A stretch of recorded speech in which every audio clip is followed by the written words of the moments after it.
Planet Koiwa. With a cold face, Bardock casually killed the Koiwa warrior who bravely rushed up with a shockwave of energy. He clenched his fists and was about to continue his killing, when suddenly the energy detector on his left eye sounded a few times, and a voice came out from inside. All Scions obey the order. King Frisia has an order. Immediately give up the task in hand, and rush back to planet Vegeta.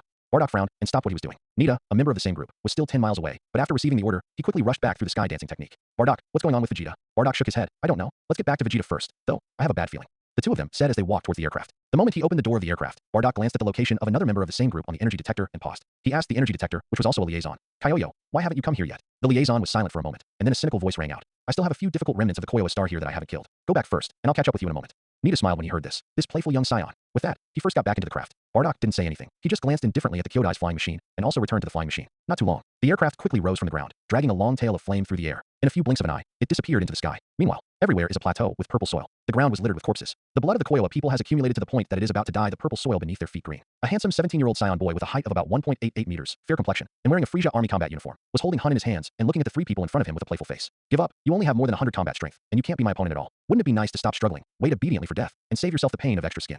The three Koiwa planetarians, who were already covered in blood and wounds, were gasping for breath, looked at each other when they heard this, and their eyes became resolute. The next moment, they all launched an attack on the Scion boy. It's useless. No matter how many times you join forces, there is only one way to fail. The Scion boy skimmed his eyes disdainfully, still holding Hun in his hands, without the slightest intention of attaching importance to the enemy. In his opinion, these three Koiwa people have been injured, and their strength is not at all 70%, far from being his opponent. In his eyes, the three of them moved as slowly as a snail, which confirmed the idea in his heart. Just as he was about to play with the three of them, the complexion of the first Koiwa suddenly turned red, like a boiled prawn, and the combat power index suddenly jumped to 316. What? By the time the Scion boy became vigilant, he had already lost the opportunity. The Koiwa Starman, who was suddenly several times faster, punched the Scion boy in the jaw, knocking him into the air. When the Scion boy flew in the air and briefly lost control of his body, the Koiwa Starman, who was already red and about to glow, caught up with him and hugged him, tying his arms to death. At the same time, the other two Koiwa stars, who also had red bodies and an equal surge in combat power, each grabbed one of the Scion boys. Feeling the temperature of the three Koiwa stars clinging to him, the temperature getting higher and higher, the Scion boy realized what was about to happen. He shouted bitterly, "Don't dash." After 3 successive explosions, everything was calm. In the dark universe, although Bardock and Nita didn't know what had happened, the screams in the liaison were clearly audible. Nita snorted coldly. This idiot has finally played himself to death.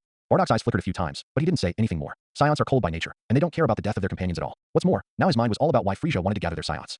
The three Koiwans chose to detonate themselves tragically and die with their enemies. Naturally, there are no bones left, and the Scion boy who was at the center of the explosion only ended up slightly better. The two kicks were directly shattered, and the upper body could not find a complete piece of good clothes. There was a terrifying blood hole in front of Hungary. The death is just as miserable. However, at this moment, a cloud of colorful streamers suddenly flashed from the void, enveloping the body of the Scion boy. Immediately, this colorful streamer flowed like a solution, soon turned into a Scion boy in his complete form. Slowly, the streamer becomes an infinite number of aggregated data. These data were rotated and glued, and after the light overflowed and dissipated, it was actually restored to the original appearance of the Scion boy. Half an hour passed. On the purple soil plateau, it suddenly began to rain. The pouring rain undoubtedly woke up the sleeping Scion boy. He opened his eyes and sat up at once. First looked around blankly, and then his pupils suddenly glared at the boss. This and this. How many corpses? Body or outer? Aliens. Where am I? While exclaiming, the Scion boy also sensed that there was an extra cloud of memories in his mind that did not belong to him. He immediately realized that this memory was the key to solving the mystery at hand, and he began to read it. After browsing through the extra memories, the Scion boy smiled bitterly. God, you really don't want to stop if you don't play with me to death. Isn't it just playing the Dragon Bead Universe OL online game for a while on a thunderstorm day? Cursing a few words fiercely, thanks to the identity of an orphan and online literature lover in the previous life, Inchi quickly accepted the fact of crossing. At least it's not bad. Not only did he travel to his favorite Dragon Bead world, and it also directly gave a Scion a start. In the future, there will be no Scion scum Kyotai in this world, only the new Scion Inchi. Inchi said this to himself and stood up unhurriedly. According to the memories in his mind, he used the sky dance to fly in the rain in the direction of his spaceship. Heavy rain made it a little more difficult to find the location. Inchi flew a few times before he reluctantly found the right direction. After calming down and flying in a straight line, Inch soon made another astonishing discovery. Now it is obviously pouring rain, and he has been in the rain for a long time just now, but his body is still very dry. It's like wearing a raincoat on your body. If only that's it. At least it can be explained as the combat uniform of the Frisia army, which is particularly waterproof. But the problem is that his exposed red pill-style skyrocketing hair is also quite dry. The weirdest thing is that he can clearly feel the slight coolness and wetness brought by the raindrops falling on his hair and body surface at this moment. What's going on? In confusion, Inchi noticed that there was an obvious blue spot in the upper right corner of his right eye socket. He mistakenly thought that there were any sequelae, so he naturally focused his consciousness on the blue spots. As a result, a wonderful scene happened. A translucent blue screen suddenly popped up and appeared in front of Inchi's eyes. The content on the blue screen is fairly simple. There are only 4 lines in total. The first line is his name, Inky. The second line is a very long health bar, followed by 2 values 3500/3500. The third row is a blue bar of equal length. However, the value after the blue bar is infinity/infinity. The first 3 words of the fourth line are the skill list, and there are currently only 3 skills in the skill list: Sky Dance, Energy Blaster, and Energy Bullet. The more Inchi looked at this blue screen, the more familiar it felt. Suddenly, a light flashed through his mind. Hey, isn't this the character attribute panel I played in Dragon Ball Universe OL? Inchi was shocked in his heart, and he was engrossed in confirming it. You can't go wrong. He clearly remembered that he had just completed an upgrade before the soul pierced.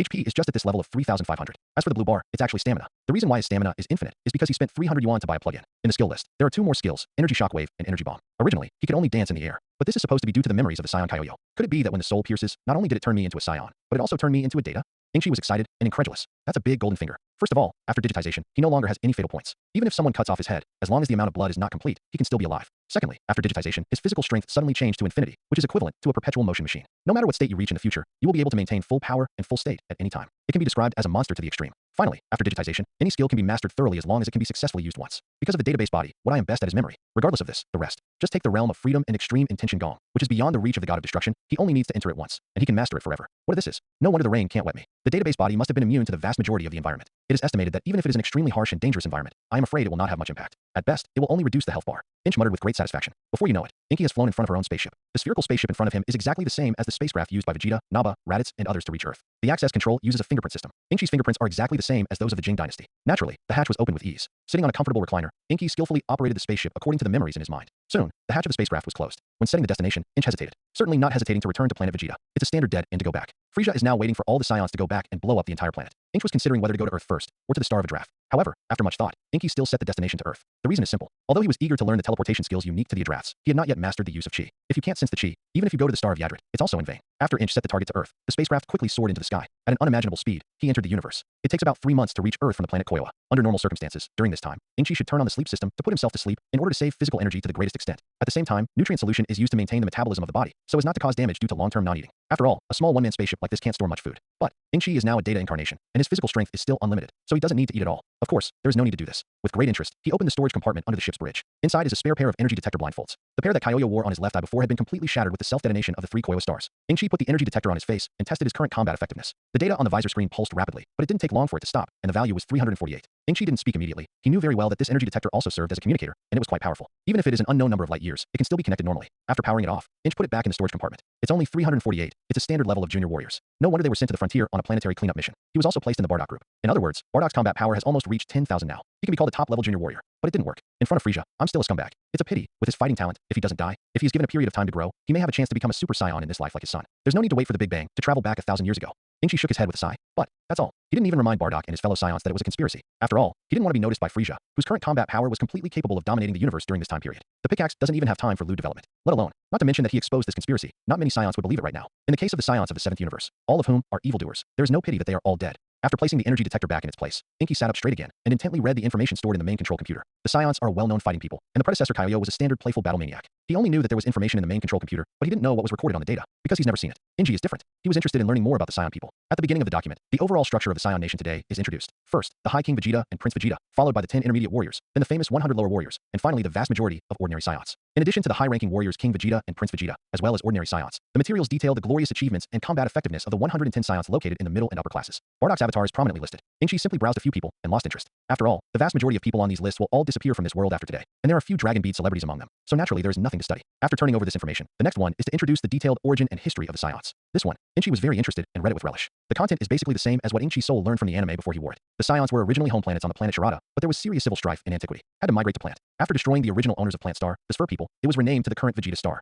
But, of course, the information is much more detailed than in the anime. There is even a vague mention of the legendary Scions. There are 3 vague ways to say it. As a traverser, Inchi certainly knows that these are all correct. One is the once-in-a-millennium Scion, represented by Broly and Kel. One is a standard Super Scion with blonde hair, represented by Bardock, who traveled back thousands of years ago. The last type is the Super Scion God, and the representative character is Amasi. Now Inchi's memory is excellent. Just read it once, and memorize it all. Flipping through the history of the Scions, the next piece of information immediately attracted Inchi's attention. The cultivation methods of the 9 skills are actually recorded on it. Artificial Moon, Planter Cultivator, Finger Lightsaber, Cannon, Eye of Light, Bound Energy Ring, Atomic Blast, Shield, Flash Cannon. Inchi memorized all these skills as if he had found a treasure. The current environment is obviously not suitable for cultivation, so after arriving on the Earth, settle down and practice and master them one by one. When he flipped through the next piece of information, Inchi was once again slightly shocked by the content on it. It turns out that the current Scion combat system, in which lower, intermediate, and superior fighters are divided, is only a small part of the orthodox Scion rank. The ancient orthodox Scions, in their most glorious period, had a much more complex and elaborate hierarchy than they do today. Specifically, it can be divided into subordinate warriors, intermediate warriors, superior warriors, quasi-war generals, subordinate war generals, intermediate war generals, superior war generals, quasi-war gods, subordinate war gods, intermediate war gods, superior war gods, above the god of war, as well as quasi-war emperors and war emperors. Lower-level warriors can be accurately divided into low-level, medium rank, and high rank.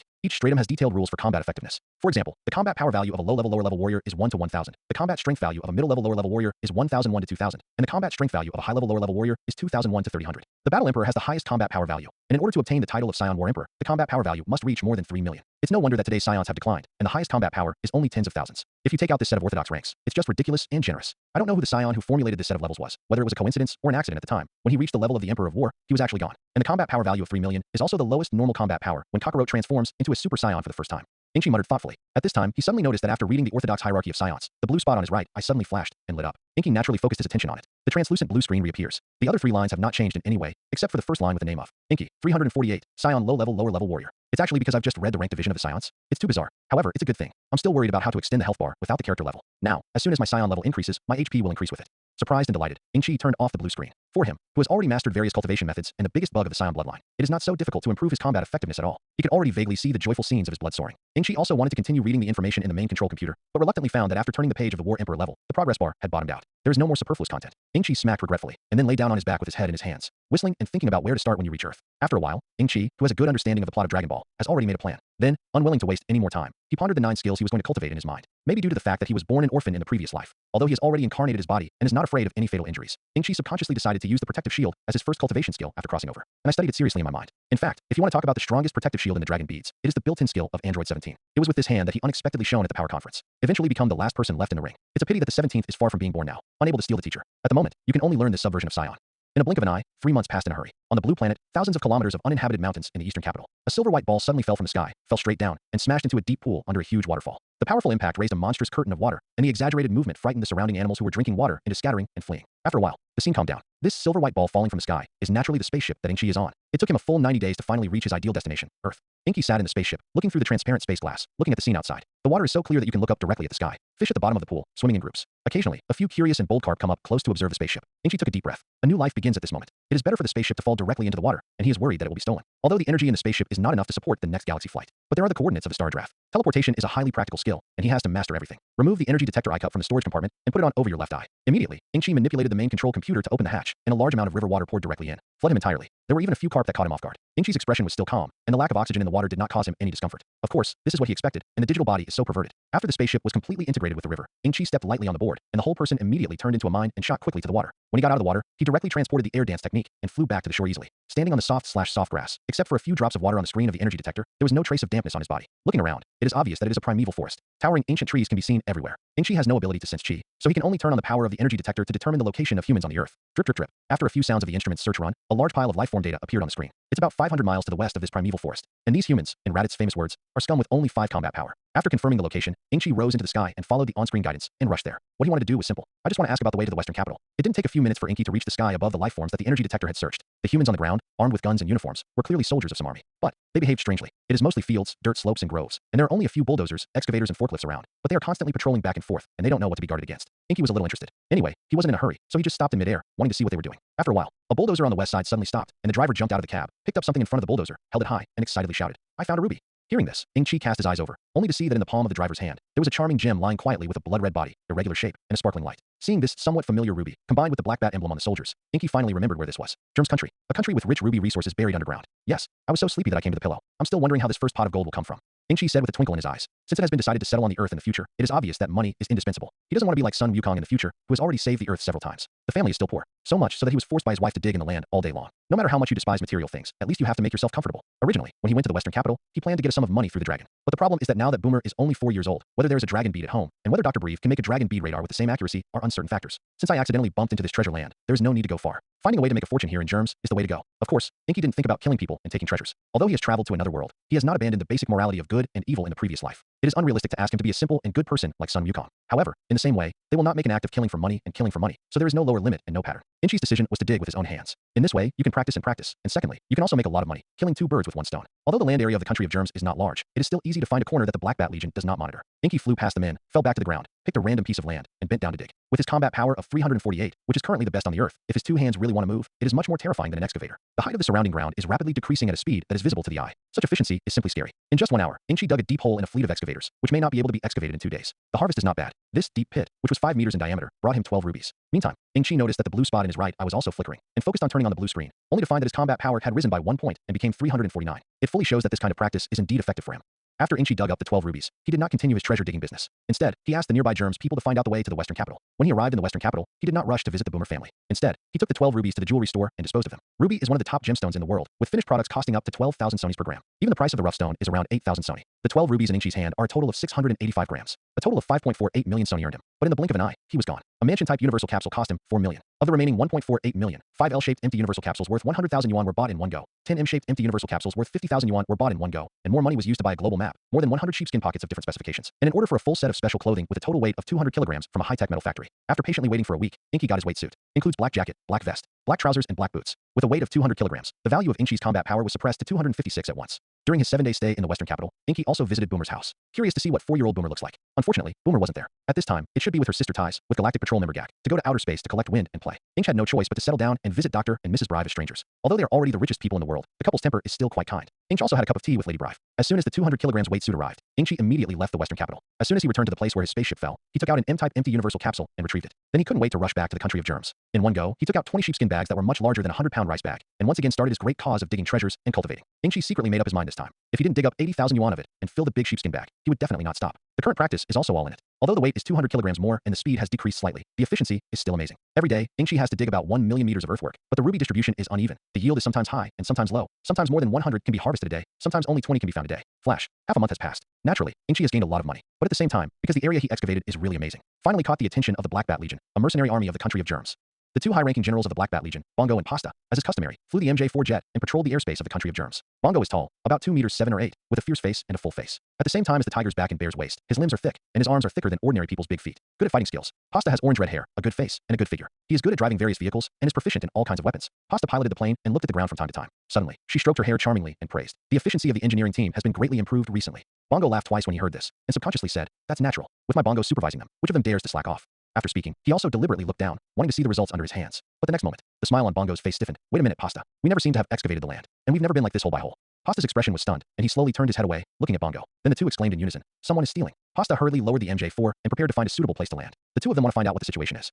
Inkshi, who dug more than 10 meters into the ground in one go, saw that he was about to dig out the groundwater, so he stopped. The harvest of this pit is not bad. 36 rubies were unearthed at once, all of which exceeded the usual day's harvest. Grabbing the sheepskin bag containing the ruby, Inky flew out of the pit with a flying spell, ready to dig next to it again. At the moment when he stepped out of the pothole, a plane suddenly passed overhead, and the strong air currents brought up by him blew his skyrocketing hair into the ground. Inch looked up. Seeing the Black Bat logo on the jet's wings, his eyebrows furrowed. Could it be that the Black Bat Legion has been discovered? When Inch saw the plane, Pasta and Bongo saw him. "That's it. Pasta, don't let him go," Bongo said viciously. He would never allow anyone to steal the Black Bat Legion under his nose. "I know. Hold on tight." Under Pasta's precise control, the MJ-4 jet landed fairly smoothly, and after a slight jolt in the slightly uneven field, it came to a stop unharmed. Follow. Bongo had already jumped straight off the plane's seat in a hurry. Pasta also grabbed the submachine gun next to the machine mount and quickly caught up with Bongo. With her excellent eyesight, Inky naturally saw Pasta and Bongo who jumped off the plane. Although it was 12 years ahead of schedule, and both of them looked much younger than in the anime, he still recognized the identities of the two at a glance. But, naturally, he has nothing to fear, and he has a clear conscience. Standing calmly and leisurely, waiting for the two of them to come to Xingshi to ask for their guilt. Seeing Inky's calm attitude, Pasta and Bongo both muttered in their hearts, and their steps couldn't help but slow down. In view of the strange situation, it is time to get closer. Although Bongo caught a glimpse of the sheepskin bag containing the ruby in Inky's hand, he did not immediately tear his face, but asked in a deep voice, "Boy,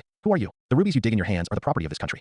Inkshi smiled when he heard this. "Germs country? This country is clearly not on the map of the world. Who knows if you made up a name to lie to me? These rubies." Inch lifted the sheepskin bag. "I worked hard to dig it out by myself." Pasta and Bongo were speechless. They knew very well that what Inch said was true. The earth is just too big. Many places are still deserted. Many wise people arbitrarily carve out a large piece of land in a village or town, and they can occupy the land and become king. This is the case with the Germs family. At present, the kingdom of Germs has not yet obtained the recognition of the king of the earth. Reasoning couldn't be said by Inkshi. Bongo couldn't hold back his temper anymore, and said viciously, "Don't talk nonsense. We Black Bat Legion say that these rubies belong to the country of Germs. That is, they must belong to the country of Germs. If you don't want to pay it, you can take your life." After saying that, not giving Inkshi a chance to speak again, Bongo pounced on the whole person and slammed a powerful right hook into Inkshi's left cheek. Inky leaned to the left and skimmed the blow. His eyes were still very calm and said, "Before I get angry, you'd better get out of here. Otherwise, prepare to leave a kick alone." Die. Bongo ignored Inky's words and swung his fist inwards to slam his head into Inky's head. Inky shook his head and disappeared in front of Bongo's eyes in an instant. When he reappeared, he was already behind him, in midair, his toes tapping lightly against the base of Bongo's big kick. The crisp sound of bone shattering was hidden in Bongo's terrible howls. Bongo, whose right kick bone was shattered, could no longer support his huge body with only one left kick, crashed to the ground. Pasta, not far away, couldn't believe her eyes. Bongo, a companion who is so powerful on weekdays that he can kill a bull with one punch, was knocked down so easily.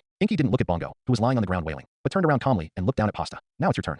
Pasta's pupils constricted violently when he heard this, and he screamed in fright, pulling the trigger frantically. The submachine gun burst into a series of brilliant tongues of fire in an instant. Inkshi showed a faint disdain on his face, and his right hand shook in front of him like a ghost. When Pasta shot all the bullets in the magazine, he released his clenched fist, and dozens of yellow metal eggshells fell from his palms like rain. Pasta was dumbfounded. The double kicks were even more frightened and collapsed to the ground. "Demon, you got. Even bullets can be caught empty-handed. What else can it be if it's not a monster? Don't get out of here." Inky snorted coldly. Hearing this, Pasta was pardoned and did not dare to look at Inch again, and leaned forward with her head down and wrapped her hands around Bongo's 2 feet, trying to drag him away with her. Seeing Pasta, under his own coercion, still not giving up on his companions, Inky couldn't help but feel a lot more about her. "I thought about it." Inky picked up Bongo with one hand and wrapped the other around Pasta's waist, and threw them back to the plane one by one using the aerial dance technique. "Stop bothering me digging for gems. Otherwise, I will definitely not be so lucky next time." After dropping these words, Inch flew back to the same place. As if nothing had happened, he sank down again and immediately shoveled up the soil with his hands like an electric motor. Pasta, who was sitting in the cockpit, looked at Inkshi with a serious expression for a while, suddenly blushed, and hurriedly turned on the plane and flew away.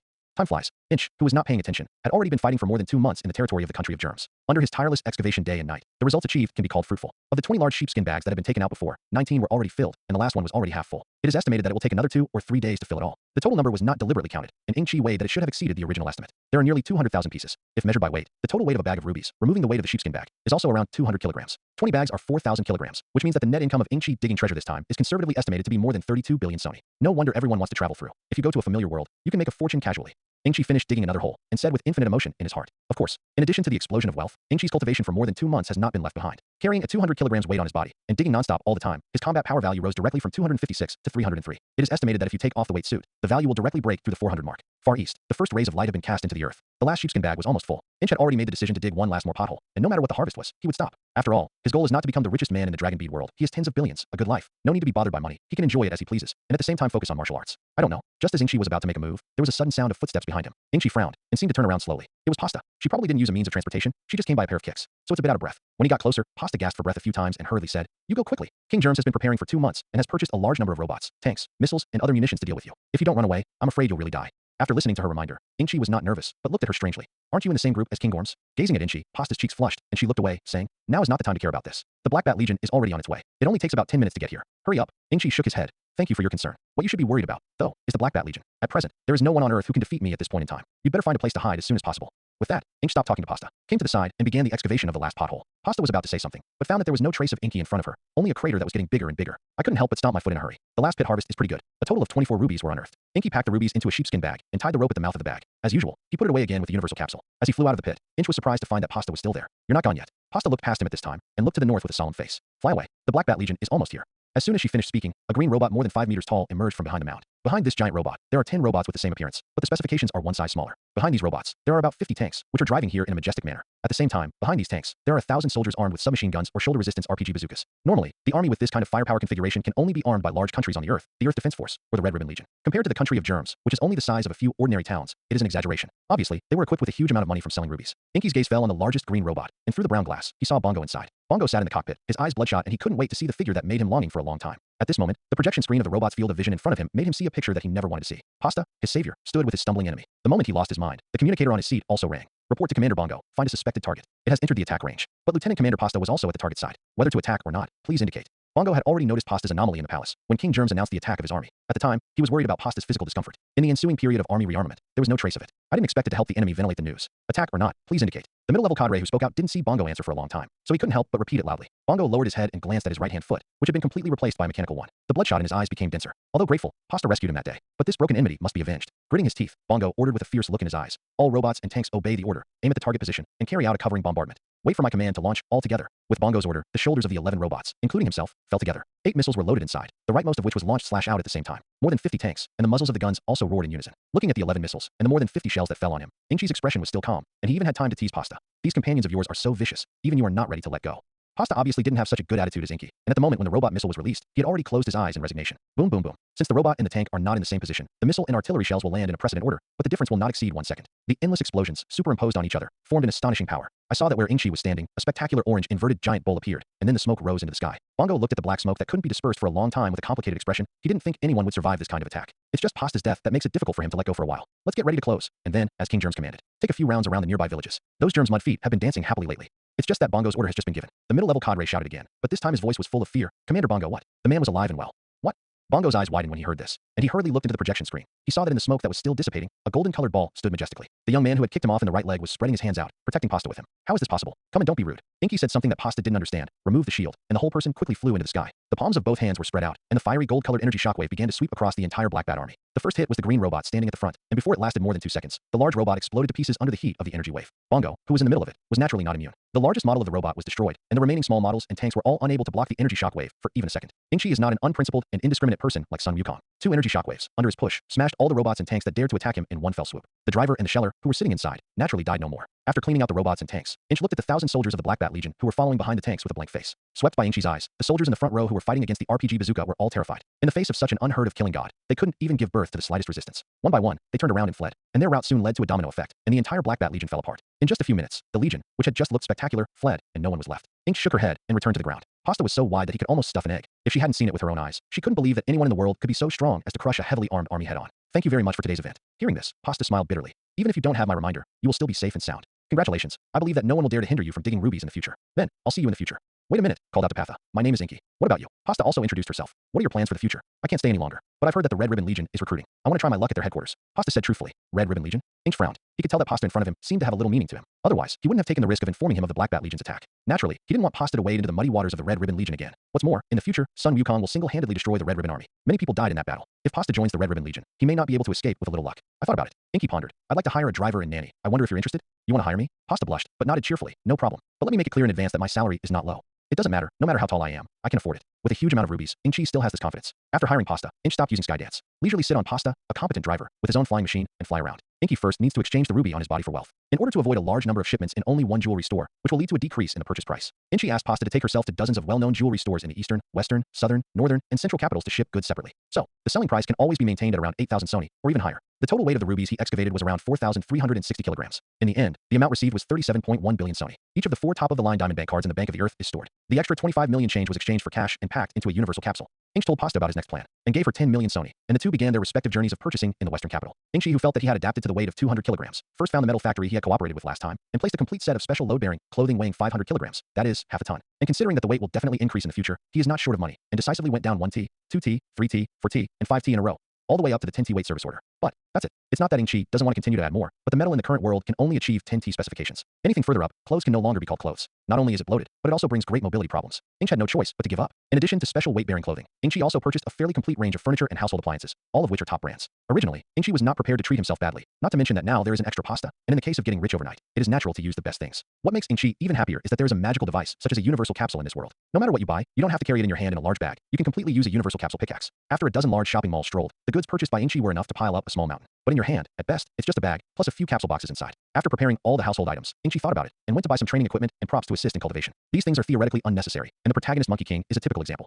I've never seen him use any training equipment in the anime. However, Inchi, who was deeply influenced by the scientific outlook of his previous life, subconsciously wanted to retain some scientific exercises. Take a step back, even if he doesn't need it himself. It can also be used by Pasta. Finally, Inchi also went to a large book city and bought some martial arts treatises by some of the world's famous martial artists. Although he also knows that none of these people can really fight, it is also good to use it to broaden his horizons and touch the bypass. 3 days later, Inch and Pasta are reunited at the agreed location. In her backpack, there are also a lot of capsules. Inchi inquired and found out that after Pasta heard that he was going to stay in the mountains and forests for a while, he bought back a large pile of messy things like chopping his hands. Ingredients, fast food, snacks, and gasoline are barely considered necessities. Cosmetics, bleached/shiny clothes, jewelry, can also be understood. But in addition to these, she also bought a lot of books such as cooking, housework, tea art, interjections, financial tips, romance novels, TV dramas and movies, puppet dolls, and other strange goods that Ing Chao could not have imagined. But, to Inchi's surprise, most of these things were spent on her own savings, and the 10 million Sony cash she gave her didn't cost much. This can't help but make Inchi take another look at her character. Subsequently, the two played in the western capital for half a month. After getting 11 sets of special weight-bearing clothing from the metal factory, the two of them got on the flying machine. Fly to the desolate mountains and rivers south of the western capital. On the aircraft, Inchi changed into a special weight-bearing suit of 500 kilograms. Combat value has been reduced from 303 to 202 again. Inchi directly felt that he was like a heavy turtle shell on his back. Not to mention movement. Even breathing is not as smooth as before. It took more than 2 hours to chat casually with Pasta before he could barely get used to it. Getting rid of the uncomfortable feeling, Inchi took out the futon specially purchased for this trip from the capsule, sat down cross-legged, and after a while, he meditated into a meditative state, focusing all his mind on the comprehension of the new skill Artificial Moon. The new skill shield used in the battle against the Black Bat Legion was mastered in this way. The effect is quite significant. Then again, don't look at the Artificial Moon as a skill that is not remarkable. In fact, it is very difficult to master, and there are not many people in the entire Saiyan nation who can do it. Although there was a detailed cultivation method, Inchi still didn't find the way for a while. However, he is not in a hurry. The main line of Longzhu has not been developed at all, and there is plenty of time. More importantly, keep a calm mind. Helps in the growth of S cells in the body. This is the key to transforming into a Super Saiyan. At Pasta's suggestion, Inch chose to settle in a valley surrounded by 8 green hills. The valley is full of beautiful mountains and rivers, and the ground is mostly covered with turquoise meadows, and there are more than 30 wild trees scattered around. There are also 2 streams that are crystal clear and like silver belts, passing through the valley. The setting is quite elegant. A large open space was chosen next to the stream, and Inky placed a villa-type mansion here. After opening the door, Pasta cheered and rushed in to choose her room. When she went downstairs again, Inky handed her all the universal capsules on her body and arranged the toss as she wanted. Before going out, Pasta made a point of mentioning the meal time, and Inky said she knew and flew away. Beyond the 8 green mountains are vast mountains and forests. Inky flew around first, and the pickaxe knew what beasts were nearby. After killing all the large beasts, such as dinosaurs, saber-toothed tigers, and other fierce beasts, they fell back to the ground and began this special practice. It is said to be a special practice. It's because Inky wants to exercise his tail this time. As a veteran Dragon Bead fan, Inky certainly knows that the Scion's biggest weakness is the tail. Once it is held by someone, it will be weak and slaughtered. In the early stage, Longzhu was as strong as being able to beat the 2 strongest people on the earth, Vic and Sun Wukong, and the Scion Raditz, who had a combat power value of up to 1500, was held by his younger brother Sun Wukong, and he still became a weak chicken. Ing Cheatsai didn't want to have such a weakness himself. Therefore, the first thing to do when you settle down is to train out this weakness. In the anime, Sun Wukong finally overcame this weakness after 3 years of penance, and often mixed with monkeys. This method, Ing Chi can't be used, who made him 17 years old as soon as he crossed, and he is still a little giant, close to 1 meter 9, but Inch already has a plan of his own. His first step is to exercise the flexibility of his tail. The way is quite simple. That is, use the tail as a hand, and use the tail deliberately no matter what you do. The Scion's tail is part of the body. You can act on your own consciousness. However, the predecessor of this body, Kyodai, likes to abuse vegetables most on weekdays, and he rarely does practice, let alone exercises his tail. Therefore, Ingchi's tail is not even flexible. It can only be said that it is controllable. Of course, Ingchi won't complain about anything. After all, Jingdai has given up his body to him. Calming down, Ingchi started by picking up dead branches and small stones in the mountains and forests with his tail, and slowly began to practice to overcome his weaknesses. Ingchi felt that his cultivation was much easier than that of the Jing dynasty. The digital body, as long as you have done a standard movement, can be remembered forever and will not make mistakes. After that, just practice repeatedly to make it a good idea. The tail circles the dead branches, rotates 360 degrees, swings up and down, left and right, runs and throws out, and then circles a mountain rock and does a repetitive action. In this alternation of heavier and lighter, the tail slowly becomes more flexible. Meantime, because I was wearing a half-ton weight suit, I was able to practice with my body by the way. 3 hours later, the sun was up. It's already lunchtime. Remembering Pasta's reminder, Inch flew back to the valley. Prepare to eat this first meal after coming to Earth. Due to his unlimited physical strength, Ingchi has not eaten a single meal in the past few months. He felt it was too much trouble. Now that I'm living with Pasta, it's clear that this bad habit has to be broken. He paid for the name of a nanny to bring people back. If you don't need the other person to do anything, it's simply unreasonable. It is also a kind of disrespect for people. And Ingchi also felt that enjoying food calmly should promote the growth of S cells in the body more than hard practice. When Inky returned home, he happened to see Pasta wearing an apron and bringing a pot of soup to the table. You're back just in time. It's time to have dinner. Ingchi nodded, washed his hands briefly, and sat down quietly. After looking around the 38 dishes on the table, he couldn't help but be surprised. Pasta, I didn't expect your cooking skills to be so good. If I hadn't known that you were working in the Black Bat Legion, I would have thought you were the chef of a restaurant. Pasta smiled and rubbed her hands on her apron. When I didn't join the Black Bat Legion, I was always interested in cooking. I practice in my spare time. I don't know your taste, so today I made all the dishes I specialize in. Please try it. Ingchi was not polite, picked up a piece of seafood tempura with chopsticks, dipped it in the spicy sauce that was temporarily prepared next to it, and put it in the sauce. In an instant, a strong spicy taste, mixed with a strange and wonderful taste, exploded in Ingchi's mouth. Although it doesn't reach the level of bursting clothes in the halberd, it is not an exaggeration to say that it is enjoyment. Well, it's delicious. Ingchi's eyes lit up. Looks like I've picked up a treasure. Please sit down and enjoy it too. Pasta's face turned red again at what Ingchi said, and after taking off her apron, she happily sat down to eat with him. After eating all 38 dishes, Ingchi patted his stomach with satisfaction. The feeling of fullness is more comfortable than that of an empty stomach. This is true even if you don't get hungry on an empty stomach. Suddenly, Ingchi noticed the blue spot on his right eye, which flashed again. What's going on? Ingchi concentrated and turned on the translucent blue screen, but was surprised to find that the health bar value actually increased from 3500 to 3502. What's going on? I obviously haven't done anything but eat during this time. Thinking of this possibility, Ingchi gasped and looked at the empty plate in front of him. Eating can actually increase blood bars. Pasta noticed Inky's gaffe and asked strangely, what's wrong? Inky slowly turned his head to her and said with a burning look in his eyes, Pasta, the food you cooked is so delicious. If I could, I would like to eat 10 meals a day. Pasta. In the end, Ingchi still did not complete the great cause of 10 meals a day, because he found that even if he ate again in a full state, the value of the health bar would still not increase. Only when you eat and eat enough on an empty stomach will you have the effect of increasing your blood bar. As a result, I still return to the normal pattern of 3 meals a day and supper. Deep in the mountains, time passes quietly. Inky's exercise on the tail, from the beginning of picking up dead branches and picking up stones. It slowly evolved into pulling weeds and picking fruits, and then it becomes catching fish, catching wildfowl. Then it was the repeated whipping of the boulder. During this period, I also had to ask Pasta to help, repeatedly grasping and stepping on the tail. Then he climbed a tree, hung upside down, and walked with his tail on his body. In the end, it was even exaggerated to the point of pulling out the tree with his tail. Through these hellish practices, in half a year, Ingchi's tail has been trained by him into a steel whip, with amazing strength and extraordinary toughness. Not to mention the general grasping. It is desperately pressed and squeezed, and it will not have the slightest effect. To this extent, it can be said that the shortcoming of the tail no longer exists. Inky can also keep it with confidence, waiting for the day when it will become the fourth in the super match. Meanwhile, after more than 180 days, Ingchi's combat effectiveness has also increased to a certain extent. From 202, it rose to 226. The health bar increased from 3500 to 4956. In addition, he has mastered the skill of artificial moon. But Ingchi didn't dare to use it indiscriminately. Turning into a Saiyan giant ape, it is true that he can explode tenfold his combat power in one fell swoop. But if you don't have the blood of the Saiyan royal family, you will directly lose your mind. This is undoubtedly an uncontrollable force.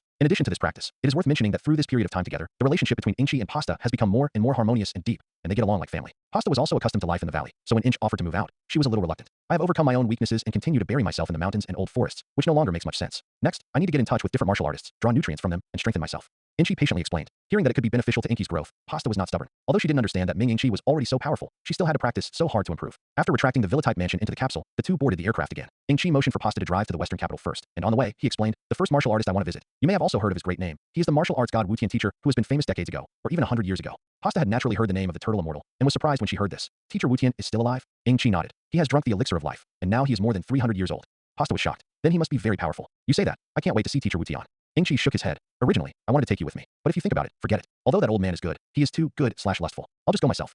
Pasta understood the subtext of Ingchi's words, but she was afraid that she would be taken advantage of by Teacher Wu Tian. I couldn't help but feel sweet in my heart, and asked again. Then do you want me to stay in the western capital and wait for you to come back? It's not. I went to the western capital for another purpose. One is to buy some bad books, photos, and DVDs, and the other is to visit the richest man in the world. Inch replied without concealment. The biggest weapon to deal with turtle immortals is undoubtedly those things that are not suitable for children. As for visiting Dr. Bry's family, it's also in his plans. After all, Inky estimated that it wouldn't be long before he needed to ask Old Man Bry for something. After arriving in the western capital, Ingchi went to the audiovisual bookstore by himself. He also asked Pasta to buy the most famous dim sum in the western capital. Pack and buy the latest fragrant/glamorous books, photos, and DVDs. Under the strange gaze of several young girls, Inky walked out of the door a little crampedly. After meeting up with Pasta, the two went straight to Bry's house. Coincidentally, Dr. Bry happened to be back from walking his cat outside. He was tall and polite, and he still had a vague impression. He was also very happy that Inky was able to visit again. He politely invited Ingy and Pasta back to their home, and called his wife, Lady Briv, who was doing yoga. Mr. and Mrs. Inky Tybriv introduced Pasta, who presented them with beautifully packaged water yokan. For the Brivens, who are already the richest people in the world, even the most expensive gifts are common. It's better to do your part. This water yokan is in the northernmost part of the western capital, about 100 miles from Dr. Bry's house. It's enough to prove the sincerity of the two of them. Mrs. Bry, who received the gift, was very happy, and insisted that Inky and the two of them have dinner. Ingchi, who already wanted to get closer to the relationship, of course, was better than obeying his fate if he was respectful. After eating and chatting for a long time, Inch took Pasta and politely said goodbye.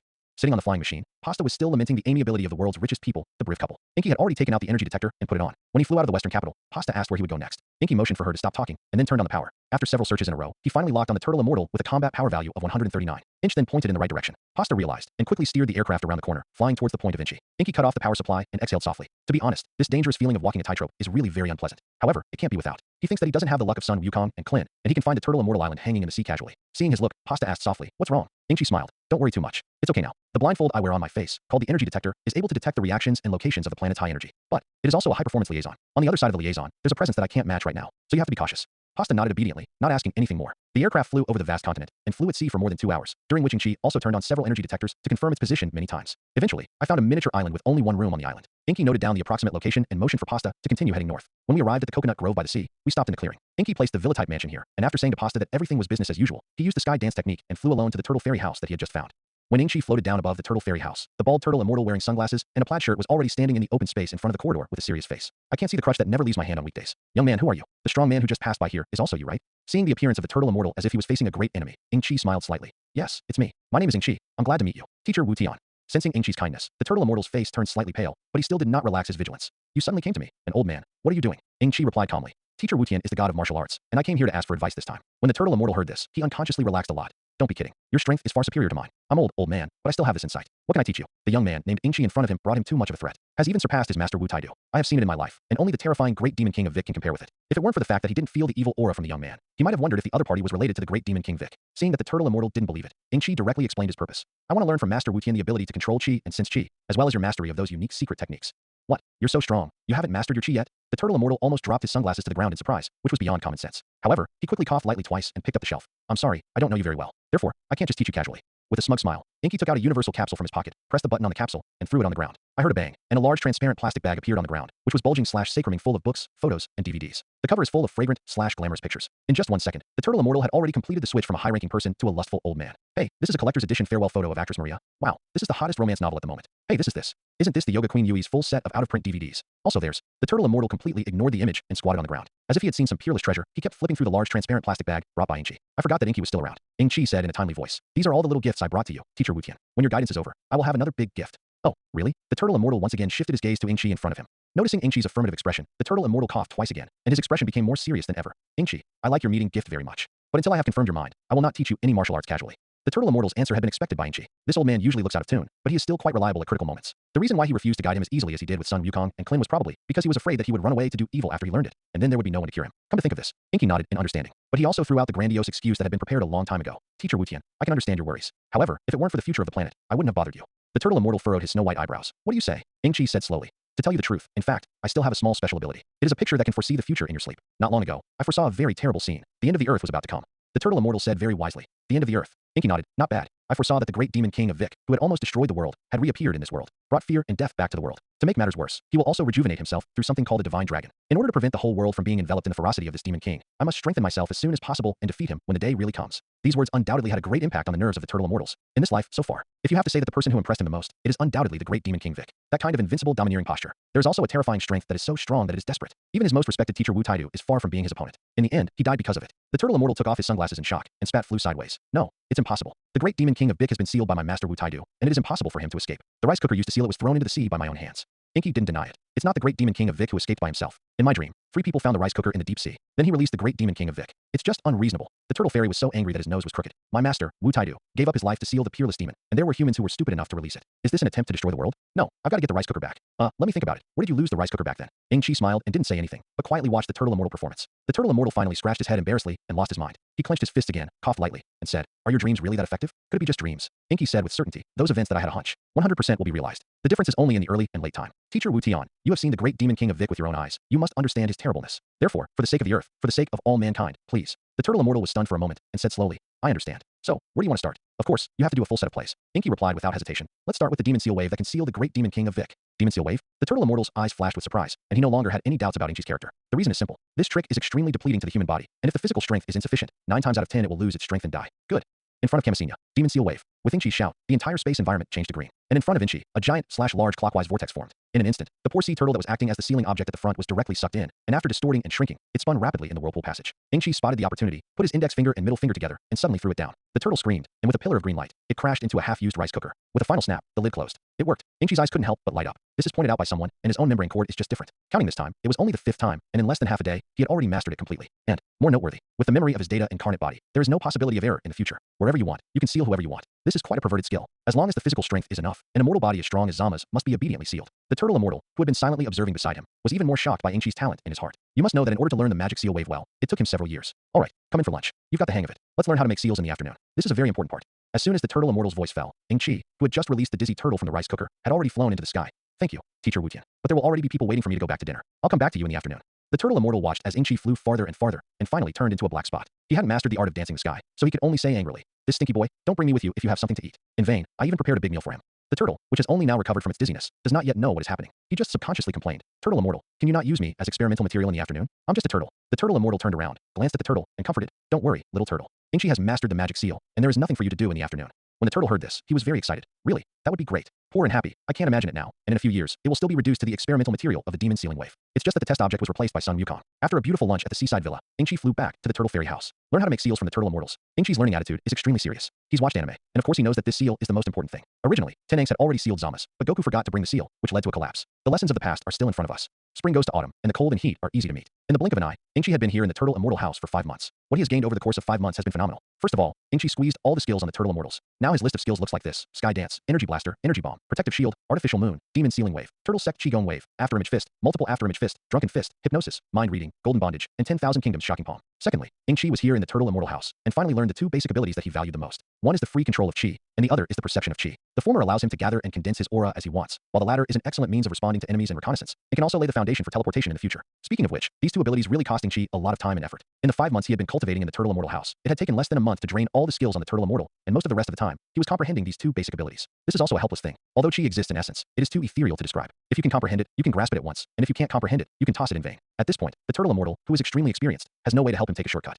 Fortunately, Inchi himself was also angry and did not embarrass the traverser. After listening to the turtle immortal's own specific Qi cultivation experience, combined with his own situation, he meditated and pondered for more than 4 months, and finally got a satisfactory result. As for other aspects, because of 3 meals a day and supper, Inchi's blood bar also increased again, becoming 6156. The combat power value was only increased by 4 points to 230 due to the fact that he did not deliberately cultivate, but there was a 500 kilograms weight bearing. To this extent, whether it was the turtle immortal or Inchi himself, they all knew that it was time to leave. The open space outside the Kamizen house. The turtle immortal and Inchi stood opposite each other. The turtle immortal asked with a solemn face, "Now what are your chances of defeating the great demon king of Vic?" Of course, Inch knew that he was going to win, but in front of the turtle immortal, he still said modestly, "I don't know. I guess it's 5 or 5. I still need more practice." The turtle immortal nodded. "I can't help much in the future. It's all up to you. I have one more suggestion though. You can try your luck at Kalinta. The Carlin immortals on there may be able to help you take it to the next level." This concept is almost the same as that of Inchi. The next thing he wanted to go to was the Carlin sanctuary. After hearing this, Inchi couldn't help but fold his hands, bowed to the turtle immortal, and said sincerely, "Teacher Wutian, thank you for your careful guidance during this time. So, I'm going to take my leave." "Wait a minute," said the turtle immortal, suddenly raising his right hand. Inchi looked at the turtle immortal in surprise. The turtle immortal threw away the crutches and removed the heavy turtle shell from his back, and said with his limbs moving, "Before I tried your strength with my own hands, I still don't feel at ease after all, old man. It just so happens that I also want to be active.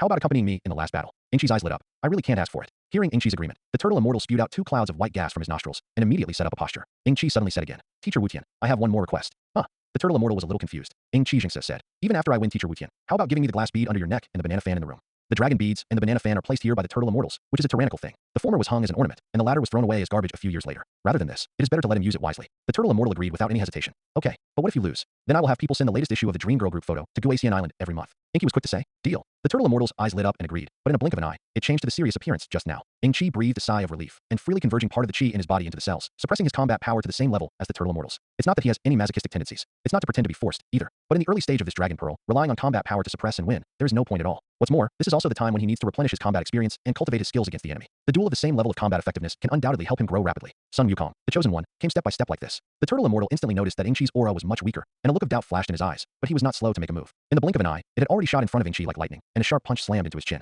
Inchi shook slightly, and his left fist immediately counterattacked. Slap smack smack yes. The two of you came and went, and in a short time, they exchanged more than 30 fists. Inchi punched the turtle immortal on chest, and the turtle immortal also kicked Inchi in the lower abdomen. The two of them interlocked their fingers, both trying to suppress each other, but after finding that they were always evenly matched, they quickly jumped away from each other. Inchi took the time to look at the blue screen interface. The damage caused by the turtle immortal's kick to him was 10 points, and the self-healing speed of his body was 1 point per second, and by now it was half full. I can't help but secretly sigh at the strength of the data incarnation. Even if he can't beat the turtle immortal, dragging him can drag him to death. Turtle, pie. Qigong wave. The turtle immortal clasped his hands together, and when Ingqi browsed the attribute interface, he decisively came up with his own trick. I saw a snow-white ball of light, rapidly expanding and rounding in his closed palm, and scattering dazzling white light in all directions. Immediately, a white light wave the size of a basketball dragged a long tail of light and quickly blasted towards Ingqi. Haven't arrived yet. Ingqi had already deeply felt a stream of heat coming along with a strong wind, and the powerful energy impact also caused waves in his heart. The pupils reflected the moment of the turtle school Qigong. The two thoughts of using the turtle sect Qigong wave against the turtle sect Qigong wave and the use of a protective shield all flashed through his mind.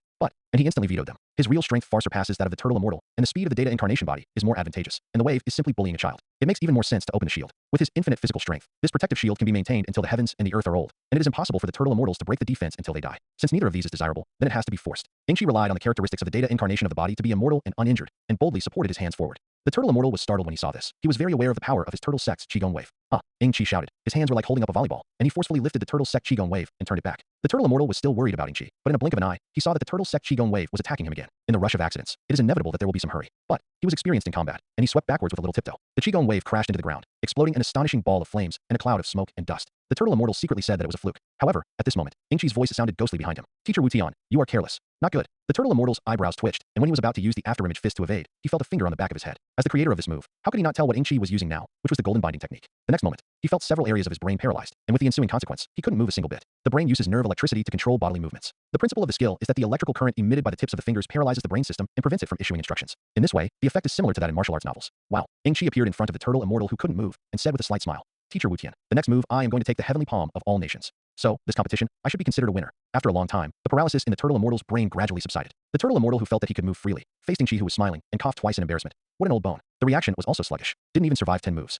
But his voice changed, and his face showed a worried face. If you only have this level, I'm afraid you are far from being the opponent of the great demon king of Vic. If it hadn't been for the negligence caused by Ingqi's hard blocking of the turtle sect's Qigong wave just now, he estimated that there would still be a protracted battle between the two. Ingqi told a white lie. I only used half of my Qi just now. The turtle immortal was surprised in his heart, and his expression was much more relaxed. This way you can almost fight. Hope you get something out of Lord Carlin. That way we have a good chance of winning. What an amazing young man these days. The turtle immortal sighed, took off the dragon bead used for neck decoration, and handed it to Ingqi. I'm curious to ask, what do you want this glass bead for? Ingqi took the dragon bead, briefly glanced at the 3-star dragon bead, and put it into the universal capsule. Only then did he raise his head and respond to the turtle immortal. Didn't I mention before that the great demon king of Bic regained his youth through the divine dragon? The divine dragon is summoned through this dragon bead, and as long as you collect all 7 of them, you can summon a divine dragon and grant any wish.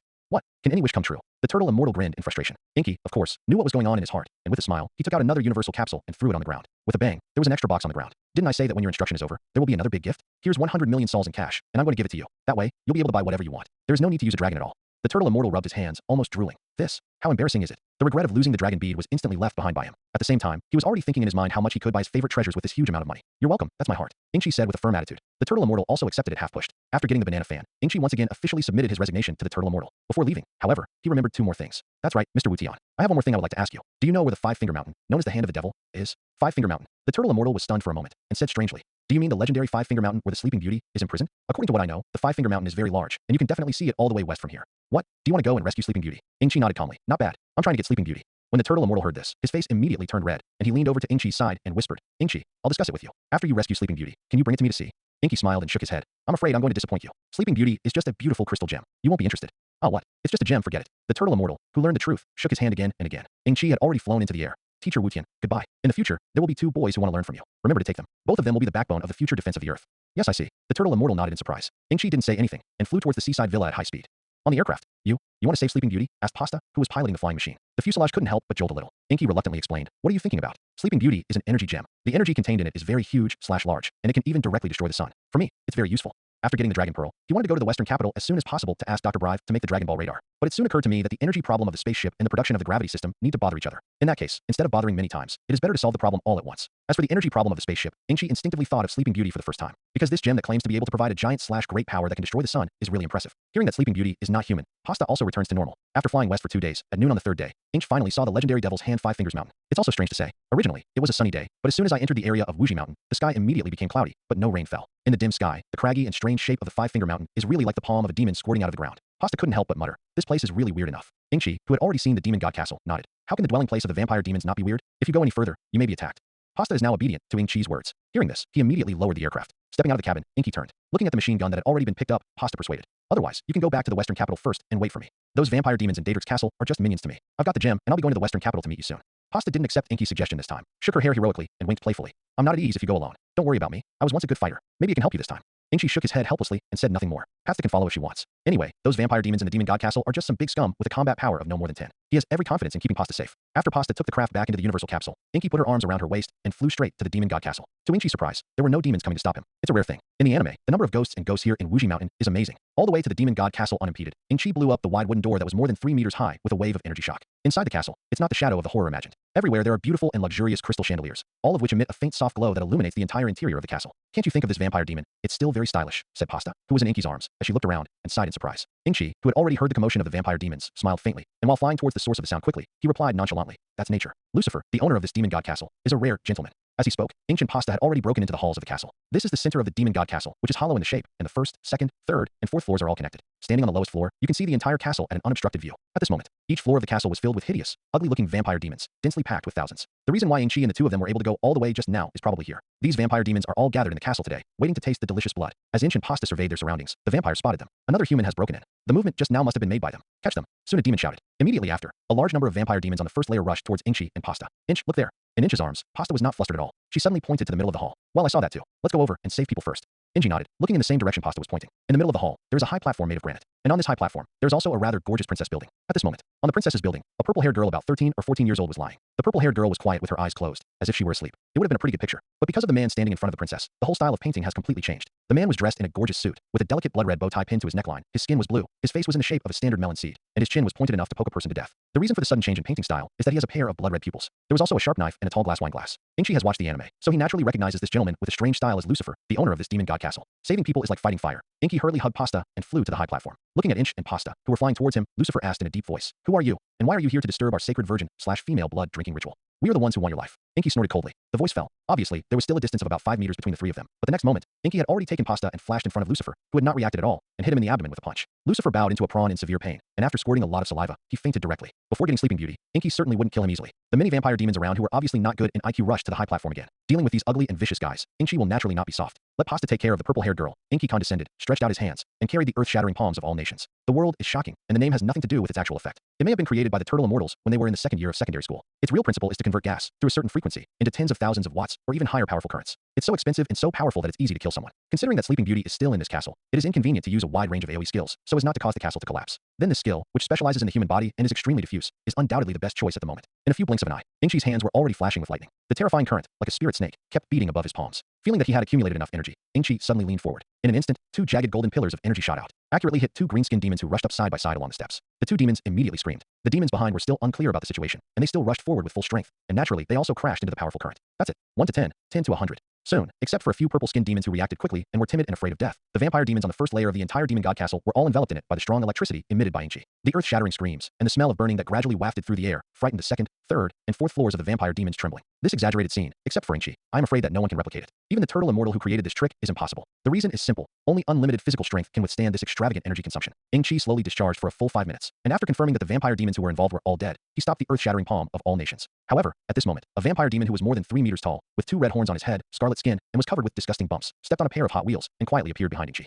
Seeing that Inchi seemed to be unaware, he showed a cruel smile on his face, urging the Hot Wheels to flash over the princess's building, and the black and gold spear in his hand, like a poisonous snake pounced, stabbed at Inchi's heart. "Be careful." Pasta, who was hugging the purple-haired girl who had woken up, couldn't help but let out a desperate cry when she saw this. And the purple-haired girl in her arms also showed a panicked expression. Ingchi's horns were slanted slightly, and after mastering the ability to sense chi, unless he was a strong person whose speed was far above him, it would never be possible to sneak up on him. The vampire demon behind him, who thought he was hidden, was actually like a candle in the darkness to him, so eye-catching. At this moment, Ingchi turned around instantly, and his index and middle fingers pinched the tip of the gun with precision. The red-skinned demon's eyes widened in disbelief, and he struggled desperately to pull the spear back from Ingchi's hand. But the tip of the spear that was caught by Ingchi was like a tree with roots, and it didn't move at all. He let out a strange scream. A long red silk wrapped around his body. Suddenly, like a living thing, it burst into Ingchi's right eye. Seeing this, Ingchi couldn't help but be amazed. While watching the anime, he was quite curious about this red-skinned demon. Not only do they have long guns, but they also have the celestial Aya and Hot Wheels. Could it be the demonic version of it? The force easily broke the black gold spear, and then grabbed the long silk and pulled the red-skinned demon over. Another punch hit him in the temple. There was a dull thud. A noticeable pit appeared in the red-skinned demon's head. Then he rolled his eyes and fell down with a puff. No more breath. Seeing that the strongest red-skinned demons in the entire castle have been defeated, the second, third, and fourth layer vampire demons who have already become frightened birds have no courage to stay any longer. One by one, they cried and fled for their lives. It didn't take long for the entire demon god castle to be in the middle of it. In addition to the corpses all over the ground, only Inky, Pasta, the purple-haired girl, and the unconscious Lucifer remained. Inky rips off the red-skinned demon's corpse with both the celestial Aya and the Hot Wheels. Came to Pasta and the purple-haired girl. "Thank you for saving me. My name is Lanfang." The purple-haired girl said timidly. Lanfang. Inchi was stunned for a moment. It turned out to be her. I suddenly recalled the impressive 8-strong beauty at the 21st World #1 Martial Arts Conference in the anime. No wonder when I first saw her, I vaguely felt that my facial features were familiar. But how could she suddenly appear in the demon god castle and almost die at Lucifer's hands? Before Ying Qi could ask, Lan Fong had already taken the initiative to tell him and Pasta about the tragic experiences of these days. It turned out that 2 days ago, Lan Fong moved with her parents, and when she was passing by here, she was unfortunately caught by the demons under Lucifer. And Lan Fong's parents had lost their lives by sucking up their blood yesterday and the day before yesterday respectively. Since she was a pure virgin, she was deliberately kept until the end. After telling these experiences, Lan Fong couldn't help crying. It's so pathetic, Pasta said empathetically. She had experienced the same tragedy as Lan Fong. Both parents died early because they were seriously ill. Looking at Lan Fong, who was lonely and helpless, he didn't know where to go. Suddenly, she had a flash of inspiration, hugged Lan Fong's shoulders, and said sincerely, "If you don't dislike it, you can follow us. We can take care of you." Lan Fong stopped crying when she heard this, and raised her head in surprise. Is it really possible? Big sister, Inji and Pasta defeated the demon who killed her parents, and she naturally has a special crush on both of them. Pasta softened Lan Fong's naturally fluffy purple hair. In the future, you will treat us as your family. Great. Lan Fong hugged Pasta. Inchi was stunned and looked at Pasta and Lan Fong, who had recognized their sisters in just a few minutes, and twitched slightly.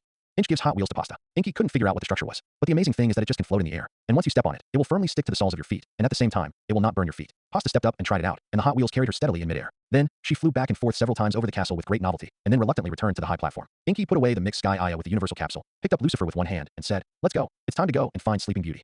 Pasta nodded, but keenly noticed that Lan Fong clearly showed fear when facing Lucifer. Subconsciously approached her. Under pity, he couldn't help but say indignantly, "What is this harmful demon still doing in the world? Don't worry. When I find Sleeping Beauty, I will naturally send him to hell." Inky explained with a wry smile. After some searching, the three of them finally found the huge, perfect diamond-shaped, and beautiful Sleeping Beauty crystal gem in the secret compartment of Lucifer's bedroom. After that, Inch happily rewarded Lucifer with an energy blast and sent him to hell to become a real demon. After leaving the demon god castle and getting on the flying machine, Inchi thought about it, but still didn't feel at ease and let Pasta transfer to Yunzabit Heights. It was too early in the timeline, and he was concerned that Dr. Brive didn't have enough scientific knowledge. The Namek spaceship that the god was on was also found so that it could be studied by Dr. Brive. It took 2 weeks for Inch to finally find the moss-covered Namek ship in a pile of rubble. However, Inchi did not rush to deal with it, but waited patiently in place for a while. Seeing that the god never appeared, he unhurriedly put it away with an M-type universal capsule. Western Capital, Dr. Brive's home. Putting down the famous dim sum Tsuka comfort cake that Pasta had brought from the Northern Capital, Mrs. Brive hugged Pasta warmly. "Ah, really? Why did you two come to see us after so long? Hey, who is this very cute little girl?" Naturally, Pada was warmed by Madame Brive's enthusiasm, and introduced her very happily. "This is my sister, Lan Fong." Mrs. Brive also smiled and hugged Lan Fong, and at the same time praised. "Miss Lan Fong is so beautiful. She must be an outstanding beauty when she grows up." Lan Fong was still a little restrained, but she didn't expect that the wife of the richest man in the world would be so amiable. Couldn't help but be a little bolder, and took the initiative to speak. "Where, madam, you are a great beauty." "Oh really?" Mrs. Brive couldn't help but chuckle, her already small eyes narrowing into obscurity. "Meow." In this friendly atmosphere, the little white kitten on Dr. Brive's left shoulder couldn't help but greet Inky. Inky also beckoned to it, and then said to Dr. Brive, "I actually want to ask you for something this time." Inch didn't expect things to go so smoothly, but Dr. Brive, who had only met a few times, agreed to help without saying a word. Originally, he was prepared for heavy bleeding and the future crisis of the Earth. Inch hurriedly described his 3 needs in detail to Dr. Brive: the Dragon Ball radar, a large spaceship with Sleeping Beauty as an energy supply, and a gravity system. When Dr. Brive heard that Inch already had 2 ready-made spaceships in his hands, he immediately said that there should not be much of a problem in making a large spaceship and a gravity system. "Oh, that Sleeping Beauty crystal gem actually contains a huge or great energy that can destroy the sun. It's incredible. I can't resist the urge to study. By the way, what is that dragon radar?" Hearing this, Inchi took out the 3-star dragon beads that had been prepared a long time ago. "This is it. This particular glass sphere emits electromagnetic waves of a specific frequency. I need you to help me build a small, purpose-built radar that can capture this frequency and be able to pinpoint it." Dr. Brive took the dragon bead, looked at it a few times and found that there was nothing special, and naturally asked, "Is the dragon bead radar made to find this glass bead, and what is it for?" Inky has watched the anime, and of course knows Dr. Brive's character. Without deliberately concealing it, he introduced, "There are 7 such glass beads in total. When they are all gathered together, a dragon can be summoned, and the dragon can grant you any wish." Dr. Brive's face was full of surprise, but before he could speak, a childish voice behind Inch was already ringing eagerly. "Is this true?" Inchi had already sensed that there was a faint chi behind him. Neither Pasta, nor Madame Brive and Lan Fong, who were slowly approaching here, can enter and exit the house of the richest man in the world at will, and he is young, and he meets these conditions. And there is only one person at the moment, and that is the #1 heroine in the Dragon Pearl world, Boomer. Inchi turned around, and what caught her eye was a cute little girl carved in pink. The iconic sky blue hair and sky blue pupils made Inchi confirm her identity at a glance. Seeing this heroine who had not met twice in her visits, Inchi felt a lot of emotion in her heart. Seriously speaking, in the future, all the Earthlings, and even the creatures of the entire 7th universe, can survive safely, and the most grateful person should be this genius lady. If she hadn't brought Sun Wukong out of that ravine, I don't know how many times the Earth would have been destroyed. Moreover, there is a good chance that the entire 7th universe will be eliminated by the whole king. These thoughts flashed through her mind, and Inchi looked at her with a smile, nodded affirmatively, and said, "Yes. Super dragons are able to grant all your wishes." In the words, Inky secretly replaced a concept. "It's amazing. I want to." The little girl pounced on Dr. Brive in surprise, trying to snatch the dragon bead from his hand. Dr. Brive couldn't help but hold the dragon bead a little higher to prevent the little girl from getting it, and looked at Inch apologetically. "This is my daughter Boomer. She's so naughty." Inchi smiled and shook his head. "It's okay. I like her very much." At this time, Madame Brive, Pasta, and Lan Fong had already arrived. Mrs. Brive took Boomer's little hand and said, "Boomer, children can't be disturbed when adults are talking about business." No, no, no. I want dragon beads. I want dragon beads," said 5-year-old Boomer. Inky stepped forward and softened Bulma's little head, and smiled at Lady Briv. "It doesn't matter. This dragon bead should be my gift to Bulma. Boomer, she's so likable." Dr. Brive hurriedly refused. After listening to Inchi's introduction, even he, who was already the richest man, felt that this dragon bead was quite extraordinary and too precious. Mrs. Brive suddenly covered her eyes and chuckled. Since Inchi likes this child so much, then it is better to be Boomer's stepfather. The Boomer man was a big ghost, and immediately said obediently, "Thank you, father-in-law, for sending me dragon beads." Pasta and Lan Fong both thought it was nothing, but Inky thought it was weird. It's nothing to be a stepfather at the age of 18, but the meaning of this stepfather doesn't seem to be very good. But Mrs. Brive spoke. "Of course, Inch will not refuse. That's really my honor." Dr. Brive scratched his head and smiled as he handed the three-star dragon bead to Boomer. Boomer took the dragon bead and ran away happily. As Boomer's stepfather, the relationship between the three Ings and the Brivs naturally became closer. At the gracious invitation of Mrs. Brive, Inky, Pasta, and Lanfang stayed here for another week. In the meantime, Pasta, Madame Brive, Lanfang, and Bulma always meet up to go shopping. Because of this, the relationship between Lanfang and Boomer has also become very good. And after Inch took out the Namex spaceship and the spherical spaceship, he has been busy helping Dr. Brive. On the 8th day, Inch finally took his leave. The Brives were unable to hold on, so they agreed. In front of the flying machine, Boomer reluctantly said goodbye to Lanfang, and then shouted loudly, "Father-in-law, remember to come back as soon as you finish your business. I'm still waiting for you to accompany me in search of the other 6 dragon beads." Inky smiled and agreed. Pasta piloted the aircraft and quickly lifted off, and then flew towards the continent of Shiwen, where the Carlin Sanctuary was located, according to Inky's instructions. Seeing the aircraft gradually turn into a black, the Brivs suddenly looked at each other meaningfully. After Boomer ran away, Mrs. Briv smiled and said, "My instincts are not wrong at all. It's a real friend to make." Dr. Brive nodded. "Yes, I can feel that he is a very sincere person during my time with Inky. I believe that in time, he will definitely do something." Mrs. Brive smiled and shook her head. "You're wrong. In terms of wealth, Ingy is already a successful man. Guess how much money he has." Dr. Brive was stunned and blinked. Mrs. Brive didn't sell it and said directly, "The deposit is 37 billion sols, which is an amazing wealth." "Oh, is it? I really can't see it. It's almost time to catch up with our house." Dr. Brive was slightly surprised. Because Inky looks like him, he doesn't look like a rich man at all. "Yes, I didn't expect it either. If it weren't for the fact that I accidentally saw the top diamond bank card in Pasta's hand while shopping, I wouldn't have imagined that Inky would be so rich." Mrs. Brive sighed. "By the way, he's always flying around like this. What the hell is he up to?"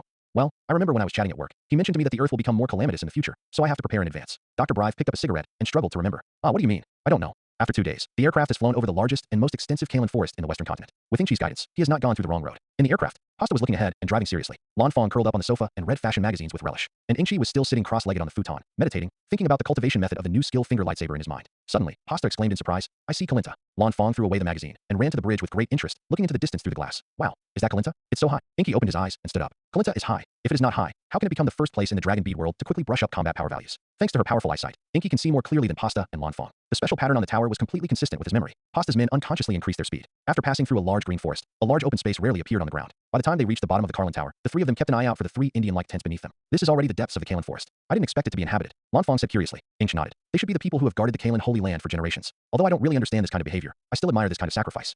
Then Pasta turned her head. "You two are standing firm. I'm going to start going down."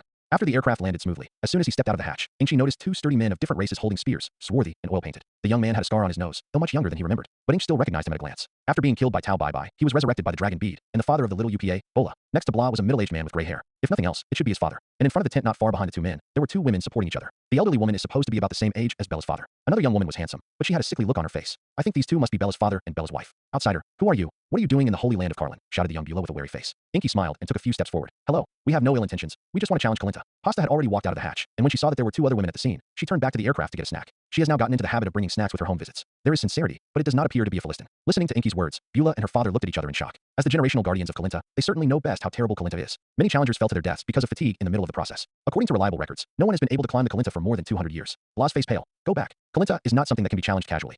At this time, Pasta had already pulled Lanfang with a snack, ran to the 2 women, and took the ladies' route. When Beulah and Bella's father saw this, the hostility on their faces disappeared. Bella's father once again earnestly advised, "Young man, you better give up. Challenging Kalinta can be life-threatening. You have a very good wife. Would you like to see her widowed?" Inch smiled and shook his head. "I'm sorry, I insisted on climbing the Kalinta." Beulah sighed. Her eyes suddenly hardened. "Then, I will regard you as a blasphemer of the Kaolin Holy Land, and I will defeat you without mercy. Are you ready to come to your senses?" Inky nodded. Without further ado, Beulah prepared to hand his father the spear in his hand. "Wait a minute." Inch stopped. "It's not fair to you. Well, you should be good at a spear attack. Don't hold back. I'll defeat you and prove that I have what it takes to challenge the Kaolin Sanctuary." Beulah was stunned for a moment and nodded seriously. "I understand. I respect your opinion." The 2 of them came to the open space on the side. At this time, Pasta and Lanfang had become very familiar with Bella's wife and Bella's mother. The 4 of them sat cross-legged and ate snacks. Blah's wife and Bella's mother taste the rare snacks that Pasta brought from outside, while Pasta and Lanfang try the dried game that Bella's wife has brought out that is unique to the Carlin Forest. Bella's wife was well aware of her husband's strength, and when she saw her husband pick up the spear, Inchi was empty-handed and couldn't help whispering to Pasta, "Aren't you worried about your husband?" Hearing the salutation, Pasta glanced at Inchi with a smile. "Don't worry at all. He's incredibly powerful." While the 2 were talking, Inch and Beulah had already exchanged hands. "Drink," Beulah roared, both as a shock and as a reminder. Immediately followed by the unity of human spears, it slammed towards Inchi like a hurricane. Inchi turned sideways and avoided lightly, and said leisurely,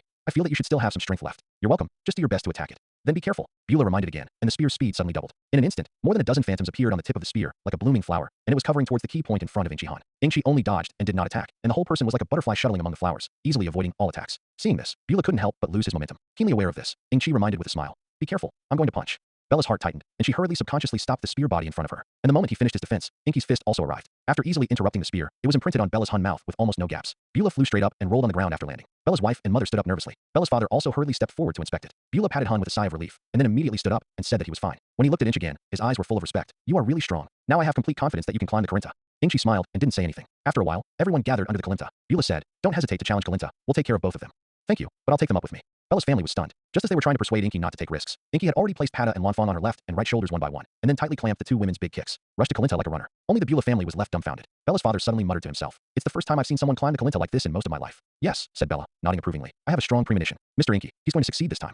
Inky used his fastest speed to run towards the top of the Carlinta. The rapidly alternating feet under him were almost invisible. The time to climb is undoubtedly quite boring. There was nothing in the sky but the repetitive patterns on the surface of the Kalinta and the white clouds. Pasta and Lanfang, who were sitting on Inky's shoulders, were still a little excited at first, but as time passed, they all dozed off. In the end, he simply fell asleep. But Inky himself was not bored. He has a hint of a blue screen interface, and every once in a while the blue spots will flash, reminding him that his combat power has increased a little more. This makes Inch feel like brushing up on combat power when playing RPG games. From the 3 poles in the sun to the middle of the day, it took more than 2 hours. Inch finally sees the Temple of Carlin at the top of the tower. It was an ellipsoidal, almost hamburg-shaped building. From the anime, Inky knows it very well. The temple is divided into 2 floors, and the lower level is where the Karen immortals eat, work, and rest. On the upper floor is a wide hall, and the stone pillars in the middle are placed with fake super holy water. It's a place for people to practice. Through the void at the bottom of the temple, Inky entered the first floor of the temple, then put Pasta and Lanfang down. "Hey, you two wake up, the top of the Kalinta tower has arrived." Pasta soon came to his senses. "Ah, is it already at the top?" Lanfang fell into Inchi's arms in a daze before she woke up, dancing wildly for a while. Inch held her steady again, glanced at Pasta again, and reminded in a low voice, "You two come with me. There is a Carlin immortal on the upper floor. But don't be surprised when you see it, despite the fact that it is a white cat that has lived for more than 800 years. When Pasta and Lanfang heard this, they couldn't help but look at each other. Through the stairs, the 3 of them came to the top of the wide hall. Sure enough, the 3 of them saw a white cat with a cane on a dragon's head. Inky folded his hands and bowed respectfully to the white cat. "It's a pleasure to meet you, Carlin immortal." Pasta and Lanfang also saluted together. The Karen immortal twisted his cat whiskers. "You are the first to see me for the first time, and you are sure that I am a human of the immortals. However, then again, you are really strong." There were still 2 people sitting on their shoulders, and it only took more than 2 hours to climb up. "Let me think about how much time it took the first turtle immortal to climb up. By the way, it took him a whole week." Ing-Chi said, "It was teacher Wu Tian who recommended me to climb the Kalen Tower." "It's him." The Carlin immortal nodded abruptly. "Are you also here to drink the super holy water?" Inky, of course, knows that. This so-called super holy water is actually just ordinary water. What really makes the drinker stronger is the practice of climbing the Kalen Tower and taking the bottle from the Kalen immortals. Inky smiled. "I know. Therefore, I have come this time to ask you for super divine water." A trace of cold sweat broke out on the Kalen immortal's forehead, and it wiped it and said, "Do you also know the existence of the super divine water?"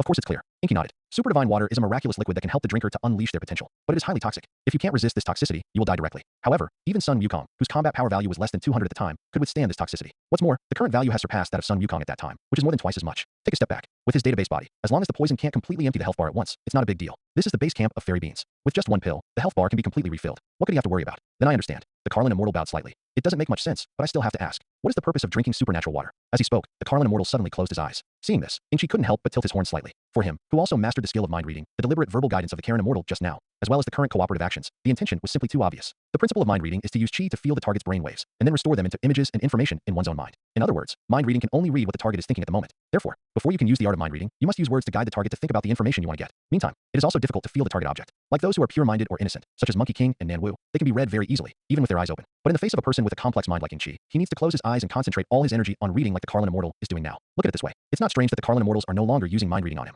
Even before coming to Kalinta, Inchi had already thought about this. This will really be encountered, and Inchi is not in a hurry to throw out the envisioned picture. His dream prediction ability, the resurrection of the great demon King Vic, and the advent of the end of the world, all of the images that seem to be real and illusory, are clearly expressed. Inchi came to drink the super divine water in order to save the whole world. However, Inky still pretended not to know anything, and still replied, "I am actually." The words had just begun when they were interrupted by the Carlin immortals. "Well, no more talking. I already know it all. You're such an amazing guy who has the ability to see the future. Come with me, and I'll bring you the supernatural water." After the Carlin immortal finished speaking, he took the 3 of them back to the lower floor. From the cabinet on the south wall, a container with an unpretentious appearance was carefully removed, no different from an ordinary teapot. If I have to say, there is a special painting on its surface, diamond-shaped, with a god written in white characters on a red background. The Carlin immortal brought another porcelain teacup. Just as he was about to fall, Inky suddenly stopped him. "Wait a minute, Carlin immortal, I haven't fully warmed up yet." "Hot? Warm up?" The Carlin immortal scowled, his head a little inexplicable. "Yes." Inchi replied briskly, but did not explain it carefully. Turning around, he pulled Pasta and Lanfang to the front and continued, "I have 2 more things I want to trouble you, the Carlin immortal. The first thing is to ask you to sell me all the beans you have grown over the years. The second thing is to ask you to pass on the technique of cultivating fairy beans to these 2 relatives of mine. Please, the fairy beans are of great significance to the whole world, and even to the entire 7th universe. Please don't cherish yourself.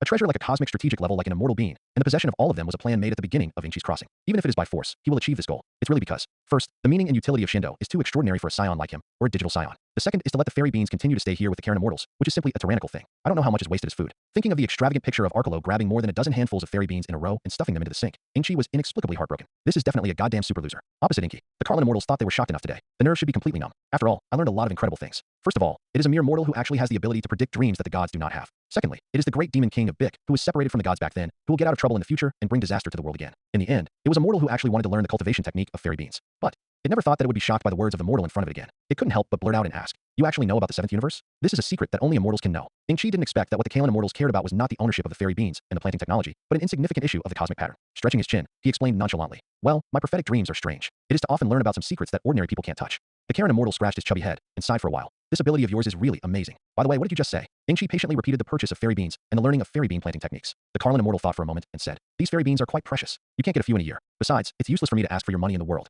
Ingshi didn't say anything, but repeated it again with a sincere attitude. The Carlin Immortal paced back and forth for a while, and finally made up his mind. In this way, if you can tell me again, there are 3 future secrets that I don't know. I'll give you all the beans.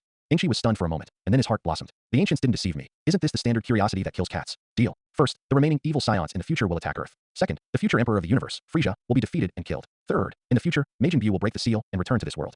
These 3 future news. One is more terrifying than the other, and the Carlin Immortal, who knows the inside story very well, can't help but tremble in his teeth. Oh my god, will Majin Buu come back to life? This is a catastrophe for the entire universe. What happened to our 7th universe in the end? Has it been destroyed? Asked the Carlin Immortal impatiently. Ingshi sold Guanzi. I don't know about this. There are no answers to dreams. The Karen Immortal then brought 5 jars. Ingshi was overjoyed when he saw this, and all these 5 jars were full of fairy beans. All my harvest for more than 800 years is here. The Carlin Immortal said weakly. Thank you. Ingshi was no longer polite, and hurriedly packed all the 5 Ultra Immortal beans into the S-type universal capsule. Putting the capsule away solemnly, Ingshi pointed to Pasta and Lan Fong and asked, then they learn about fairy bean cultivation? I'm not in the mood for that. The world is going to be destroyed. What are you doing with fairy beans? Replied to the Carlin Immortal with a lack of interest. Ingshi smiled. Then how about I exchange 3 more future secrets? Hearing that there was another secret to hear, the Karen Immortal immediately came to his senses, gritted his teeth, and said, okay, I agreed. Say it quickly. First, Lord Beerus, the god of destruction, will wake up in the year 778 of Aki. Second, the strongest warrior in the 11th universe is not the destruction of the gods, but a human named Jillian. Thirdly, John-sama often complains that there are too many universes now. These 3 pieces of news are more powerful than the other. Maybe there are more lice and they don't bite, and they don't worry about more debts, but the Carlin Immortals are relieved and their mood calms down. He closed his eyes for a moment, then opened them and said, don't worry, I will keep my promise. Inky, of course, would not doubt the credibility of the Carlin Immortals. He returned to Pasta and Lan Fong and told them how important Shindo was to him. The 2 women immediately said that they would definitely master the fairy bean planting technology thoroughly. Subsequently, Inky began his warm-up before taking the supernatural water, climbing the Kalinta again. The climb just now increased his combat power by a total of 30 points. This means that the practice of climbing the tower is quite effective for him. So, obviously, there is no reason to give up this practice so easily like Goku in the anime. Ingshi is a normal person's thinking, so he naturally has to keep climbing the tower to brush up his combat power until he completely loses the promotion effect. Thereupon, the next 3 days, Inky uses both hands and feet, except for eating, and constantly climbs up and down the Kalinta all the time. While his combat effectiveness continued to rise, his speed was also getting faster and faster, from more than 2 hours to an hour, and from an hour to half an hour, 20 minutes, 10 minutes. On the 3rd day, it only took 5 minutes for Inky to go up and down. At this, the nerves of the Carlin Immortals were already numb with shock. The only disadvantage is that it takes 50 runs now to increase one's combat effectiveness. To this extent, Ingshi naturally gave up climbing the tower and practiced. These 3 days of cultivation have brought him a total of 102 points of combat value increase. Now his combat effectiveness at 500 kilograms has become 332. Back at the top of the tower, Pasta and Lan Fong lived up to his expectations, and in these 3 days, they learned the planting techniques of fairy beans. The 2 also asked the Carlin Immortal for a large piece of the root of the fairy bean. You can plant at any time. That, Karen Immortal, I've finished my warm-up now. Please take out the super divine water again.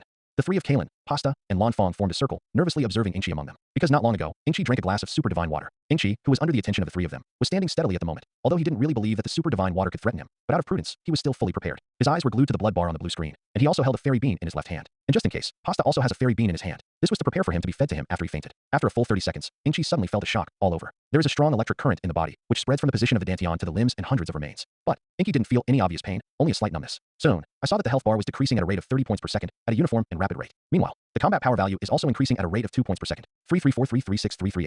It didn't stop until 502. Ingshi immediately noticed that all the abnormal sensations in his body disappeared as well. The medicinal effect of the super divine water lasted for 85 seconds, consumed 2,550 points of my blood, and increased my combat strength by 170 points. This result is okay. Ingshi thought secretly in his heart. The Karen Immortal looked at Ingshi, who had always stood motionless, and couldn't help but mutter. In its memory, most of the people who drank the supernatural water would soon roll on the ground and pass out in pain. There is no such thing as the current situation of no reaction, and it is simply unique. What's going on? Could it be that the supernatural water has lost its effect? It was about to ask, but Ingshi looked up. Roar. Faintly, the 3 people surrounding Ingshi seemed to see a giant/large chimpanzee phantom roaring in the sky. A gust of wind centered on Ingshi and spread in all directions. The hair of the Carlin Immortals, Pasta, and Lan Fong kept falling backwards. Ingshi realized that this was a natural overflow phenomenon of the explosion of breath in a short period of time, and quickly reined in his breath. The surroundings quickly returned to normal. The Carlin Immortal's ability to perceive aura is quite powerful, and of course he knows that Ingshi is much stronger. But it didn't know what had just happened, so it could only helplessly ask Ingshi, what the hell is going on? Ingshi smiled and casually handed out the porcelain teacup in his palm again. Obviously, the super divine water worked on me. Excuse me, pour me another glass. Carlin Immortal. The second cup of super divine water only consumed 1275 HP for Ingshi, but it only brought him 85 points of combat power. The third cup is even less, and while burning 637 HP, it only increases the combat power value by 42 points. The fourth cup is 318 HP in exchange for 21 battle points. The fifth cup is 159 HP in exchange for 10 battle points. The sixth cup is 79 HP in exchange for 5 battle points. The seventh cup is 39 HP in exchange for 2 battle points. The eighth cup is 19 HP in exchange for 1 battle value. By the time of the ninth cup, the super divine water had no effect on him, and had turned into pure boiled water. It's also useless to drink. Ingshi knew very well, of course, not that the potential of this body had been tapped by the super divine water. After all, the potential of science is endless, simply because the super divine water only has so many effects. After all, it's just an earth-level treasure. When Ingshi returned the empty porcelain teacup to the Carlin Immortal, the Carlin Immortal said faintly, I feel that the few days I have been with you will at least let me live 10 years less. Can you not always frighten me so much? Hearing this, the two girls next to him, Pasta and Lan Fong, secretly snickered. Ingqi smiled apologetically, and then shifted his gaze to his left palm. With its verdant color and flat shape, it doesn't look much different from ordinary broad beans. It's hard to imagine that this is a magical fairy bean that can instantly heal injuries and restore all physical strength. I believe that as long as it is swallowed, the amount of HP that has been empty for most of the tube will definitely be able to be filled in an instant. It's just, Ingqi couldn't help but observe the current blood volume through the blue screen interface again. 1392. Moreover, it is still recovering at a rate of 1 point per second. As a Dragon Ball fan, Ingqi certainly knows the biggest bug in the Saiyan is that after near-death recovery, the strength can increase a lot. The current scenario seems to be able to meet this condition. Ingqi couldn't help but fall into deep thought. The digitization of the body is indeed good. As long as the amount of blood is bottomless, no matter how serious the attack is, it will have no effect. 100% performance throughout the process. But this unexpectedly brought him a difficulty. I don't know how to know if my body is in a near-death state. If the body is not in that dying state, it is recovered, and it is estimated that there is no effect. The amount of blood at 1392 points seems to be very small. However, Ingqi is not sure that he is endangered. Maybe a single-digit amount of blood is endangered? Ingqi suddenly discovered that this Saiyan cheating method is not so simple. Maybe if you're not careful, you might kill yourself. But obviously, it is absolutely impossible to get Inch to give up this biggest cheat. Ingqi meditated. Suddenly, a flash of light flashed through his mind. In the Dragon Bead Universe OL online game, when the blood volume is less than 3% of the total blood volume, it is usually defined as endangered blood volume. You might be able to try it yourself, and when your HP drops to less than 3%, does it mean that you are also endangered? Come to think of it, Ingqi was unusually excited. After saying hello to the Carlin Immortals, as well as Pasta and Lan Fong, asking them not to disturb him, he ran to the top hall in a hurry. The current total HP is 6,468, and 3% is 194. In other words, you have to grind your blood to less than 194, and then take fairy beans to see if your strength will skyrocket. With this data flashing through his mind, Inch cautiously began to self-injure. He didn't use the energy blaster, for fear that if he went too far, he would be happy and sad. After a brief consideration, Ingqi clenched his right fist and punched Zhuan fiercely. Moment. His health has been reduced by 30 points. Ingqi nodded. The second punch, with the same force, the same angle, hit the same position. It's still a 30-point reduction. This is the advantage of a digital body. As long as he wants, he can always continue to output like this. The third punch, the fourth punch. After a full 41 punches, Ingqi's HP became 162.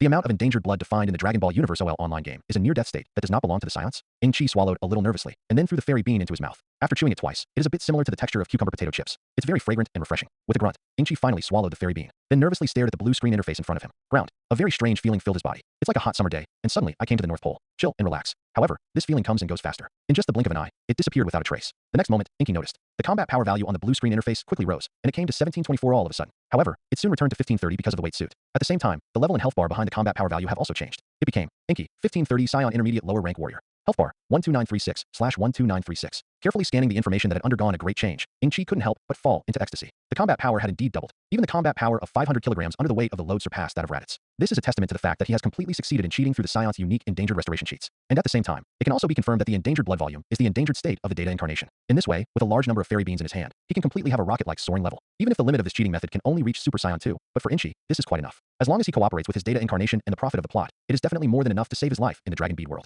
At the same time that Ingqi was excited, he was on the lower floor because of the abnormal situation that Ingqi had drunk the super divine water, and the Carlin Immortal, who was looking for ancient books, sat on the ground in surprise. Attracted the eyes of Pasta and Lan Fong at the same time. How can this be? It doesn't make sense at all. The breath has skyrocketed so much again. Who the hell is he? Muttered the Carlin Immortal sitting on the ground with a look of incredulity. Top floor Basilica. Ingqi, who calmed down, his first thought was to ignore the crazy combat power of 3721 and first reach the second realm of Super Saiyan. However, when it came time to actually implement it, Ingqi hesitated. If you do this, it will be absolutely fine for a few days to become the first in the universe at the current point in time. After all, the demon view is sealed. The god of destruction Bruce is sleeping. Weiss wants to protect Bruce, and Broly is still gnawing spider feet on the planet Wampa. And Super 2 can definitely beat Frisia, Gula, and the Kurdish King. However, it doesn't mean much. Inch didn't think he was Broly, and he was a natural martial arts wizard like Zamas. The short-term strength has skyrocketed, and the foundation is inevitably not solid, and the upper limit is limited. What's more, even Zamas, a rare martial arts wizard among the king gods of the realm, after his strength skyrocketed, the same realm was still beaten by Vegeta in red and blue switching mode. This is also a major drawback after the rapid upgrade, and it is powerless to compete with the realm. Wizards didn't want that. The later you go, the slower the realm level up. The combat power of the same realm is undoubtedly quite important, and the combat power of the same realm is obviously directly linked to the foundation. The foundation is not solid, and I want to be awesome in the later stage. That's just delusional. Moreover, the environment is quite peaceful now. There is no crisis at all. In a hurry to increase the combat power, he can only fight the Frozen Clan. Do you want him to sacrifice his foundation to avenge the Scions? What kind of international jokes? Of course, the most important reason is that Ingqi feels that the more solid the foundation, the greater the possibility of breaking through the Freedom Extreme Intention Gong in the future. Let's practice slowly in the early stage. It's still early, and there's no need to take any risks. Ingqi finally made a decision. After the fairy beans and the fairy bean cultivation techniques were in hand, Ingqi took his farewell to the Karen Immortals. With Pasta and Lan Fong, according to the plan in his mind, Ingqi was originally going to go directly to the temple of the celestial god further above the Kalen Tower. But before leaving, he remembered another thing that was not light or serious. After a brief consideration, he flew down the Kalinta with the two girls first. Seeing the three of them falling straight down, the Beulah family was startled. One by one, they subconsciously ran over to catch them. Witnessing this scene, Ingqi nodded secretly, feeling that it was still meaningful for him to deliberately run this trip. Ingqi then landed safely with Pasta and Lan Fong in his arms. Beulah stepped forward and asked in surprise and eagerness, "Mr. Ingqi, you have already climbed the Kalen Tower, right?" Ingqi didn't explain much, just smiled and nodded. Beulah couldn't help but be envious and admired. Climbing Kalinta can be described as his lifelong wish and dream. A few days ago, although he had said that Inch might be able to climb the Column Tower, it was only a good wish. In fact, he thought in his heart that no one in this world could do it. Unexpectedly, a few days later, he himself was slapped in the face. Not only did Inky come down, but he also brought him to climb the Kalen Tower, where he saw the shocking news of the Carlin Immortals. Bella's father also sighed from the bottom of his heart. It's amazing. I didn't expect that in my lifetime I would see someone who could actually climb the Kalen Tower. In this life, even if you die, it's worth it. After speaking, he couldn't help but cry. Bella's family has guarded the sacred place of Karen for generations, and this special complex is difficult for others to understand. Inky noticed that Pasta and Lanfang had been pulled aside by Bella's wife to whisper to the side. He bluntly said to Bella, "There is something I must remind you. I see that your wife's face is not very good. If you have time, take her to the hospital for a checkup as soon as possible." Combined with the fact that UPA is very young and has no mother at a young age, Inky can be pretty sure that Bella's wife's illness is not light. What? Hearing this, Beulah and Bella's father's faces changed in unison. Bra did not doubt the truth of Inky's words, and the person who was able to climb the Kalinta was already about the same status as the Carlin immortals in his mind. He just turned his head uncomfortably and said, "Thank you for the reminder, Mr. Inky, but we don't have any money." Inky had expected this. He took out an all-purpose capsule from his pocket and handed it to him. "Money is not a problem. There's 10 million sols in cash. Treat it as if I had lent it to you. It's better to return it slowly in the future." Listening to Inky's words, Beulah and Bella's father both knelt down gratefully.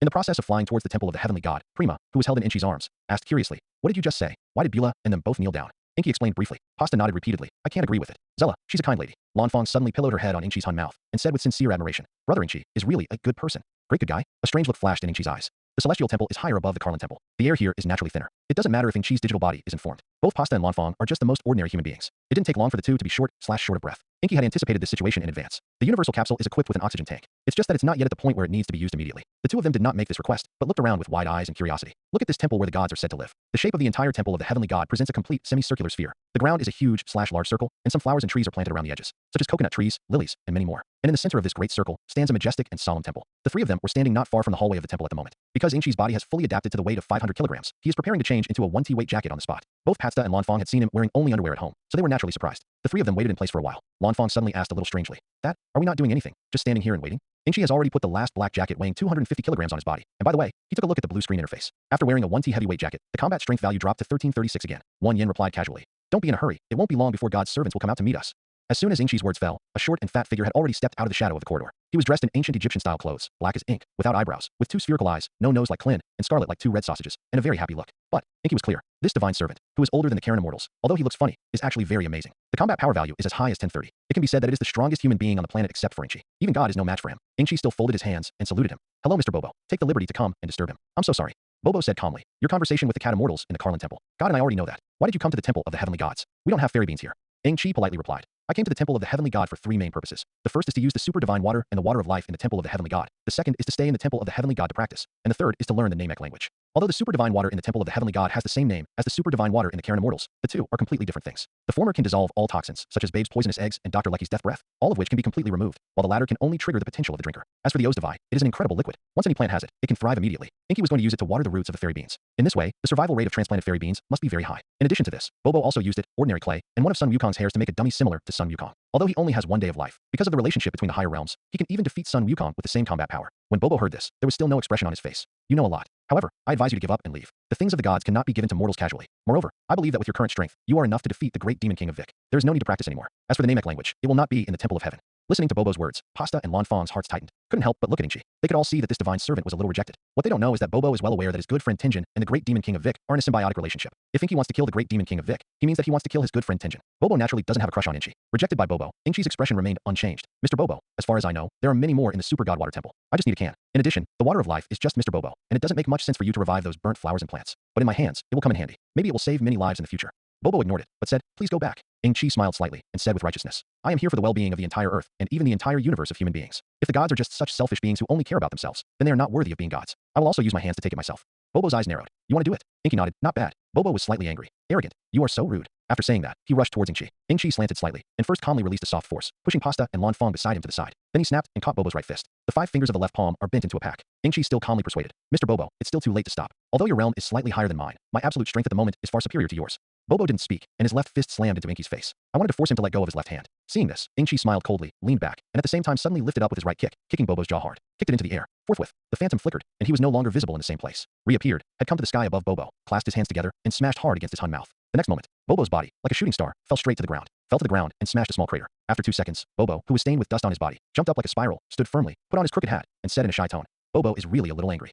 Bobo's body was as fast as thunder, and he rushed straight towards Inky, and his hand swung out 100 punches in an instant, but all of them were easily dodged by Inky. After another straight punch missed, Bobo kicked out the right kick at great speed. But he's fast, and inches faster. At the moment when Bobo kicked out, through chi, Inky, who had already sensed his next move, raised his foot in advance and kicked on his right foot at once. Bobo's center of gravity suddenly lost, and he fell forward. Where would Inky be polite? His left elbow slammed into his neck, smashing him to the ground. While Bobo's head was dizzy and confused, Inky had already put his hands together and condensed the turtle-sec Qigong wave. Stop. Just when the snow-white Qigong wave in Inky's hand had condensed into a volleyball, another figure appeared in the corridor. The one who spoke out was naturally the current owner of the temple of the heavenly god, Vic himself. Ingshi had no intention of killing Bobo in the first place, unless he was crazy and didn't want to learn the king fist of the world, so he might be sick and end up on the path of the gods. Hearing this, he took advantage of the situation and aimed the turtle faction Qigong wave at a higher altitude. The Qigong wave that flew out 100 meters suddenly exploded, while causing dazzling white light. It also caused the heavenly god temple to have a wind of level 6 or higher for the first time. Although Bobo was hit, Ingshi still looked very polite. Lord Tenjin, I'm very sorry, I was rude.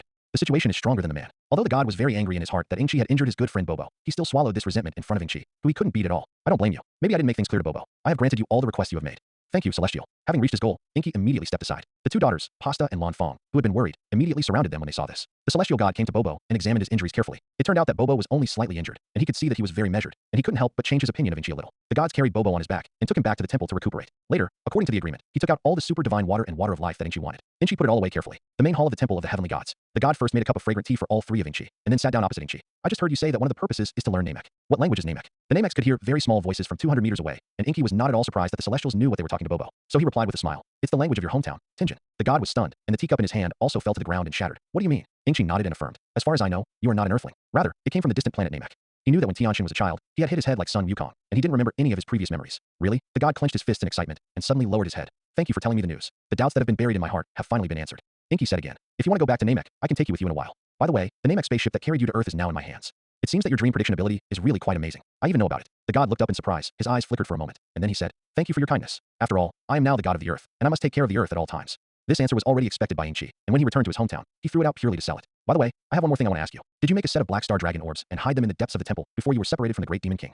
Ingchi asked this question to get this set of Black Star Dragon beads, but it was only for a secondary purpose. What's more, it is to confirm whether the current Red Star Dragon beads on the Earth may have dark changes through the existence of this set of Black Star Dragon beads. After all, the Dark Dragon bead is an anti-heaven existence that can give birth to a Super 1-star dragon that can beat the Super Race 4. It's not okay if you don't pay attention in advance. The god looked at Ingchi again in amazement. You even know this? I'm curious now. What else do you don't know? However, this set of dragon beads cannot be used lightly, because before the gods finished speaking, Ingchi had already continued. Don't worry, I'll find a no-man's planet to use it. The gods were speechless. However, what Ingchi is most concerned about now is not about this set of Black Star Dragon beads, but about the Red Star Dragon beads. Since the Black Star Dragon bead exists, the possibility of the Red Star Dragon bead being darkened is not nothing. Ingchi naturally asked about the negative energy of the Red Star Dragon bead with concern. After listening to Ingchi's description, the god of heaven, who is the creator, is a little confused. Is there such a thing? Inch shook his head. It seems that the gods are not aware of this either. Otherwise, with his temperament and love for the second home of the Earth, he would definitely warn Sun Wukong and others in advance. And Vic, who is in harmony with him, should also know. But as it turned out, Vic was also not clear. Although the darkness was still unknown, Inky still reminded himself inwardly of it. Once it is found that there are signs of rupture in the Red Star Dragon bead, it will be sealed directly, until his own combat power can crush the Super 1-star dragon. Inky then offered to keep the Black Star Dragon bead for the Celestials. The reason is that it is placed in the temple of the heavenly gods, and it is not safe. Although the gods were not happy, they could only stare dryly when their skills were inferior to others, and they were unwilling to completely tear their faces.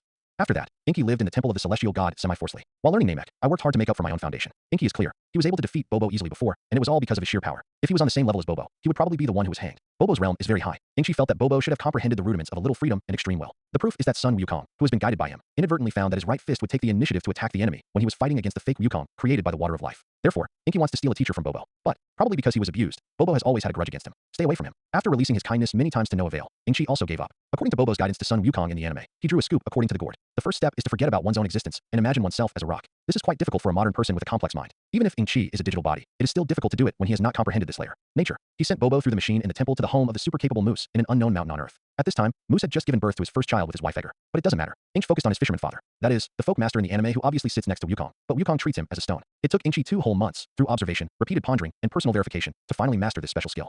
After the first step, let yourself be as silent as the sky. Inchi immediately started the second step of cultivation. That is, concentrate and feel the subtle vibrations of the air in the space, and finally achieve the effect of faster than lightning. Generally speaking, the means of capturing the opponent's attack is more efficient than the eyes through the chi, and the higher level than the chi is the vibration of the air, because the moment the air is moved, the vibration of the air has been completed. If you can catch this extremely subtle vibration of the air, you will be able to predict your opponent's next move even more than chi. After spending this time together, Inchi knew that Bobo had actually reached this state. The reason why he lost to Inchi last time was because even if he predicted Inchi's next move, his body still couldn't keep up with the reaction speed at all. The gap is too big, and it's in vain. If Bobo could stand on the same level as him, this ability would be quite terrifying. It can be said that before the fight started, Bobo was already invincible. Therefore, this ability must be mastered by Inchi. Of course, it is impossible to succeed just by thinking and by messing around without rules. Therefore, Inchi still decided to follow the cultivation method in the anime. Let Bobo pass through that magical machine and send himself to the Kolo Mountain. Then use the Divine Crown's ability to attract lightning to master this special ability. Inchi, who wore the Divine Crown for the first time, was immediately keenly aware that the air in the space had already vibrated significantly before the lightning bolts in the layers of dark clouds on the top of the mountain took shape and slashed towards the Divine Crown with full hatred value. After being struck by lightning a few more times, Inchi suddenly realized that those obvious air vibrations were the tracks of lightning that were about to take shape. As long as you master this trajectory, you will naturally be able to avoid lightning in advance.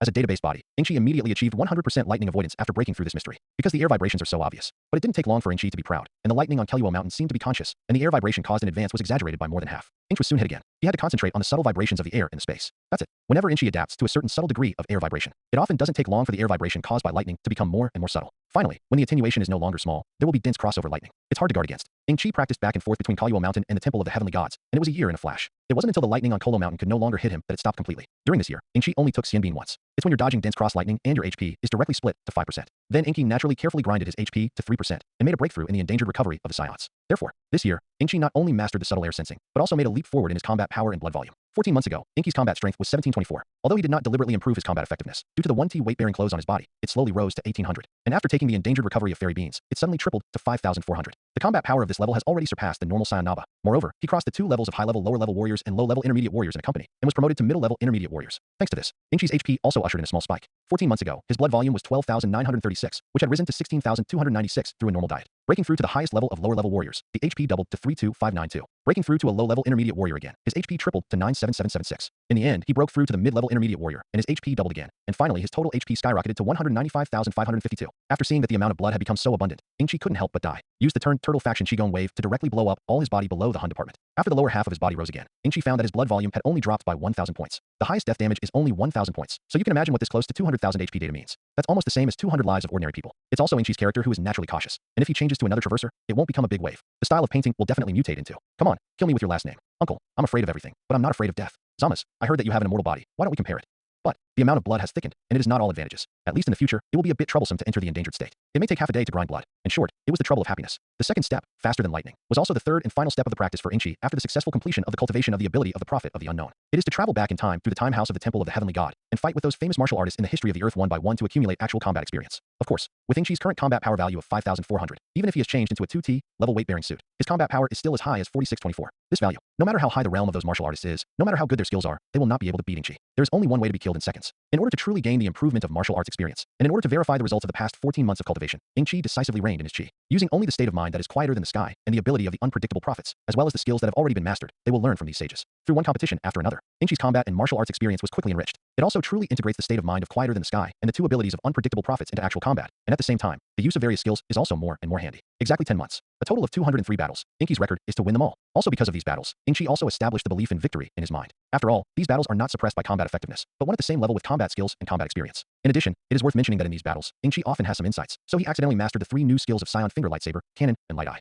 Before he knew it, Ing-Chi had been in the Temple of the Gods for 2 years, successfully mastered Namex language. Naturally, Pasta and Lanfang stayed in the Temple of the Heavenly God and accompanied him for 2 years. The two have also benefited greatly. As early as 2 years ago, Ing-Chi advised the two, while planting immortal beans, it is important to practice a certain amount of martial arts. It is best to reach the level of mastering the art of dancing the sky. In this way, whether it is to do things or to escape for your life in the future, you will inevitably have more advantages. Pasta and Lanfang have completely reached the point of obeying Ing-Chi Yen. At the mention of Ing-Chi, the two of them began to practice seriously in their spare time besides watering the fairy bean plants with the water of life, as well as cooking. At first, the two of them exercised in an orderly manner, and they also used the fitness equipment purchased by Ing-Chi in the Villa Mansion. Later, Bobo couldn't stand it anymore. He is very uninterested in Ing-Chi, but he has a good impression of Pasta and Lanfang. After all, the arrival of the 2 daughters also saved him the effort of cooking and washing dishes. In order to practice Namex language, Ing-Chi would bring Tinjin and Bobo over to chat every mealtime. The first is to create an environment for Namek, and the other is to enhance the relationship with the gods. Bobo, in particular, has a crush on Pasta, because he thought that Pasta's meals and snacks were so delicious. So he offered to help guide them in their practice. Bobo has cultivated a famous teacher like Sun Wukong, who defeated the young Vic. Under his careful guidance, both Pasta and Lanfang have made amazing progress. After 2 years, Pasta's combat power value has become 83, and Lanfang's combat power has reached 105, because her martial arts talent is better than Pasta's. Naturally, I learned the art of dancing the sky. Considering that both of them have mastered Chi, Ing-Chi also gave the banana fan that he didn't need on his body and could only really work through Chi, as well as Chaotian Aya, to the 2 women. Pasta was a little weaker and was assigned a stronger banana fan. Lanfang got Chaotian Aya. Both of them were very fond of the weapons that Ing-Chi had given them. Also, the fairy bean plant cultivated by the two. From this month, it has already come to fruition. It will be harvested in another month. Both of them had 10 fairy beans on their vines. That's more than the old fairy bean vine of the Carlin Immortals.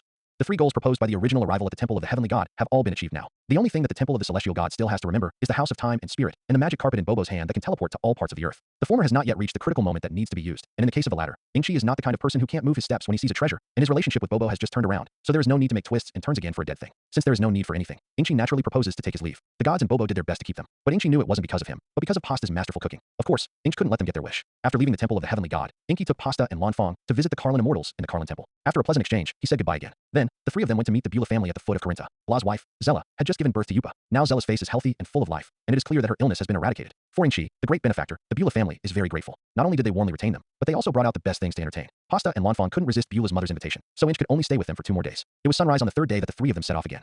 In order to continue to train Pasta and Lanfang, Ing-Chi accompanied the 2 of them to abandon convenient means of transportation such as flying machines and cars, and did not use the dance technique, so they relied on 2 kicks to rush forward. At a speed of 10 meters per second, the 3 of them ran wildly across the field. Lanfang suddenly asked, "Brother Ing-Chi, where are we going all the way east?" Before setting off, Ing-Chi had already locked onto the target through the energy detector. "We are going to find a warrior named Crane Immortal. There is a skill he has mastered that is very valuable. I want to get my hands on it." Hearing this, Pasta couldn't help but interject and said, Inky, there's a question that has been in my mind for a long time. It's just that I want to ask you. You're already so strong. Not even Bobo and the Celestials can beat you. Why are you still so tirelessly pursuing power? Inchi turned his head, looked at her with a smile, and said, What's the matter? Pasta's face turned red, and she hurriedly said, No, no. How can I get tired of getting along with you and doing things? I just think it's weird to always run around like this.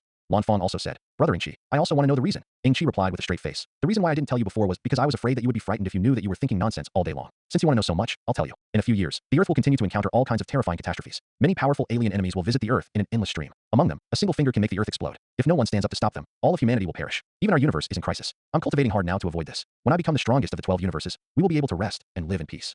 Inch certainly wasn't as great as he said he was. He just didn't want to be an ignorant ant when he cultivated, and he didn't want to be manipulated by the strong at will. He only wants to protect the Earth because this Earth is somewhat similar to the Earth before he crossed over, and it is more suitable or habitual to live and live. If it really came to the point where he couldn't do anything, he would definitely prepare in advance, and then leave with Pasta and Lanfang. Pasta nodded, understood. I will definitely give you my full support in the future.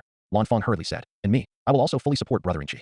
At 3 o'clock in the morning, the three of them arrived at an ancient village. Along the way, the villagers in this village looked listless and lifeless on their faces. From time to time, I sigh and sigh. Inky told Pasta and Lanfang not to bother, and then the three of them walked into the only restaurant in the village. Just entered, a middle-aged man in black who was leaning against the window in the east suddenly slammed the wine bowl in his hand on the table and said loudly, Damn, those demons run out to grab things every night. They are about to run out of food. We can't go on like this, otherwise, we will starve to death sooner or later. The old man in brown, who was sitting opposite him, sighed and said, Even if you don't want to do this, what can you do? The king has spent a lot of money and invited many famous martial artists, but he wasn't the opponent of that Azura at all. If he dared to resist that adult, he would probably be killed directly. After the old man in brown finished speaking, the surrounding diners also lamented, and each lowered his head. And the middle-aged man in black who was encouraging morale, seeing everyone's reaction, muttered a few words in a low voice and angrily, and sat back helplessly. Hearing the name Azura, Inchi's eyes lit up, but he didn't say anything, just ordered a table full of dishes, and feasted on Pasta and Lanfang, who were obviously hungry. After Pasta and Lanfang were full, Inchi suddenly raised his right hand and said, I am a martial artist who intends to come to defeat that Azura. Which of you is willing to take me to the king?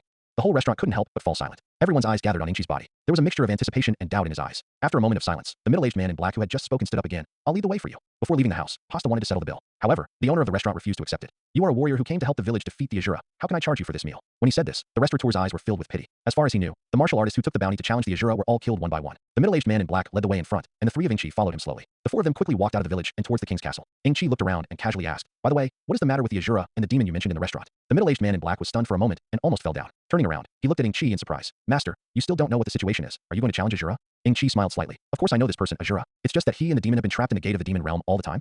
The middle-aged man in black suddenly continued to lead the way. It is said that Azura is looking for some magic sword. He said that the magic sword was somewhere in the world. Therefore, every time night falls, he will push open the door of the demon world and come to the human world to find the magic sword. The demons who followed him took the opportunity to run out and cause chaos in the world.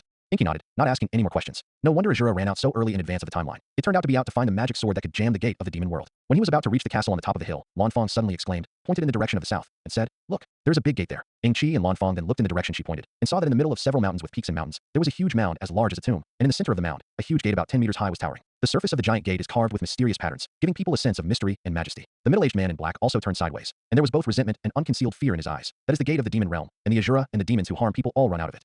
After the middle-aged man in black told his intentions, the guards of the castle hurriedly lowered the hanging door. When the king and queen received the news, they came out to greet them in person. Although the two of them were younger than they remembered, Inchi still recognized them at a glance. The standard Western-style king and queen dress with a crown on their heads. The king first expressed his deep gratitude to the three of them for their arrival. Because Inchi is close to 2 meters tall, he has strong muscles. The king thought that he was a strong martial artist at first sight, and naturally there was no bloody plot like looking down on little Yukon. Then he naturally talked to Inchi about the reward. As long as he could repel or force the Azura not to be a disaster in the world, he would give a one-time reward of 10 million souls. Of course, Inchi can't look down on this money, but the money that comes to the door on the initiative will not be stupidly pushed out. This trip was meant to be a no-brainer. Inchi naturally agreed. When the king saw that Inchi agreed, he finally breathed a sigh of relief and ordered, Come and lead the three masters down to bathe and rest, and gather up enough energy to cope with the night patrol of the castle tonight.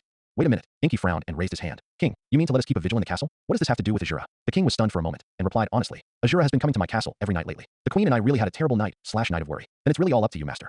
A strange look flashed in Inchi's eyes, and combined with the news that the middle-aged man in black had said before, he came to a conclusion. That is, the Azura thinks that the magic sword is in the king's castle. Come to think of this, Inchi Jungsa said, King, if you don't want to be harassed by the Azura anymore, you'd better take me to your treasure house. What? The guards behind Inchi couldn't help but raise Chang'e nervously. Hugh is rude. The king stopped the guards from moving, and after a while, he finally decided to trust Inchi and gritted his teeth. Master, please come with me. Subsequently, the king took Inchi, Pasta, and Lanfang on a tour of his treasury. There were gold coins, antiques, and various gems inside, but to Inchi's surprise, there were no sword-shaped weapons. Out of the treasure house, the king hurriedly asked with concern, Master, have you found anything? Inchi shook his head. Maybe I'm wrong. You don't even have a sword weapon here. Hearing Inchi mention this, the king's face suddenly became strange. Master, there is a strange sword in the castle, but it's ordinary, and it shouldn't be the magic sword that Azura wants. To be a king, naturally you can't be a fool. When Inchi mentioned this, he also quickly reacted and linked the reason why Azura came to the castle with the rumors. Seeing his demeanor, Inchi also became interested. That's not necessarily. Let's take a look. The king took the three Ings to the highest point of the castle. A bluestone sculpture is erected here. The image is an elegant middle-aged man standing with a sword in his hands, looking into the distance. This is the ancestor who founded our country, the king said. The bronze sword in his hand could be removed. If there is a special sword in the castle, there is only this one. After saying that, the king's eyes also showed a look of remembrance. He used to play here when he was a child, and took out the bronze sword to pretend to be a brave. Inky walked over, grabbed the hilt of his sword, and drew the bronze sword. Yunchi transferred it inside, and then asserted, This sword is the magic sword. in front of the demon gate. The king asked with a nervous expression, Master, are you really not waiting for the Azura to take the initiative to come out? Behind this door, there is the base camp of the demon clan. Ing-Chi smiled slightly, waved his hand, and said, It doesn't matter. It's just an Azura. I haven't taken it to heart yet. By the way, I went into the demon world to investigate the information I care about. With that, Ing-Chi no longer paid attention to the king, took Pasta and Lanfang to the door. Then, he turned to the two women and smiled. Come, try the results of your cultivation. Pasta and Lanfang glanced at each other, and Lanfang, who had a relatively lively personality, immediately raised her hand and said, I'll come first. With her hands on the door of the demon realm, Lanfang took a deep breath. Then he exhaled, and his hands suddenly exerted. Drink. I saw that her forehead was bruised, and her snow-white arms were also tensed. The demon gate soon shook slightly. As time passed, the door of the demon gate opened inch by inch. Behind the three of Ing-Chi, the king, queen, and many guards not far away only looked dumbfounded. They had also tried to push open the door, but 100 strong men pushed it together, and they still didn't move. Could it be that the fair-skinned and beautiful purple-haired young woman's body contains a strength that cannot be compared with 100 strong men? But when the gate of the demon realm was pushed inward for nearly 10 centimeters, it suddenly stopped. Lanfang seemed to be a little exhausted. Seeing this, Pasta hurriedly stepped forward to help. I'll come too. The two of them worked together, and finally after 5 minutes, they completely pushed the gate of the demon realm open. Meanwhile, applause suddenly sounded behind the three of Ing-Chi, and it turned out that the king and his party couldn't help but applaud. Seeing that the two women seemed to have exhausted their strength, Ing-Chi hurriedly walked over and casually grabbed the gate of the demon realm with one hand. You're doing a pretty good job. Hearing this, Pasta and Lanfang looked at each other and smiled. Relaxed hands retracted. Seeing this, the king was worried and wanted to shout, but he was shocked to see that the heavy gate of the demon realm was in Ing-Chi's single hand, exactly like an ordinary gate, and it was still open there steadily. The king swallowed. He felt that he already knew a little bit about the horrors of Inki. Before him, the few martial artists who wanted to brag about rushing into the gate of the demon realm to defeat the Azura, but they couldn't push the door open with all their might. The difference between them is a world of difference. After Pasta and Lanfang entered the gate of the demon realm, Inki also slowly walked in. Inside, there is a tunnel made of huge stones, and because there are candles burning on the left and right walls, it is not completely dark, but it is a little dim. Of course, women are naturally afraid of such an environment, and soon Pasta and Lanfang held Ing-Chi's arm left and right. I walked forward for a while. In front of the three of Ing-Chi, two figures suddenly jumped out. One was as broad as a hill, wearing a two-horned blue hat on his head, with a simple appearance, miserable blue skin, and holding a huge iron rod with a thick bowl in his hand, while the other was slender, wearing a lotus hat on his head, long cherry red hair, delicate features, slightly pink skin, and a sword pinned to his waist. Seeing the two of them, Ing-Chi smiled slightly. Who else could it be that Gora and Mera, who were not in charge of guarding the passage of the demon realm? He vaguely remembered that the Gora holding a big iron rod seemed to be the #1 strong man in the demon realm. The slender Mera suddenly spoke. Stop, whoever comes. This is the passage of the demon realm, and it is absolutely not allowed to enter without the pass of the heavenly god and the king of Yama. Ing-Chi glanced at Mera a few times, but did not rush to make a move. It's okay if we don't enter the demon realm. As long as I have achieved my goal, I can turn around and leave. Gora was annoyed when he heard this, and said, Humble human, how dare you negotiate terms with us? Gora. Mera hurriedly stopped Gora, looked at Ing-Chi, who was always calm, and asked curiously, Human, what is the purpose of your coming to the demon realm? Ing-Chi said lightly, First of all, what I want to know most is whether Dapra is still in the demon realm now. As soon as Ing-Chi's words came out, Gora and Mera couldn't help but stop breathing. Who is Dapra? King of the demon realm. The #1 master recognized by the demon realm today is the existence they need to look up to. The human in front of him not only knows his name, but also wants to inquire about his whereabouts. The suspicious eyes of the two looked at Ing-Chi nonstop, and the curiosity in their hearts for Ing-Chi increased exponentially. There was a moment of coldness, and then Mela's voice suddenly became a little respectful and replied, Lord Dapra is no longer in the demon realm for some reason. His whereabouts are unknown. Oh, is it? It's still so early in the timeline, and baby has already done it. Ing-Chi muttered to himself, inadvertently revealed a great secret. It's a pity that Gora and Mera at this time didn't understand it at all. By the way, are Tova and Mira married now? Ing-Chi continued. The confusion in Mera's eyes intensified, and she knew that she was the sister of Dapra, the king of the demon realm, and a famous scientist in the demon realm. Just Mira. Naturally, she asked, who is Mira? Ing-Chi suddenly realized, which means that Tova has not yet created Mira. Okay, I'm done with my questions. I am very satisfied with your answers. I have one last request though. That is, please ask the Azura not to leave the demon world casually and go to the human world. Speaking of this, Ing-Chi glanced at Gora and Mera, who were obviously embarrassed on their faces. As long as you can guarantee this, we will leave now. Mera hesitated. She knew very well that by relying on her and Gora, there was no way to stop the arrogant and powerful Azura. If you can't guarantee it, then please get out of the way. Ing-Chi was full of empathy. Although he was responsible for being a guard, under Ing-Chi's faint gaze, an inexplicable fear still made Mera and Gora obediently get out of the way. If Ing-Chi is full of fierce looks, maybe Mera will also call Gora and stop it together. But Ing-Chi put on a peaceful and approachable appearance. This only sent a chill through Mera's heart. When Ing-Chi took Pasta and Lanfang by the hands of the two girls, Mera asked, what if the Azura doesn't want to listen to your advice and insists on going to the human world? Ing-Chi replied without looking back, that's easier. I'll just kill him. Gora and Mera both froze at the same time. After a while, Mera hurriedly said to Gora, get out of here, keep up with him. If we don't remind Azura this time, he might really be out of luck. Gora looked at Mela's rapidly disappearing back and muttered, that kid is unlucky. What's the matter with us? Really? Demon Realm Square. This is the first official building that the three of them encounter after entering the gate of the demon realm. Ing-Chi also remembers that in the anime, Azura robbed the princess of the world, and it was here that the ceremony was held. The demon realm is huge. Ing had no interest in looking for it like a headless fly. Just as he was about to take out the energy detector from the capsule, his heart suddenly moved, and he took another capsule instead. The next moment, in Ing-Chi's hand, there is already a sword with a unique shape. The body of this sword is golden. There are 3 pairs of saw hooks on each side of the sword. The hilt is dark blue, and the sword is inlaid with precious stones. This sword is the magic sword. That is, the bronze sword that Ing-Chi found at the top of the castle. At that time, Ing-Chi's luck was sent inside, and the bronze sword was able to accommodate it, which proved that the bronze sword definitely had something else. This is because ordinary metals or materials are gas insulated. Only extraordinary weapons like the banana fan and the Chaotian Aya can react to chi. When Ing-Chi violently cracked the bronze skin wrapped on the outside, the magic sword was naturally revealed. Ing-Chi got this magic sword without much effort. The king already knew that this magic sword was the culprit who attracted Azura. Or did he dare to keep it? And without waiting for Ing-Chi to speak, he took the initiative to give it to him. Now Ing-Chi is going to take this bait to hook out the little fish of Azura. Motioning to Pasta and Lanfang to plug their ears first, Ing-Chi shouted violently, Azura, now the magic sword is in my hand. Get out if you want. Azura, now that the magic sword is in my hand. Get out if you want. Azura, now that the magic sword is in my hand. Get out if you want. With Ing-Chi's breath now, if the voice is deliberately raised, it is like the thunder rolling in the sky, and it can be heard clearly within a radius of 10 miles. While shouting, Ing-Chi suddenly realized, in fact, you don't need to use the magic sword as bait. As long as you scold like this, Azura will definitely come to the door honestly. After all, he has a small status here in the demon realm. It is impossible to be insulted. Sure enough, when the sound spread, Ing-Chi clearly noticed that among the countless faint breaths that were rushing here, there was a chi that was obviously stronger than many others, and it was rapidly approaching here. This aura is even stronger than that of the turtle immortal. If nothing else, it should be the Azura he is looking for. Who is it? How dare you come to my demon realm to be presumptuous? Before the Azura could arrive, the voice had already arrived. Obviously not to be outdone, Mara, who had been hiding in the shadows, just wanted to stand up and speak to warn. Azura, who had already arrived in the square, aimed at Ing-Chi, who was standing in the center of the square with his hands in his hands, and blasted out his hands without hesitation. Ing-Chi noticed that on the arms of the Azura who jumped towards him, as in the anime, circles of gray air lines appeared. Merely, with his speed like a turtle crawling slowly, Inky could have abused him all over the ground to find his teeth before he could attack. But Ing-Chi wanted to experience the skill in his hands and see if there was any value in learning. Thereupon, Inky stood still. Mela, who was nervously following the battle situation, couldn't help but be stunned when she saw this. Can't you hide? Is it just a parallel import? Azura had a sinister smile on his face. No matter who it was, as long as he fell for his unique secret technique, he would definitely die. Originally, he didn't want to be so ruthless, who let the human in front of him yell and make him lose face. Soon, Azura's fist hit Ing-Chi's hun mouth. Time seems to have frozen. After 2 seconds, the smugness on Azura's face had turned into fear. Impossible. You have been hit by my skill, and you will be unharmed. Ing-Chi looked at him expressionlessly and said lightly, if someone else took your blow, it is estimated that they would have died. It's barely a bit creative. However, I wasn't much interested. That is, you have no value in living now.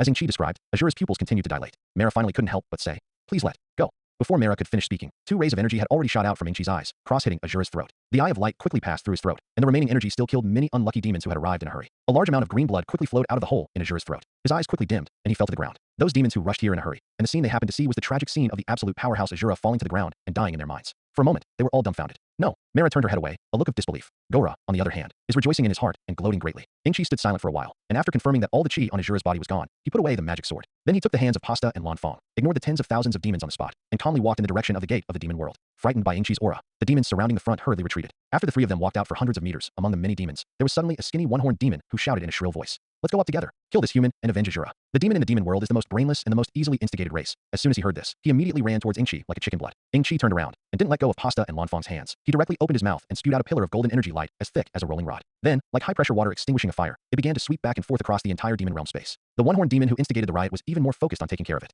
From the moment he spoke, Ing-Chi had already locked his breath, and even if he ran into the depths of the demon world, it was impossible to escape. A quarter of an hour later, the tens of thousands of demons who had gathered in the square did not escape, and all of them were wiped out by Ing-Chi's cannons. Looking at the mess of broken blood all over the ground, Ing-Chi shook his head and smiled. Other people's cannons are just cannons, and my cannons, it's really cannons. It can kill people. Seeing so many lives being deprived with their own eyes, the faces of Pasta and Lan Fong were naturally not very good looking. But the thought that these people were demons who wanted to kill them made my heart much more acceptable. And Mara and Gora, who had been hiding in the shadows and witnessed the whole process, were already cold all over their bodies, and they were so frightened that they didn't dare to move. When the 3 of them walked out of the gate of the demon realm, the sunset on the horizon had already dyed the vast land on the horizon. The king and his party were still waiting for them outside. Seeing the 3 of Ing-Chi appear, the king and queen hurriedly walked up and asked with concern, Master Ing-Chi, what happened to the result? Ing-Chi smiled slightly. Don't worry, that Azura will never come to you again. Hearing this, the king and the queen looked at each other. I didn't understand what Ing-Chi was referring to for a while. Stupid, I don't understand. Lan Fong couldn't help but remind. Azura has been killed by brother Ing-Chi. Upon receiving this surprising news, the king and queen embraced happily. After parting, the king said excitedly, this king has decided that a grand dinner will be held tonight to repay the great hero who saved our country, Master Ing-Chi. Ing-Chi hadn't said anything yet. Hooray! Long live Master Ing-Chi. The guards not far away had already taken the lead in the collective high/tide. The banquet lasted until midnight. Sure enough, there were no more Azuras or demons to cause trouble. Ing-Chi, Pasta, and Lan Fong lived in the palace and returned to the road the next day when they ran out of lunch. In addition to the promised reward of 10 million sols, the queen also gave Pasta and Lan Fong some precious stones and pearl necklaces.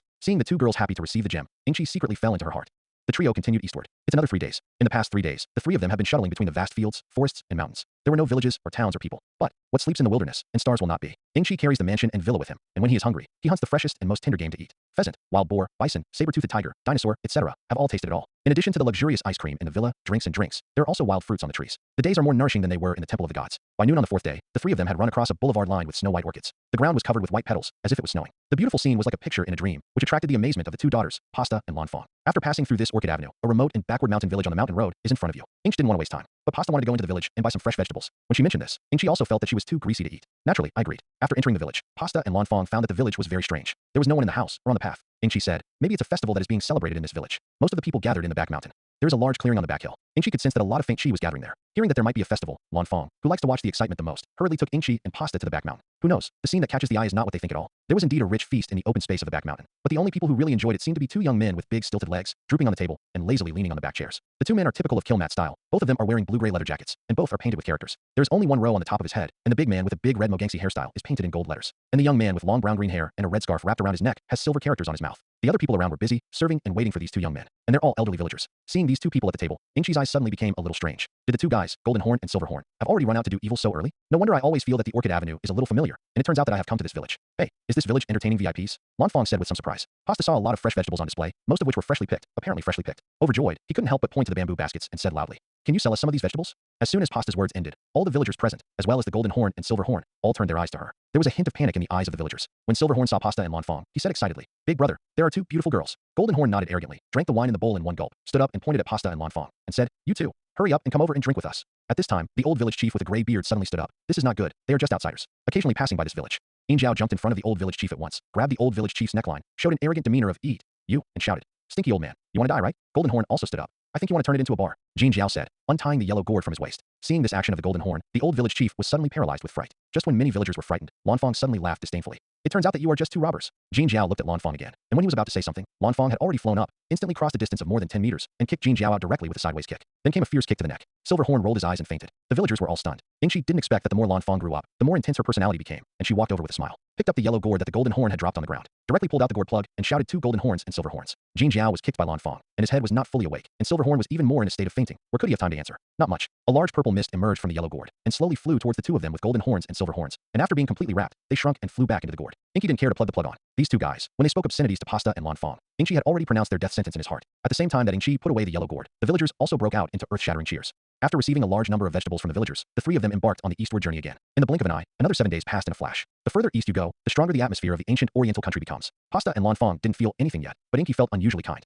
The sun is rising. On the official road outside the capital, outside a shabby liquor store, a large number of people in the capital gathered here, watching the excitement with great interest. The three of Yingxi, who had just arrived here, happened to witness this scene. Among the three, Lanfang, who loves to watch the excitement the most, sees that her heart is like being tickled by a kitten, pestering Yingxi and Pasta. "You must come forward to find out." Inky reluctantly agreed, but because there were so many onlookers, it was difficult to squeeze to the front for a while. Lanfang had an idea, took out a handful of soul from his pocket, threw it to the side, and then shouted, "Pick up the money." Hearing that there was money to pick up, the crowd who was still watching the excitement was in an uproar. Where could they still take care of the onlookers? A swarm of bees rushed to the location where Lanfang threw the money. Taking advantage of this opportunity, Lanfang immediately pulled Yingxi and Pasta to occupy the best onlooker position. After standing firmly, Lanfang also smiled proudly at the few stunned people inside. Not for a while, Lanfang's hundreds of sols in cash were all picked up. The crowd again surrounded the liquor store. The crowd was watching, and there were three groups of people. Among them, the short, stocky, middle-aged and elderly man in his 50s is the owner of this wine shop. Standing opposite the owner of the liquor store is a father and daughter. The father was unkempt and smelled of unpleasant acidity. His daughter was about 6 or 7 years old, with lovely buns, a red face, and a pair of royal blue eyes, which were very beautiful. But at this moment, the sapphire-like eyes were full of fear. A pair of small hands were tightly grasping the corners of his father's clothes. And in the middle of the owner of the liquor store and the father and daughter, there was also a middle-aged strong man with a fierce face and shirtless, and only a red vest. I only heard the middle-aged strong man urging impatiently, "Zhou Yang, I don't have the time to continue wasting time with you here. Either you hurry up and pay off the gambling debt of 100,000 sols, or you give my daughter to me. Otherwise, beware of my fists being merciless." The unkempt father shrank unnaturally when he heard the words. Obviously, he has suffered from middle-aged strong men. He hurriedly looked at the short and fat wine shop owner, and said hurriedly, "Boss Wang, it's only 100,000 sols. You can agree to come down. Think about it. My daughter follows you. Not only is it equivalent to one more runner, but also can be your daughter-in-law when she grows up." It couldn't be better. Zhou Yang knew that if his daughter was taken away by a middle-aged strong man, she would definitely be sold into the hook pen. It was definitely a fire pit with no way back. In comparison, although it is a little wrong to let her daughter follow an old widower, at least she can live a normal life. This is also the last thing he, an unscrupulous gambler who has no future and has lost hope in life, can do for his daughter. Zhou Yang's words obviously made the owner of the wine shop a little moved, but he thought about it and insisted, "I am only willing to give 50,000 sols. If you don't agree, forget it." The words of the owner of the wine shop couldn't help but make Zhou Yang a little desperate. At this time, the middle-aged strong man finally smiled and said, "Zhou Yang, don't waste any more time. Boss Wang is only willing to give 50,000 yuan, and the remaining 50,000 yuan, where are you going to raise it? It can also save the pain of a meal." As soon as the middle-aged strong man's words fell, Lanfang, who had just entered the state of watching the play, had already exclaimed, "What? You actually want to buy and sell this little girl? I will never allow it." Everyone couldn't help but turn their eyes to her. The middle-aged strong man looked at Lanfang with a smile. "Oh, little girl, then you will pay back this money for him?" Provoked by the middle-aged strong man, Lanfang stiffened his neck and said, "I'll just pay it back. 100,000 sols, is it a lot? Brother Inchi gives me more than 100,000 pocket money every month." As soon as Lanfang's words came out, everyone present was dumbfounded. Just as Lanfang was about to pay for it, Pasta suddenly stopped her. She is older than Lanfang, and she has seen the dark side of society, and she has more than Lanfang. Lanfang's generosity this time can only solve the little girl's temporary crisis. It won't be long before his scumbag gambling father is still there, and he will still end up like this. Glanced at Zhou Liang with disgust, and said coldly, 100,000 sols, is it enough to buy your daughter? Zhou Liang didn't expect that there would be a chance to survive in a desperate situation, so he nodded and said, enough, enough. It would be great if my daughter had the opportunity to follow a rich family. Pasta took out the universal capsule containing the cash box, opened it, took out 13 turns from it, and threw it to Zhou Liang. There are a total of 130,000 sols in it. I hope that after you take this money, you can change your life and become a new person. When you are really at peace, come and pick up your daughter from us. Thank you, thank you, Zhou Liang said gratefully. Zhou Liang hurriedly returned the 100,000 sols to the middle-aged strong man, who glared at Pasta and Lanfang hatefully, and walked away in a huff. Boss Wang of the wine store was full of regret. The little girl was still tightly holding onto the corners of Zhou Liang's clothes, but he shook them off. Then he took the extra 30,000 sols and walked away without looking back. I don't even ask how to find the 3 of Inchi in the future. I can still hear him say, I can go and turn the book again. Seeing that the little girl wanted to cry but didn't dare to cry, Pasta hurriedly hugged her in distress, and Lanfang was also clumsily comforting beside her. There was no bustle to see, and the people around quickly dispersed. Inchi looked helplessly at the new members, and didn't know how to complain in his heart. Yuelai restaurant in the capital, a good location on the second floor facing the window. The 4 of them ordered a table full of Beijing dishes. The little girl Zhou Anqi ate her meal silently and quickly, apparently starving. Pasta pulled Lanfang and told her what she was doing just now. Help her grow her experience. Ingqi, who was already full, looked out the window leisurely. Look at the pedestrians on the street who were dressed in clothes that looked like ancient Chinese style. Suddenly, a voice at the top of the staircase caught his attention. Satan, move quickly. Your master and I are about to starve to death. A tall and strong man with a strong physique, wearing a tight-fitting suit, his hair combed meticulously, obviously did not look like a person from the capital, and shouted in a rough voice. Got it, master. A young man's voice quickly came from downstairs. Satan, Ingqi was stunned for a moment, took his eyes back from the window, and put it back in the restaurant. At this moment, a young man with a delicate face and slightly dark skin appeared to be very energetic and ran up from the staircase. Master, I've already ordered it. It's your favorite Beijing food. Well, good job. On the boy's shoulder, he also carried a long travel crossbody bag. After carefully examining the young man's appearance for a while, Ingqi shook his head with a smile. This boy is so different from the super lucky person in his memory. No matter how you look at it, it's not the same person. It should just be the same name and surname. The tall and strong man and the slightly dark boy sat down across the wine table next to Ingqi. When he put the crossbody bag on his shoulder on the chair, the slightly dark boy immediately asked, Master, do you have the confidence to win tomorrow's competition? The tall and strong man said confidently. Stinky boy, this needs to be said. I'm going to be the champion tomorrow. Hearing the conversation between the master and apprentice, Ingqi froze slightly.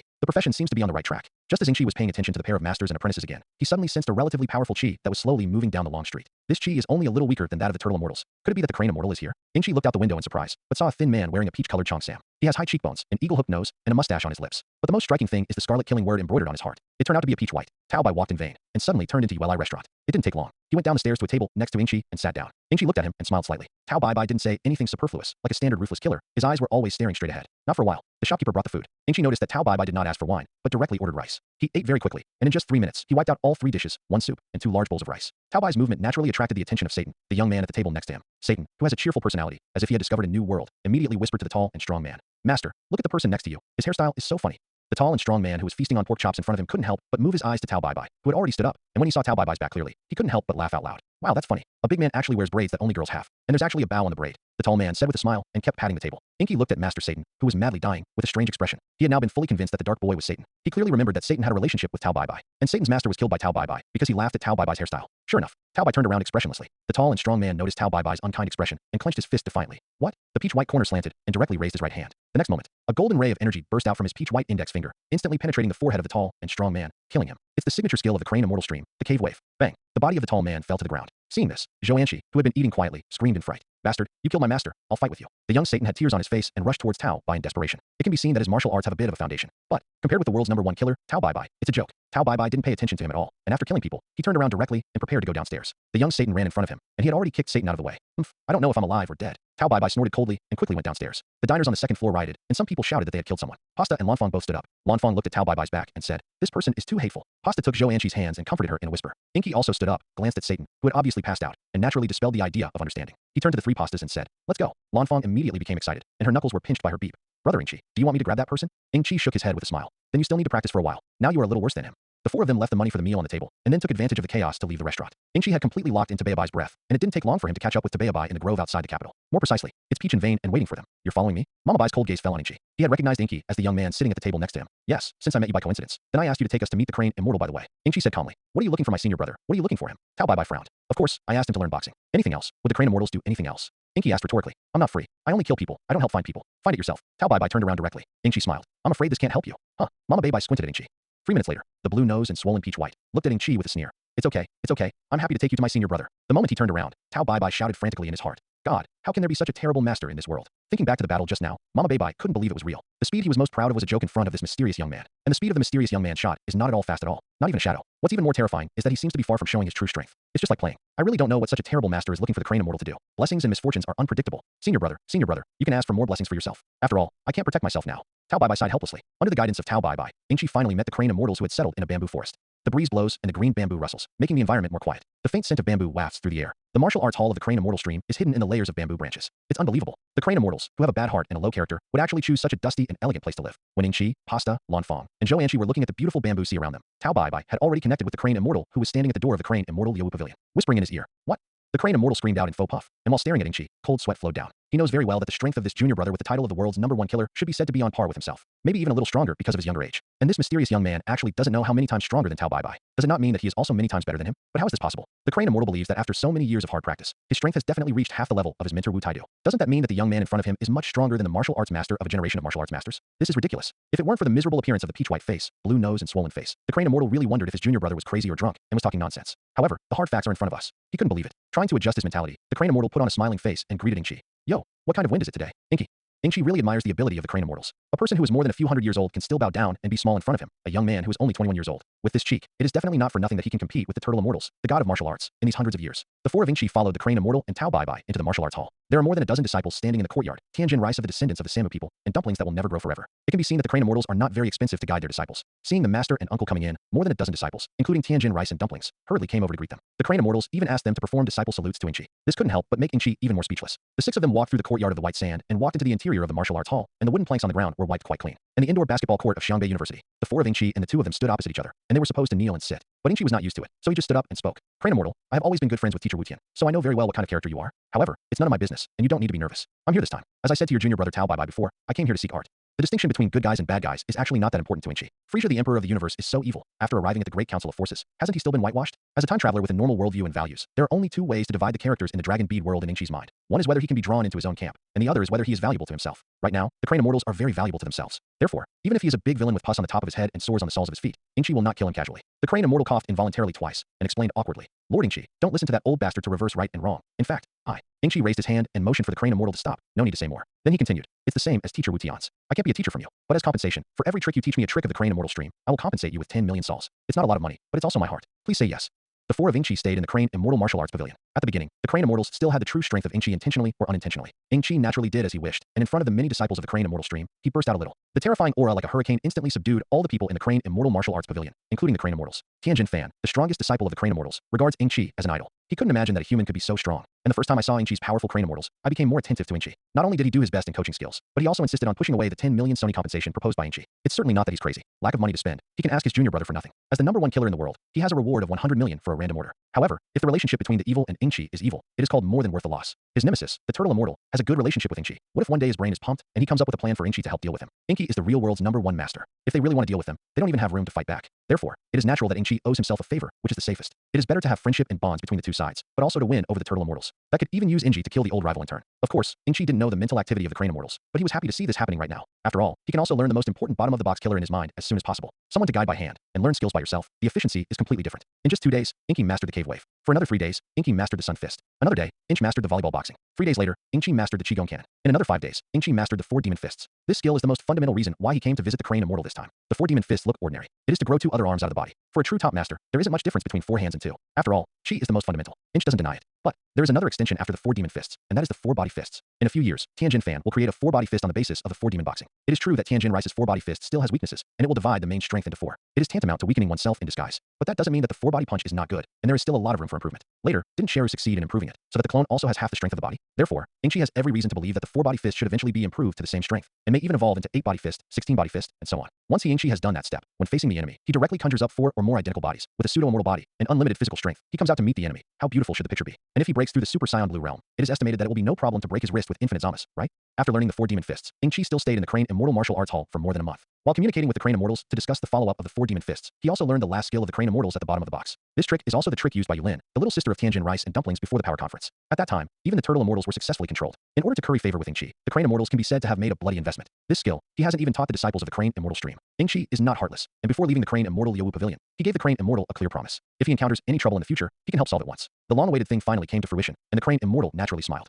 A few days later, Ingshi and his party returned to the western capital again. Zhouyanshi has never seen such a bustling city, and he seems to be quite excited along the way. When she just left her gambling father, Zhou Liang, she was still very scared. But as she got along for 2 months, she found that Inky, Pasta, and Lan Fong were all rare good people. Naturally, they became closer. I also slowly regained my lively and lovely nature. That bear balloon is so fun. Rainbow marshmallows are so pretty. I want a bubble maker too. Lan Fong, who is playful and lively by nature, happens to form a pair of living treasures with her. The two of them kept shopping on their way to Dr. Brive's house. Inji and Pasta followed them. He looked at the two of them with a smile on his face. Pasta suddenly turned her head and said to Inch with some concern, "We haven't been to see the Brives for so long. They won't blame us, right?" Inchi smiled and didn't say anything. Dr. Brive's house. Reunited with Inch and his party, Mrs. Brive was first pleasantly surprised and then grabbed Pasta to complain. Bluntly said that Pasta and Lan Fong are really uninteresting. Pasta hurriedly apologized and told all the experiences of more than 2 years, and Lady Brive, who could only stay at home most of the time, was very happy. After all the specialties from all over the world were brought out, Mrs. Brive's resentment almost dissipated. Several women made an appointment to go to the hot spring together in the afternoon. Naturally, Inch was also complained a few words by Mrs. Brive, and of course he would not take it to heart. Mrs. Brive said this, apparently thinking of him as a true friend. With a confession, Inch came out of the pile of women. Go straight to Dr. Brive, and the latter is drinking tea in the garden and petting the cat. Seeing Inky, Dr. Brive approached him like an old friend and hugged him. The two reminisced. Inch also briefly recounted some interesting stories that he had encountered during the past 2 years of practice, which made Dr. Brive laugh. Then I got to the point. Dr. Brive puts the cat back on the ground, and Masasiki introduces to Inky the things you asked me to make. As early as a year ago, it was completely completed. You come with me. Inch followed Dr. Brive to his lab. Dr. Brive pulled out a pocket watch-style item from a drawer and handed it to him. This is the dragon bead radar you wanted. By the time I made the radar, Boomer had been yelling several times to go on her way to find the dragon beads. However, she also said that she would wait for you and Lan Fong to be together, so she never left. She'd be glad to learn you're here. By the way, she's been on an alien planet with her sister recently. Ingshi looked at the dragon bead radar in his hand a little speechlessly. It is worthy of being from the hands of the father of the genius girl Boomer, and the specifications are even smaller than the one in the original book. But what does it mean to make an apple? Dr. Brive, were you possessed by Jobs, or were you bewitched by the Grim Reaper Ryuk? It's good if you just make it into a square. Seeing the strange expression on Inky's face, Dr. Brive also noticed it, and scratched his head embarrassedly. I myself like to eat apples very much. If you don't like it, I can change it to something else for you. Ing's horn twitched, and he forced a smile. No need, this is fine. By the way, how does this Dragon Ball radar work? After Dr. Brive taught Inch how to properly use the Dragon Ball radar, he led him to the lawn outside. Inky watched as he took out the largest model of the universal capsule, pressed the switch, and threw it on the ground. Bang! There was a giant spherical spaceship in its place. The height of this spaceship is even higher than that of Dr. Brive's mansion. This is no ordinary height. You know, Dr. Brive's inner garden is home to a long-necked dragon. The overall shape is not much different from the spaceship in the original book. The surface is also black and white. In the center of the room, there is also the unique logo manufacturing mark of Magnum Capsule. Dr. Brive pulled something from his pocket that resembled a remote control and pressed the top button. The next moment, in the belly of the spaceship, a door opened directly, followed by a chain elevator. Dr. Brive stepped on the conveyor track first. Come with me. I'll show you the inner workings of this ship. Filled with a sense of novelty, Inch followed Dr. Brive and walked into the interior of the ship. I did what you asked me to do. That Sleeping Beauty energy crystal of yours, I've used it in this spaceship's power supply system. As an aside, how did you get this energy crystal? Do you know? With current science and technology, there is no way to detect how much energy it contains. And according to the algorithm I created myself, with it, your spacecraft will continue to fly in the universe for 10,000 years, and you don't need to worry about energy. The gravity training system you value the most, powered by the Sleeping Beauty energy crystal, theoretically has no upper limit. But I estimate that if the gravity exceeds 3,000 times, even if there is an isolation device, I am afraid that the gravity chamber material itself will not be able to withstand it. I've entered all the cosmic coordinates from the other two spaceships into this spaceship. You can also go to any alien planet you want by voice or by hand. I won't introduce the kitchen, living room, lounge, activity room, etc. It's no different from a normal house. Now, let me explain to you in detail how to operate the spaceship. The first is the master console. Inch was very satisfied that Dr. Brive had built the ship for himself. After all, he's a standard detail maniac. Even the welt lines on the flush toilet need to be carefully considered. From Dr. Brive's hand, when he received the largest universal capsule containing the giant spaceship, Inch said thank you very sincerely. He didn't talk about compensation, because when talking about money, he is obviously insulting the world's richest man, who treats him quite enthusiastically. Inch just silently kept these giant big favors in his heart. After lunch was finished at Dr. Brive's house, everyone went their separate ways. The four women went to a nearby tourist resort to soak in the hot springs as promised. Dr. Brive habitually went to take a nap. Inch went out alone. In the morning, when he got the dragon bead radar, he remembered another thing about treasure. In the anime, Monkey King and Boomer and his party, when they collected dragon beads for the second time, once found a pirate base hidden at the bottom of the sea. And this pirate base houses the wealth of pirates who have been robbed for more than 10 years, or even decades. There are absolutely a lot of gold and silver treasures inside, and they are terrifying. What's more worth mentioning is that many of the gems and jade in it should be regarded as valuable antiques when taken out now. Thinking back to the joy on the faces of the two daughters, Pasta and Lan Fong, when the queen of the country near the Demon Gate gave away the jewels more than 2 months ago, and Inky felt that it was absolutely necessary for him to take advantage of his free time to take out these ownerless wealth. While enriching your pocket, you can also make these treasures see the light of day. Well, I can give some to Mrs. Brive. It's also good to repay some favors early. After all, most of those treasures have a sense of history, and they are good things that money can't buy. With Ing's current combat effectiveness, under the high-speed flight, it didn't take half an hour to reach the destination. The sea is vast. It was impossible for Ing to rummage through every inch, so before he came, he first delineated the general sea area by looking up relevant history books and identifying the active locations of those famous pirates. According to the location relationship between the Red Ribbon Legion and the pirate treasure in the anime, it is through its overseas jurisdiction that it finally locks in the most likely sea area. At this time, General Blue, who was in charge of the overseas jurisdiction of the Red Ribbon, had not yet ascended to the throne. Otherwise, Inky would have had less time to confirm. Relative to the average person, Ing's exploration of the bottom of the sea is like playing. The digital body allows him to walk or swim freely in the sea with ease. Breathing problems can also be completely ignored. The efficiency of his search is naturally high, and it scares people to death. But even so, it is still very difficult to search blindly like a needle in a haystack. On the first day of the search, unsurprisingly nothing was found. Inch was not discouraged, and when it came to finding pirate treasure, he intended to give a budget of 2 months. For the rest of the day, Inch spent the ocean running between Dr. Brive and Dr. Brive's house. He didn't reveal anything about the pirate's treasure in advance. Pasta, Lan Fong, and Zhou Anqi had already been playing with Madame Brive, and they had not noticed Ing's strange movements during this time. In the blink of an eye, a month and a half passed in a hurry. Inky still hasn't found anything. Just when he was ready to return empty-handed, and was about to wait until the second dragon bead collection to find it again, he finally made a breakthrough discovery. Beneath the sea surface, about 1,000 nautical miles north of the Red Ribbon Legion's overseas base, stands a huge ridge shaped like an upright seal. And on the backside of this ridge, Inch discovers a huge/large cave. The cave is clearly not a natural formation, and there are obvious signs of artificial excavation. Inky went all the way down this artificial cavern. Finally, they arrived at the inside of the pirate base in the anime, where Boomer, Clin, and Monkey King could crash into by casually escaping for their lives. Inky shook his head helplessly and walked ashore on the water, entering the tunnel where there was still electric lighting. Inky, who has watched the anime, certainly knows that this is not a pirate base where there are still living pirates. Instead, there is a pirate robot dedicated to guarding the treasure, which is working diligently to maintain the normal operation of the entire base. Not long after walking, Inky came to the full hole trap passage that the pirates had specially laid out in the anime in order to prevent outsiders from infiltrating. It is about 20 meters long. It is simply impossible for ordinary people to pass. And in the anime, Goku and Clin, two non-humans, directly leapfrog the past unreasonably in a jumping way. Inchi, of course, is jumpable and flyable. However, he still found the mechanism and chose to pass through the side road. The reason is that there is also an electric eel more than 3 meters long growing in the side road. It is said that the electric eel is very delicious. Coming to the puddle, Inchi sensed the position of the electric eel with his breath, immediately raised his right hand, and a whole wave easily pierced through its head, killing it. After putting away the large electric eel with the universal capsule, it didn't take long for Inji to arrive at the real pirate inner harbor. That is, an absolutely secret base hidden in the sea and mountains. Here it is. It's a little bit of a hassle. While the pirate robot is easy to solve, its signaling system should be connected to the main defense system of the entire pirate base. Once it is destroyed, the main defense system that receives the signal will automatically activate the destruction process, blowing up the entire pirate port. The entire base would then collapse completely, burying the trespasser and the treasure forever. This kind of vicious style is exactly what pirates have always done. Come to think of it, Inchi flew up, first found the main control building, and cut off the power supply of the entire base. In this way, there is no fear of any more moths in the main control system. The next moment, the entire harbor was darkened. Inchi calmly ran the earth-shattering palm of all nations, and a strong electric light emitted from his left hand. He used it as a light and flew towards the location of the pirate treasure in his memory. Turn right at the fork in the road, pass through the last waterway, and smoothly come to the place where the treasure is located. Floating on the water, the first thing that catches your eye is the huge/large stone sculpture of Goddess of Mercy with 1,000 hands. The guanine enshrined by this pirate is not as merciful as in mythology, and all the swords held in the palms of dozens of hands are sharp swords. Once someone enters its sensing range, they will be attacked mercilessly. However, Inky is also very clear. This bottle of 1,000-armed cannon is full of gold coins and precious stones, as well as valuable necklaces, pearls, and so on. And it was only an extremely small part of the pirate treasure, and in the secret room behind the walls around the 1,000-armed guanine, there were also a large number of gold, silver, jewelry, crown jade, and so on. Besides, beneath the waterway where the stone platform is built in the corner, there is also an amazing treasure. The wealth accumulated by pirates is too much. So much so that after General Blue saw it, he couldn't help but have the idea of betraying the Red Ribbon Legion and taking these treasures for himself. He even said something like, "I'm going to be the richest man in the world." It took a lot of effort for Inchi to collect all the treasures one by one, and in the process, even if he didn't understand the value of these precious stones, gold, and other luxuries, he realized that what he had obtained this time was a much more exaggerated wealth than the ruby in the country of germs. Among the giant spaceships, gravity training room. You can pick whatever you want, as long as you like the jewelry. You can take as many pieces as you want. Inky flew in the air and said with her hands spread out to Pasta, Lanfang, Zhou and Lady Brive standing at the door. It's not that Inchi deliberately wants to pretend to be forced, but there is no place to stay. The gravity cultivation room is a place specially used by Inchi for cultivation, and the area naturally occupies the largest space on the spaceship. The length and width of the foot are 260 meters each. But even so, the riches looted from the pirate base still filled every inch of the place. Not only that, but it was piled up more than a meter high. The golden glow of gold coins, nuggets, and gold objects, as well as the brilliance of the various ornate jewels, illuminated the entire gravity chamber like a sanctuary. At this moment, none of the girls who were named by Inchi were not confused and dumbfounded. They even wondered if their eyes were hallucinating and their ears were delusional. What Inchi should have said just now is that you can pick these green vegetables and radishes, instead of these jewelry. Otherwise, how can everything in front of you be reasonably explained? Pasta suddenly gasped, exhaled in pain, and glared at Lanfang, who was stunned next to him. "Why are you pinching me?" Lanfang still stared blankly at the mountains of gold, silver, and jewelry piled up in front of her. "It hurts." This shows that what is in front of you is not an illusion, nor is it a dream. It's all true. Her eyes widened, and she hugged Pasta and screamed wildly. It's really hard for men to understand how much of a woman's passion for jewelry, especially when a lot of jewelry is within easy reach.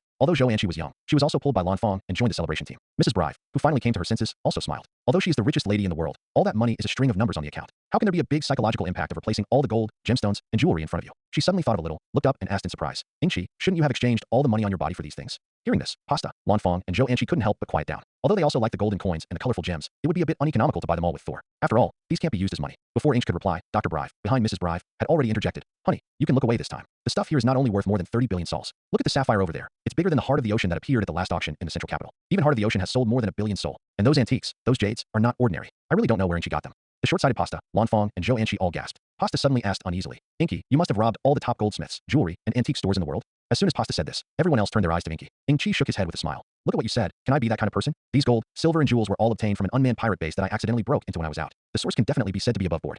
Listening to Inky's answer, the 3 Pasta women hurriedly cheered, rushed into the treasure pile in surprise, and picked out their favorite jewelry. Mrs. Brive, though a little reserved, did not regard herself as an outsider either, and rushed into the nearest pile of gems. Even Dr. Brive's white cat couldn't help but break in. Inchi smiled, flew straight to the door, and said to Dr. Brive, "You can also go in and pick up some antiques that interest you. Those daggers full of gems are also good for decoration." Dr. Brive hurriedly waved his hand. "I don't have to." Inchi couldn't help but push him in. For the next week, Pasta and Lanfang were in ecstasy, because Inchi asked them, Zhou and Mrs. Brive, to help bring back the gold, silver, and jewelry in the gravity cultivation room into the universal capsule. The thought that the gems and jewelry in it would fall into their hands in the future, the heads of the 2 women were dizzy. When the gravity cultivation room was finally cleaned up, Inky prepared to leave Earth and set off for an uninhabited planet according to his plan. The 3 Pastas had also wanted to travel with him to the universe, but after thinking about it carefully, Inky still didn't take them with him. First, this trip to the universe shouldn't be too long. He just wants to find an uninhabited planet outside the galaxy at random, so that he can use the Black Star Dragon bead to make a wish. Second, there are too many unknown risks in the universe, and there is no need to take such a senseless risk with the people around him before he is completely strong. Third, they stay on Earth, and if Inchi has an accident, they can also help collect the dragon bead to resurrect him. After Inchi explained these truths clearly, although Pasta and Lanfang were reluctant to part with him, they still agreed very sensibly. After saying goodbye to everyone one by one, Inchi piloted the giant spaceship, randomly selected an uninhabited planet far from the Earth, and set off. Meanwhile, in a galactic patrol ship outside the Earth's universe, 8-year-old Boomer kept shaking Gak, who looked like a miniature version of Superman with purple salted eggs. "I haven't had enough of Ulfie." Gak was almost dizzy from Boomer's shaking head. Stop. It's Tize's idea to send Boomer back to Earth. She said you're about to start school, and you have to send it back." Letting go of Gak, Boomer snorted coldly, tilted his head, and hugged Han with his big hands. "I don't want to go to school. The content taught is only at the kindergarten level." Gak was just about to say something, but suddenly his face changed. "There is a situation." He hurriedly rushed to the driver's platform and tilted the steering wheel to the left desperately. The next moment, a huge spaceship, rubbing shoulders with them. If it weren't for Gak's timely change of direction just now, I'm afraid that the spaceship the 2 of them would have been crashed into cosmic dust. "Hey, saved." Gak slumped limply in his chair, wiping a handful of sweat from his heart. Boomer was terrified. At first, he was in a daze for a while, and then he shouted, "Who is so immoral?" After shouting, Boomer himself was stunned. "Oh no, no one else on Earth seems to have a spaceship except for me, right? Besides, the big spaceship is a little familiar. Is it a Godfather?" Gak turned around and scratched his head. "That Boomer. I seem to have seen the logo of your Universal Capsule Company on that spaceship." "Ah, it's really my Godfather." Boomer rushed up again and grabbed Gak's collar and shook it desperately. "Damn, Godfather didn't say yes. When you come back, you will accompany me to find the Dragon Pearl. Why did you take Lanfang and them to the universe again?" Gravity training room. Immersed in the practice, Inchi was completely unaware that he had rubbed shoulders with Boomer and Gak. At this moment, the screen of the gravity maker shows 2G, which is twice the normal gravity. This number is simply insignificant compared to Monkey King's 100G and Vegeta's 300G. But Inchi, who was doing push-ups, although he didn't sweat like rain due to the digitization of his body, he couldn't bear it. The reason is simple. Ingshi is also wearing a 3T weight-bearing coat, which is twice the weight of 6T in the case of twice the gravity. Of course, this will make him, who has just adapted to the 3T weight jacket for more than 2 years, greatly unbearable. Actually, really compared, Ingchi's current cultivation method is obviously much more difficult than the tenfold gravity cultivation of pure light loading. Based on his weight of 80 kilograms, 10 times the gravity is only 800 kilograms, and he has not even reached 1T. Naturally, there is no comparison. However, although the pressure is high, every time he does a push-up, Ingchi can clearly feel that the potential in his body is squeezed out a little. Of course, without the support of infinite physical strength, he might have been suppressed by the weight of 6T long ago, lying on the ground and unable to move. After only 10 push-ups, the blue spot on his right eye suddenly flickered. Ingchi opened the blue screen interface in surprise and found that his combat power had indeed risen a little. He couldn't help but gasp. The last time it was so easy to improve, it was when I first arrived on Earth. But at that time, the combat power base was only more than 300. Ingchi couldn't help but pay attention to his health bar again. As he expected, it's consuming at a rate of 6 points per second. The body still has a little blood return per second, so the real blood consumption is 5 points per second. This fully shows that the body cannot bear the weight of 60 normally. Every second spent in such an environment will cause the body to be traumatized all the time. But Ingchi didn't care at all. The digitized body will only run out of blood and die, and it will not be tired or injured. It is full at all times, and he can completely withstand this kind of blood consumption. What's more, if you really want to be in a near-death state, a single immortal being can regain blood. Therefore, Ingchi, who had tasted the sweetness, intensified his efforts and prepared to focus on cultivation 24 hours a day. Push-up, sit-up, squats, leapfrog, stand-up push-ups, run at high speed. As long as it was an exercise that Ingchi could think of in the gravity cultivation room, it was all done one by one. It's not that he deliberately wants to exercise his whole body muscles, but if he only does one cultivation, it will be too monotonous and boring for a long time. In this way, in less than a day, Ingchi's combat power value skyrocketed by 524 points. It fully shows that this kind of self-harming squeezing cultivation is the most suitable cultivation method for a digitized human being like him. It was early in the morning of the second day. The amount of blood fell to an endangered state, and Ingchi decisively took fairy beans. Saiyan-specific bugs play in effect again. Ingchi's combat power value was instantly doubled. It was originally 5924, but it surged to 11,848 all of a sudden. Although the doubling of combat power made Ingchi very happy, but the change in the specific value made him a little incomprehensible. The last endangered breakthrough, he remembered, had a threefold effect. This time, however, it inexplicably fell back to twice as much. The specific reason for this, Ingchi can't figure it out. It can only be boiled down to uncontrollable characteristics. After all, there is a precedent, and Sun Wukong used the endangered recovery many times in the process of flying to Namek in a spaceship to practice. But until he arrived at Namek and got off the spaceship, it was only 90,000 combat power, and he was only seriously injured once on Namek, and after recovering, his combat power soared to 3 million. The doubling of the combat power value naturally brings about an increase in the level of the Injicians.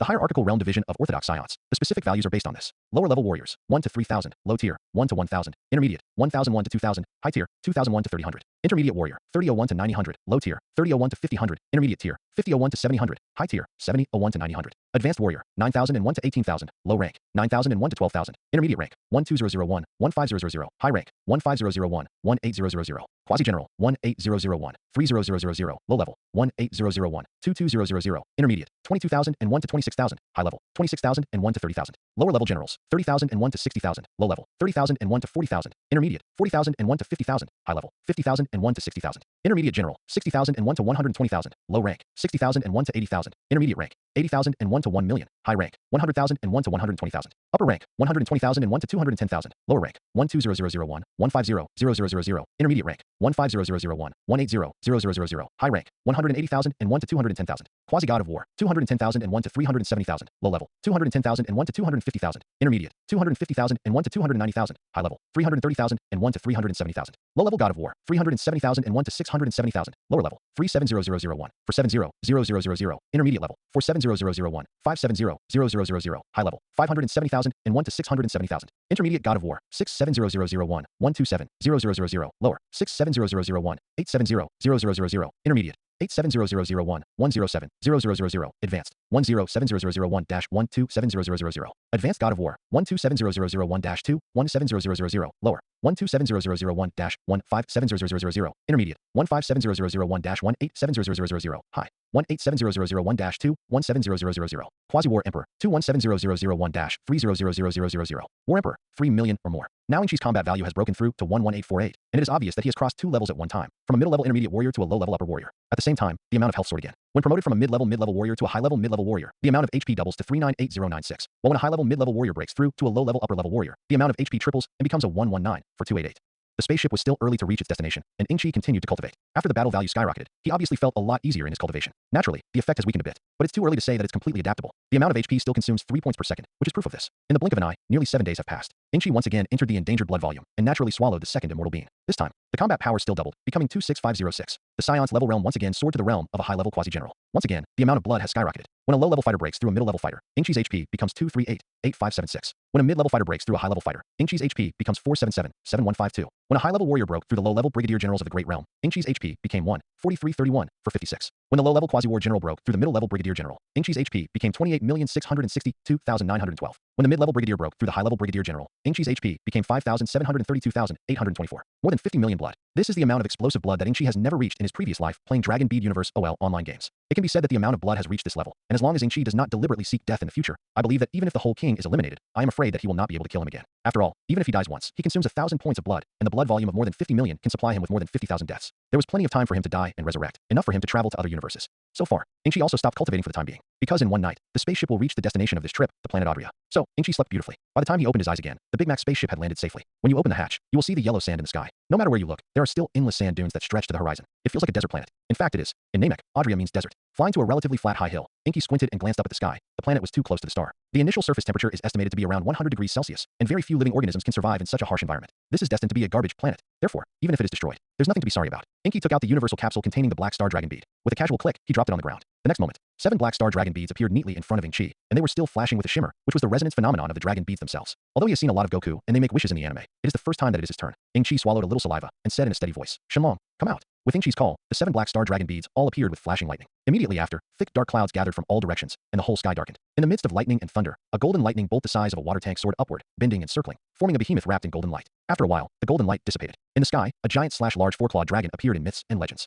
The whole body is cherry red, exuding supreme majesty. A deafening voice resounded through the world. It also clearly fell into Ingqi's ears. Ingqi's heart moved, and he subconsciously moved. He did have a great wish hidden in his heart. I believe that as soon as I say it, as long as it can be realized, I will be invincible immediately. However, Ingqi also knew that it was impossible. The divine dragon in front of him will not be so powerful at all. Only a super dragon can make that wish come true. Thereupon, Ingqi still suppressed his irrational thoughts, and according to the plan he had already thought of, he calmly spoke. "Shenlong, my wish is that in the future, when I become a Saiyan giant ape, I can completely maintain my sanity and maintain my consciousness." This wish was already decided by Ingqi when he mastered the skill of artificial moon. Without the royal blood of the Saiyans, you can't keep your sanity after transforming into a Saiyan giant ape. At best, it's just a giant/big beast that only knows how to vent destruction, killing/despairing. The threat is just average. But if you can keep your sanity, the situation is completely different. The Saiyan giant ape is a tenfold increase in strength on the basis of the Saiyan's own combat power. It can be called a qualitative change. For example, Ingqi only has more than 26,000 combat power now, but once he transforms into a Saiyan giant ape, it will be more than 260,000 combat power. The gap is that one was beaten by Team Kainud, and the other team was beaten by Team Kingit. It's just not a trick. Once this wish is realized, Ingqi will have a powerful killer weapon equivalent to the tenfold Realm King Fist. And the most important thing is to keep sanity in the state of the golden giant ape, which is the most critical part of transforming into Super Saiyan 4. It is equivalent to saying that Ingqi's move is to lay a solid foundation for transforming into Super Match 4 in advance. It's a win-win-win-win.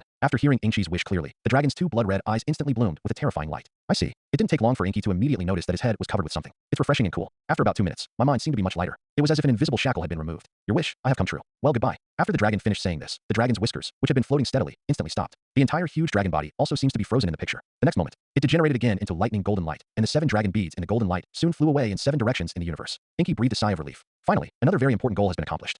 Cosmic space outside the Adriatic planet. A large pumpkin-shaped spaceship is heading towards the planet Takachi along a predetermined orbit. Sitting in the position of the commander of the spaceship is a red-skinned, thorny, stocky alien like a ball. He wears the standard Frisia Legion combat uniform and an energy detector on his left eye. Apparently subordinate to the vicious emperor of the universe, a high-ranking general in the legions under Frisia. If Ingqi was here, I'm afraid he would be instantly recognizable as Frisia's right and left hand, Dodoria. A ruthless guy, but he bullies the soft and is afraid of the hard. At this time, Dodoria was leaning on the chair handle, his right hand supporting his head, looking boredly at the boundless universe outside the spaceship, and occasionally yawning a big yawn. I miss those damn Saiyan monkeys. If they were still around, we wouldn't need to run around like this all day. It's weird. Why are there so many planetary orders lately? I haven't seen King Frisia in almost half a year. I don't know how King Frisia has been. As soon as Dodoria's words fell, the liaison on his left eye suddenly moved, and a creepy voice rang out. I'm fine. Thank you for your concern, Dodoria. To be honest, I miss those Saiyan monkeys a little bit. After all, they're still very easy to use.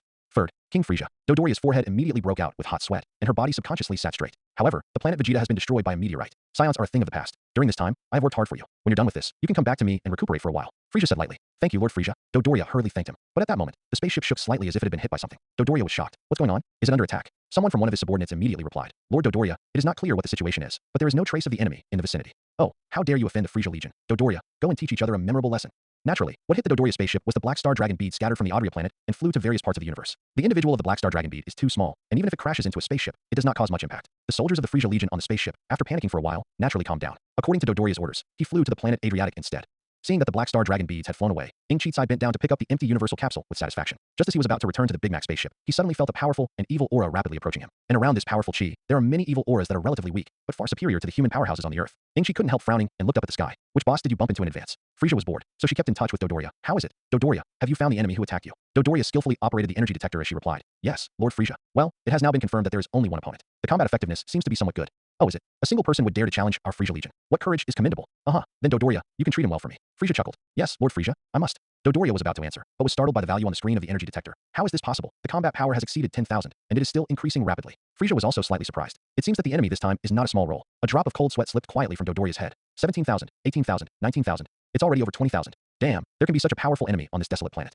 Fortunately, the values on the screen, after climbing tenaciously for a while, finally stopped. Looking at the final value, Dodoria's heart that had been hanging was slowly put back. But there was no doubt that this was the strongest enemy he had ever faced in all his years with Frisia. 21,706. I'm optimistic about you. Frisia became even more interested in hearing Dodoria's final report. Got it, Mistress Frisia. I won't let you down, Dodoria said respectfully. Ingshi naturally did not rush to escape. Judging by the breath, the opponent is only slightly stronger than he is in the state of carrying weights. Why run away? As the breath got closer and closer, Ingshi finally saw the enemy clearly. Oh, the pumpkin spaceship. It seems to be someone from the Frisia Legion. But who is in charge of the spaceship? Judging from the strength of the Chi, Xiao-Yi, Dodoria, and Shangbo are all possible. It just so happened that his strength had also improved, so he simply cut off one of Frisia's wings in advance. Ingshi smiled confidently and quietly waited for the arrival of the enemy. Just for a moment, the pumpkin spaceship stopped on the sand dunes just a kilometer away. After the hatch of the head was opened, Dodoria led the way, and more than 300 soldiers of the Frisia Legion flew towards Inky in unison. Click, click, click, click. Not for a while. More than 300 people fell in front of Ingshi in an endless stream. As soon as he landed, Dodoria couldn't wait to say, "Boy, no matter who you are, if you offend our Frisia Legion, there is only one way to die." Ingshi was baffled by Dodoria's robbery, and he couldn't think of when he would provoke the Frisia army. However, since it has been decided to be ruthless, at this time, it is impossible to show weakness anymore. He smiled coldly and said, "Dodoria, you have such a big breath. It seems that you think you can win against me?" Dodoria was taken aback by Ingchi's name. Finally, he took a serious look at Ingshi. When he saw the familiar tail wrapped around his waist, he couldn't help but be startled. "You, actually a Saiyan?" As soon as Dodoria said this, even Frisia, who was several galaxies away, was startled. Saiyan. In addition to Vegeta's 3 lucky ones, there are other Saions alive? Meanwhile, Habala on the planet, Vegeta, Naba, and Raditz, who were on a clearing mission, all stopped involuntarily. Vegeta's arrogant face also became cloudy. Originally, when he heard that Dodoria's new enemy had a combat strength of more than 21, he was still a little gloating. But I didn't expect that the new enemy was actually the surviving Saiyan. 21706. How could there be a Saiyan with a fighting power that surpassed that of a Saiyan prince like him? Naba and Raditz also subconsciously focused their eyes on Vegeta. Why? Were you surprised to see me as a Saiyan? Did you surprise that I didn't die in the explosion on planet Vegeta? Dodoria? Inky looked at Dodoria with a smile.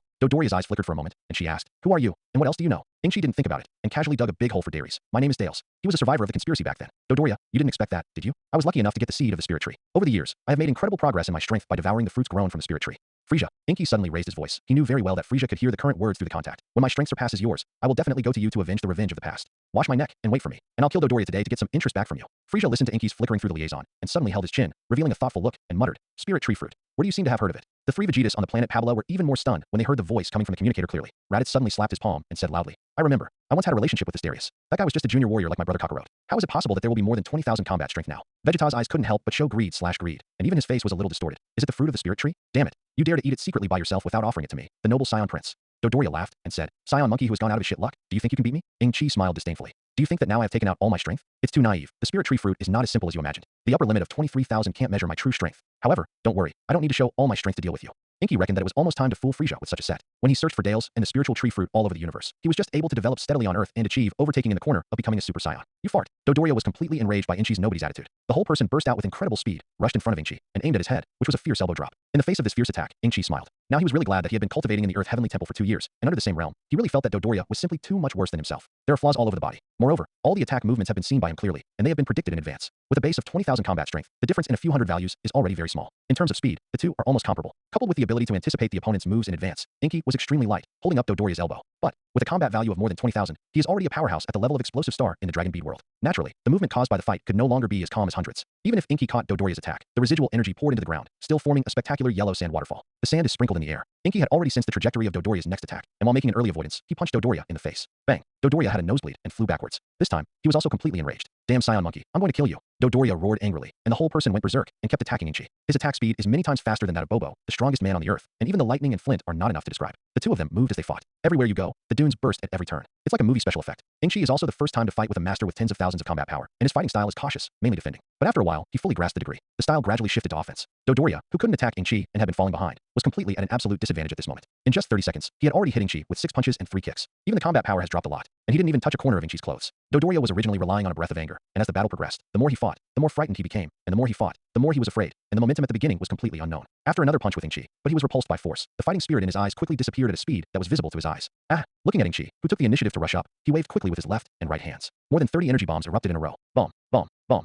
Thick gunsmoke, with the sound of violent explosions, spread, obscuring Dodoria's view. Dead, Dodoria thought with great anticipation. But when the smoke cleared, a golden energy shield appeared, completely shattering his beautiful illusions. Inchi removed her shield and stormed Dodoria's front door again. Dodoria was terrified, and in a hurry, he hurriedly sprayed light bullets to meet the enemy. Inky also took a shot, and the golden energy pillar shot out at great speed, directly hitting Dodoria's light bullet, forcing it back. Inchi's real combat power is far superior to Dodoria's, and his fist and foot kung fu has the suppression of the weight suit, and he can barely make do. But if he chooses to fight against the wave, Dodoria will definitely be humiliated. Boom. The violent explosion exploded directly on the door of Dodoria's face. Then he flew out upside down, covered in wounds. I fell to the ground and couldn't get up for a long time. The more than 300 soldiers of the Frisia Legion who accompanied Dodoria were all stunned, looking at everything in disbelief. God, Lord Dodoria, who has always been invincible, was defeated. Lord Dodoria is defeated. Run for your life. The enemy is too strong. In panic, these people fled to the pumpkin spaceship like lost dogs. However, how could Inky allow these minions to go back and deliver superfluous information to Frisia? With a flick of his right hand, the fingertips of his 5 fingers together had already burst out with a golden energy lightsaber more than 2 feet long. Then he burst out at top speed, like a hurricane, and flew past the frightened Frisia Legion men. The next moment, I saw heads rising into the sky. In just a few minutes, more than 300 Frisia Legionnaires had been slaughtered/killed by Inky's high efficiency. The headless corpse fell silently on the sand, and the scene was very tragic.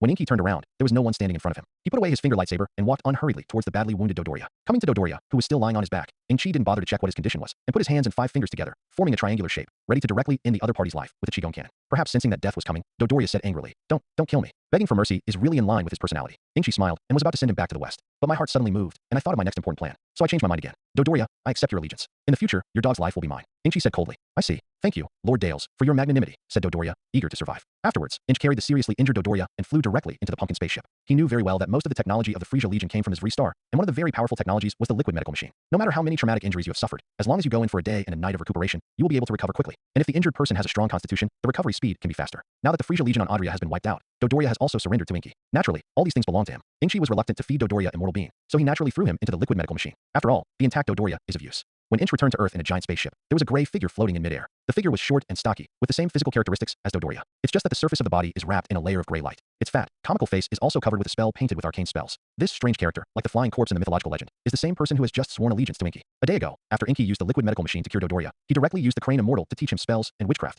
turning Dodoria into a puppet who can only obey orders. This is the most correct ambush operation. Otherwise, unless Inky was kicked in the head by a donkey, he would be foolish enough to believe that a guy like Dodoria who was afraid of death would follow him with all his heart. Once Dodoria secretly contacts Frisia, the fun will be great. Although Inch is not afraid of such surprises, it will obviously disrupt his entire deployment. Therefore, the best option is to turn Dodoria into a puppet completely. In addition to Dodoria, Inky also packed the pumpkin-type spaceship into the universal capsule, brought it back together. The spaceship also contains a large number of ray guns, energy detectors, and light combat suits, as well as 10 precious liquid medical machines. Among them, Inky values the most is undoubtedly the 10 liquid medical machines. This means that he has another means of rapid treatment in his hands.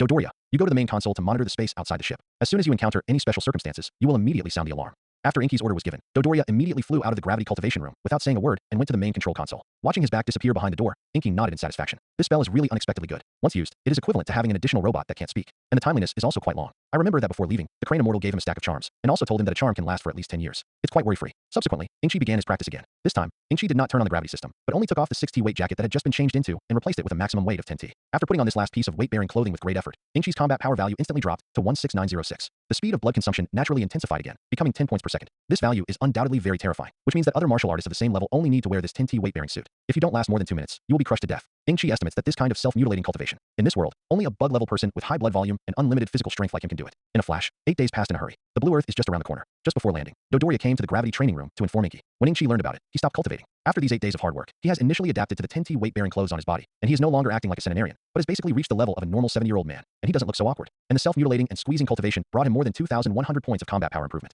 Now the combat power in the load-bearing state has become 19,000. With a loud bang, the Big Mac spacecraft jolted slightly, and then came to a steady stop on the ground. Inch walks out of the hatch and discovers that the landing site is not Dr. Bry's house, but rather that the spaceship has deviated slightly from course. Eventually, he landed on an unknown island in the middle of the sea beneath him. Inky put the Big Mac spaceship in the universal capsule. Then he took Dodoria for a walk over the island. The scenery of this island is very beautiful. In the center of the island, there are 2 large mountains, one high and one low. The top of the summit is covered with snow, and the temperature in the south of the mountain is high, and the snow melts into water, which merges into a spectacular waterfall halfway up the mountain. The waterfall river of waterfalls stretches all the way to the shore and eventually into the sea. The low summit is gentle and overgrown with wildflowers and trees. Surrounding these 2 mountains is a vibrant primeval forest. The forest is full of ancient trees and abundant resources. The coastline is covered with green meadows. Occasionally, there are a few sparse fruit trees and a large field of colorful wildflowers. The size of the island is also quite large. Based on the length and width of the island, Inky speculated that the total should be around 100,000 square kilometers. It is equivalent to the area of 2 treasure islands. Moreover, it is a typical uninhabited island. Inky's heart was moved, because next he plans to create a martial arts gym. The purpose of this martial arts gym is to defend the Earth and the universe at a high level. Of course, the main purpose is actually to win people's hearts. In order to use the janky bullet to lay the foundation in the future, Inky is not willing to be like Sun Wukong, who has obviously saved the Earth many times, asked the Earthlings for some vitality, but they were all refused. Then he would rather not be such an unsung hero. The location of the martial arts hall has not yet been chosen. Inky was originally going to be in the western capital, but after seeing the island, his mind changed. Why don't you occupy the entire island in the name of the martial arts? Anyway, the current Earth is still in the era when the enclosure can be king. Owning an island is obviously much more exciting than buying a building. After making this decision, Inky left Dodoria on the island, returned to the western capital alone. Dr. Bry's house. Seeing Inky come back, Pasta, Lanfong, and Joanchi were all very happy, hugged him one by one, and refused to let go. When Mr. and Mrs. Briv heard about it, they also put down what they were doing and came to visit him. Inky first expressed his gratitude to everyone for their concern, and then briefly described his journey to the universe. A few understatements, summarizing his encounter with the Frisia Legion and the subjugation of Dodoria. Immediately after, Inky's voice changed and shifted the topic to the martial arts hall. I want to create a martial arts gym with the aim of bringing together the strongest people from all over the planet to defend the planet together. Now the address has been chosen, but the name of the martial arts hall has not yet been decided. So I'd like to ask you to help me think about what kind of name is appropriate. It's better to call it the Inky Martial Arts Hall. Pasta said without thinking about it. I think it's more imposing to call it the world's #1 martial arts hall directly. Lanfong said. I think it's better to call it a lollipop martial arts gym. Joanchi said with a serious face. Martial arts hall. Dr. Brive scratched his right cheek. Why don't you just call it Meow Meow Martial Arts Hall? After Dr. Brive spoke, the little white cat lying on his right shoulder barked in response. When Ing-Chi heard this, the muscles on his face couldn't help twitching twice. Secretly complained in his heart, Zhou-An-Chi is still young, and it is understandable to regard lollipops as beliefs. Dr. Brive, how old are you? Decisively ignoring this suggestion, Ing set his sights on Lady Brive, who had not yet spoken. If she didn't have any reliable advice, she had to choose from the advice of the two daughters, Pasta and Lanfang. It's just that it's called the Ing-Chi Martial Arts Hall, and I always feel that it's not atmospheric enough. And it's called the world's first martial arts hall, and it's domineering, but it seems that something is missing. Mrs. Brive thought for a while, raised her index finger, and said with a slight smile, this martial arts hall, since all the martial artists selected are the strongest martial artists on the earth, then it should be able to represent the peak martial arts level of the earth. This means that when it comes to martial arts, it has reached the extreme. In my opinion, it's better to call it the Extreme Dao Martial Arts Hall. What do you think? Mrs. Brive's suggestion was unanimously approved, especially Ing-Chi, as a traverser. He didn't even think of this meaningful name in advance. I was so ashamed in my heart. As a result, in the future, the Extreme Dao Martial Arts Hall, which will be famous in the 12 universes and countless time and space, has been decided. Ing-Chi entrusted all the construction work of the Extreme Dao Martial Arts Hall to Pasta, Lanfang, and Lady Brive. Originally, Ing didn't want to trouble Mrs. Brive. However, Mrs. Brive volunteered, said that since the name of the Extreme Dao Martial Arts Hall was given by her, she naturally had the obligation to help it be born smoothly. Ing could only keep gratitude in his heart. On the same day, Ing took Pasta, Lanfang, Lady Brive, and Zhou-An-Chi to the island he had chosen. Although the island has no coordinates, Ing-Chi's special stay here in Dodoria is the guiding light. With the energy detector, I easily returned to the island. After the four women had visited the island, Mrs. Brive inquired about Ing-Chi's initial idea. Ing-Chi replied, my idea is to build the Extreme Dao Martial Arts Hall on the top of a low mountain in the middle of the island. Then, with the Gakudo Martial Arts Hall as the center, it was gradually developed to the whole island. Build a kingdom that belongs exclusively to the Yakuza Martial Arts Hall. His words made Pasta and Lanfang's beautiful eyes ripple when they heard this. Mrs. Brive chuckled and chuckled. Your goal is really ambitious. In that case, then I suggest you build a dock first. Only by building a dock can the materials for construction outside be brought in. After the wharf was built, the roads of the whole island were planned, and the roads of the whole island were built first, and then the mountain was built to build the Ji-Dao Martial Arts Hall. Finally, depending on the specific situation, the whole island will be fully developed. Can only be said to be worthy of being the richest man's wife, and her vision is long-term. Ing-Chi listened, nodded again, and agreed. Then, Ing-Chi thought about it, took out the 4 diamond bank cards on his body, and the capsules containing hundreds of billions of gold and silver jewelry, and handed them all to Pasta. Whether it is the construction of the Extreme Dao Martial Arts Gym or the infrastructure construction on the island, it is obviously a very long and energy-consuming project. Ing-Chi itself is destined to be unable to do both. Leaving the financial reins to Pasta is undoubtedly the best option. Although she has long regarded herself as Ing-Chi's woman, when Ing-Chi really handed over to her this huge fortune that can make most people in the world crazy, Pata is still unable to help herself. Lanfang next to her saw it, and couldn't help but feel a little surprised. Deliberately said, that's right, brother Ing-Chi. Bulma said that everyone had chosen gemstone jewelry, but she didn't. I blame you for being biased. Ing-Chi smiled and asked, oh, my goddaughter Boomer, has she also returned? When Mrs. Brive heard this, she naturally said, it seems that on the day of your departure, she happened to return. She also told us that she saw your spaceship in outer space. Really? Then I may have been busy cultivating at the time and didn't notice it. Ing shook her head, and then said to Pasta, then when you go back to the doctor's house, pour out all the gems and jewelry, and let Boomer and everyone choose them again. Pasta nodded, indicating that she understood. Lady Brive suddenly asked, by the way, Ingui, would you like to give this island a name? This time, Inky said decisively, of course. I thought about it though. From now on, the island was called Inji Island. Soon after, Inch was separated from the 4 Pastas on Inji Island. Pasta and the others still returned to the western capital, ready to start arranging the construction of Inch Island. Inky, on the other hand, diverted to the Temple of the Celestial Gods. I have to admit it, bumping into the Frisia Legion in the universe gave him a certain sense of urgency. Even though he knew that there was still plenty of time, Inchi was unwilling to slow down his progress. When he arrived at the Temple of the Celestial Gods, Bobo was watering the flowers. Inch walked over and greeted him. Hey Bobo. Bobo now has neither a good impression nor a bad feeling for Inky. Seeing Inchi, he subconsciously looked behind Inchi. Why are you the only one who comes? They're in the nether. You can't come with me. But they've all asked me to say hello to you. Inch smiled. Really? Bobo couldn't help but show a happy expression on his face when he heard this. Then I'll go see them in a while. You're here to find the gods. Come with me. Inky follows Bobo to meet the god again. After a brief greeting, Inchi went straight to the point and explained the intention of this time. What? You said you want to meet the Realm King. What do you want to see the Realm King? Asked the Celestial God, who was still calmly sipping tea, with a surprised gaff on his face. Inchi replied frankly, I want to go to the Lord of the Realm to learn art. According to my dreams, the Lord of the Realm has mastered 2 very powerful skills. It is very helpful to solve the crisis of the future of the planet. The gods were puzzled. I know what you say is true, but after all, you are only a mortal, and I don't know if the Lord of the Realm will be willing to see you. Inchi pretended to smile mysteriously. You can take me there. I have my own way to convince the Lord of the Realm. Just kidding. What else is needed to deal with the King of the Northern Realm, who has a very low laugh? Just smash a few bad jokes over it. Hearing this, the god stood up. Okay, you come with me. I'll take you to the Emma Hall first. The gods naturally had a way to reach the Emma Hall directly. When Inchi put his hand on the shoulders of the gods, before his eyes could blink, he followed him to the Emma Hall in an instant. The Emma Hall of the Dragon Bead world is completely different from the terrifying Yama Hall in mythology. The bright environment and the overall layout are similar to those of office buildings in the world. If it weren't for the yellow clouds floating outside the main hall, Inchi might have just thought he was in the office of a large company. In front of him was a giant desk more than 4 meters high. At the front of the desk was a metal tag of unknown material, with the 4 characters of the Enma King engraved on the surface. There are also telephones, pen holders, and potted yellow spring flowers next to it. The big bearded man with a huge body, wearing a horn hat and a suit, was sitting behind his desk, signing documents. Sensing the arrival of a familiar aura, the Yama King put down the giant fountain pen in his hand, raised his head, looked at the 2 people in front of the desk, and said, You are here, the god of heaven? Who is the person next to you? Why have you never seen him? He seems to be still a living person. The god replied respectfully, Yes, Lord Yama. His name is Inky, and he is a human being on earth. The purpose of my trip with him is to ask for a meeting with the King of the Realm. What? Asking to see the Lord of the Realm. The Demon King of Yama became a little interested. Celestial, you should also know where the Lord of the Realm King is. The question is, with your strength, can you pass through the snake path? The god of heaven was blushed by the words of the Yama King, coughed lightly twice in embarrassment, and said, It's not me. The main thing is that Inchi wants to ask to see the King of the Realm.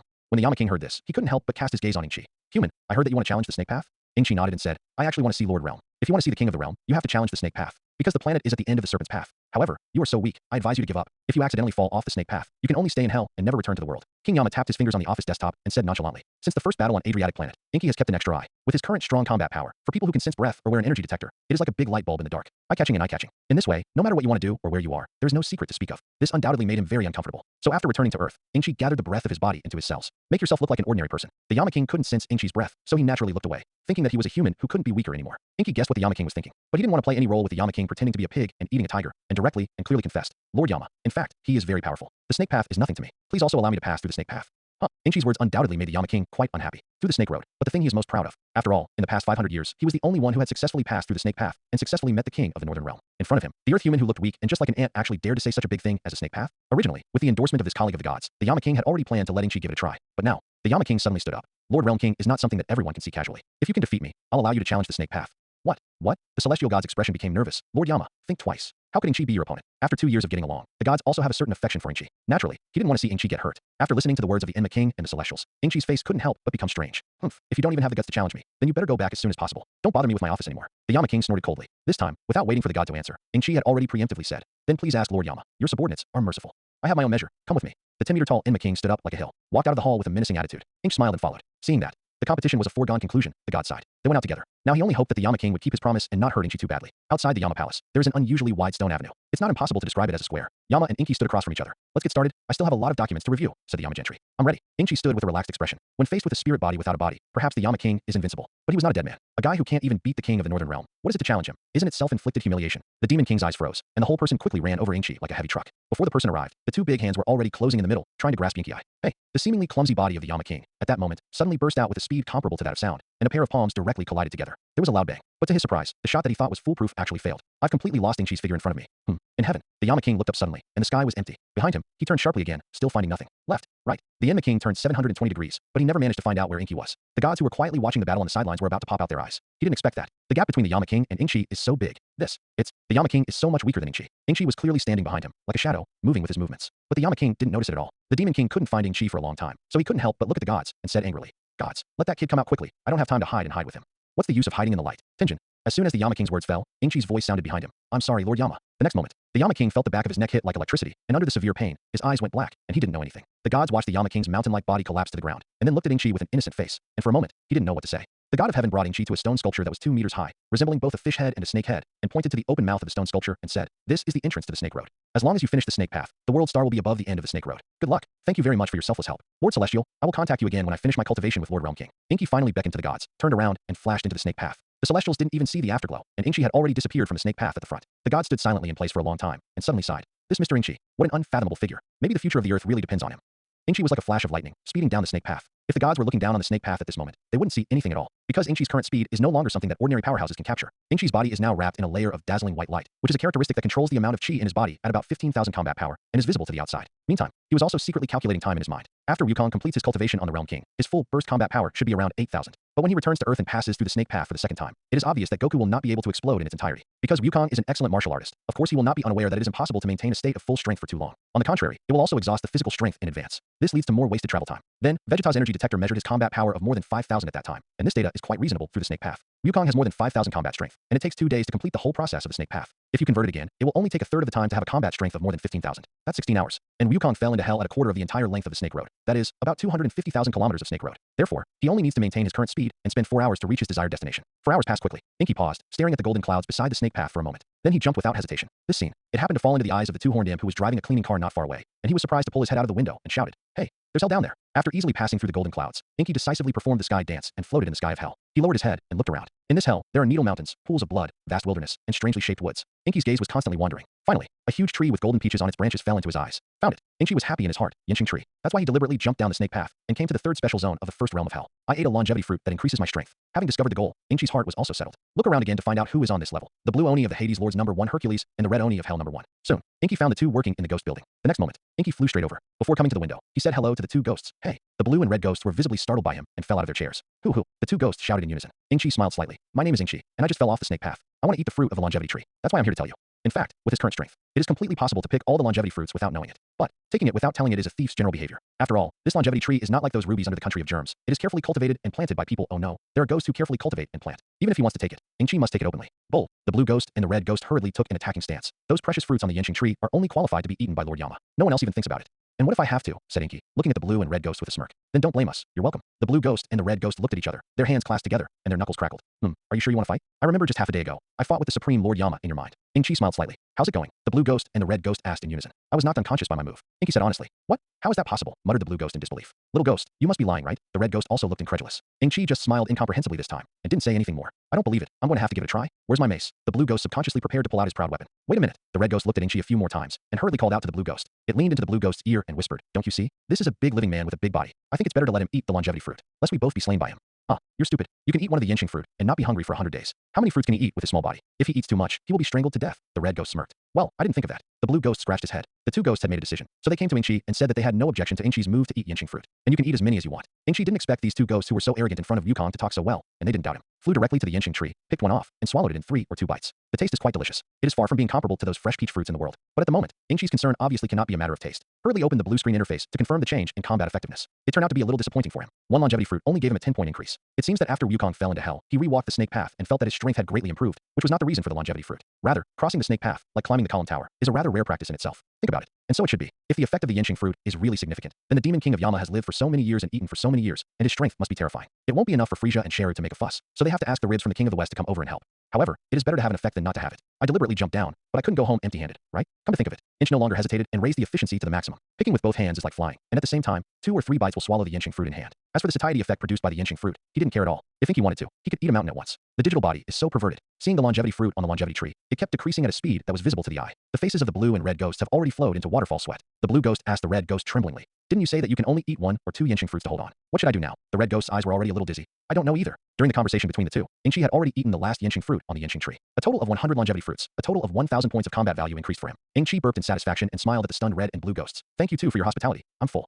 The blue ghost and the red ghost were so angry and anxious when they heard this, they didn't catch their breath, and the two of them fainted at the same time. Inchi shook his head speechlessly and jumped down from the Yenching tree. He glanced up at the sky, where there was a thick barrier of golden clouds. It's easy to fall down the snake path, but it's even harder to go back the way you came. In the anime, Wukong tried all his tricks, but failed to break through this barrier, so he could only obediently return to the snake path to start over. However, Inchi wanted to give it a try, took off the 10T weight-bearing clothes on his body and put it away, and his combat power soared to 29,600 in an instant. The whole person is as light as if he has eaten an elixir, and he may feather and fly away at any time. The toes lightly touched the ground, and the spider webs on the ground shattered and collapsed, and with the help of this huge/large recoil force, Inchi was like a meteor, rising extremely fast and soaring into the sky. A second before he was about to hit the clouds, Inchi folded his hands together and quickly chanted in his mouth, "Turtle, pie, Qigong, wave." After gathering chi for more than 10 seconds, his hands suddenly pushed forward, and the battle value had obviously exceeded 30,000 snow-white chi waves, and he hit the golden clouds heavily. Boom. The golden clouds were unexpectedly strong, and they were able to block the ball-shaped air waves of the lantern. However, Inchi was also keenly aware of it. In the stalemate position of the Qigong wave, many obvious cracks had appeared in the golden clouds.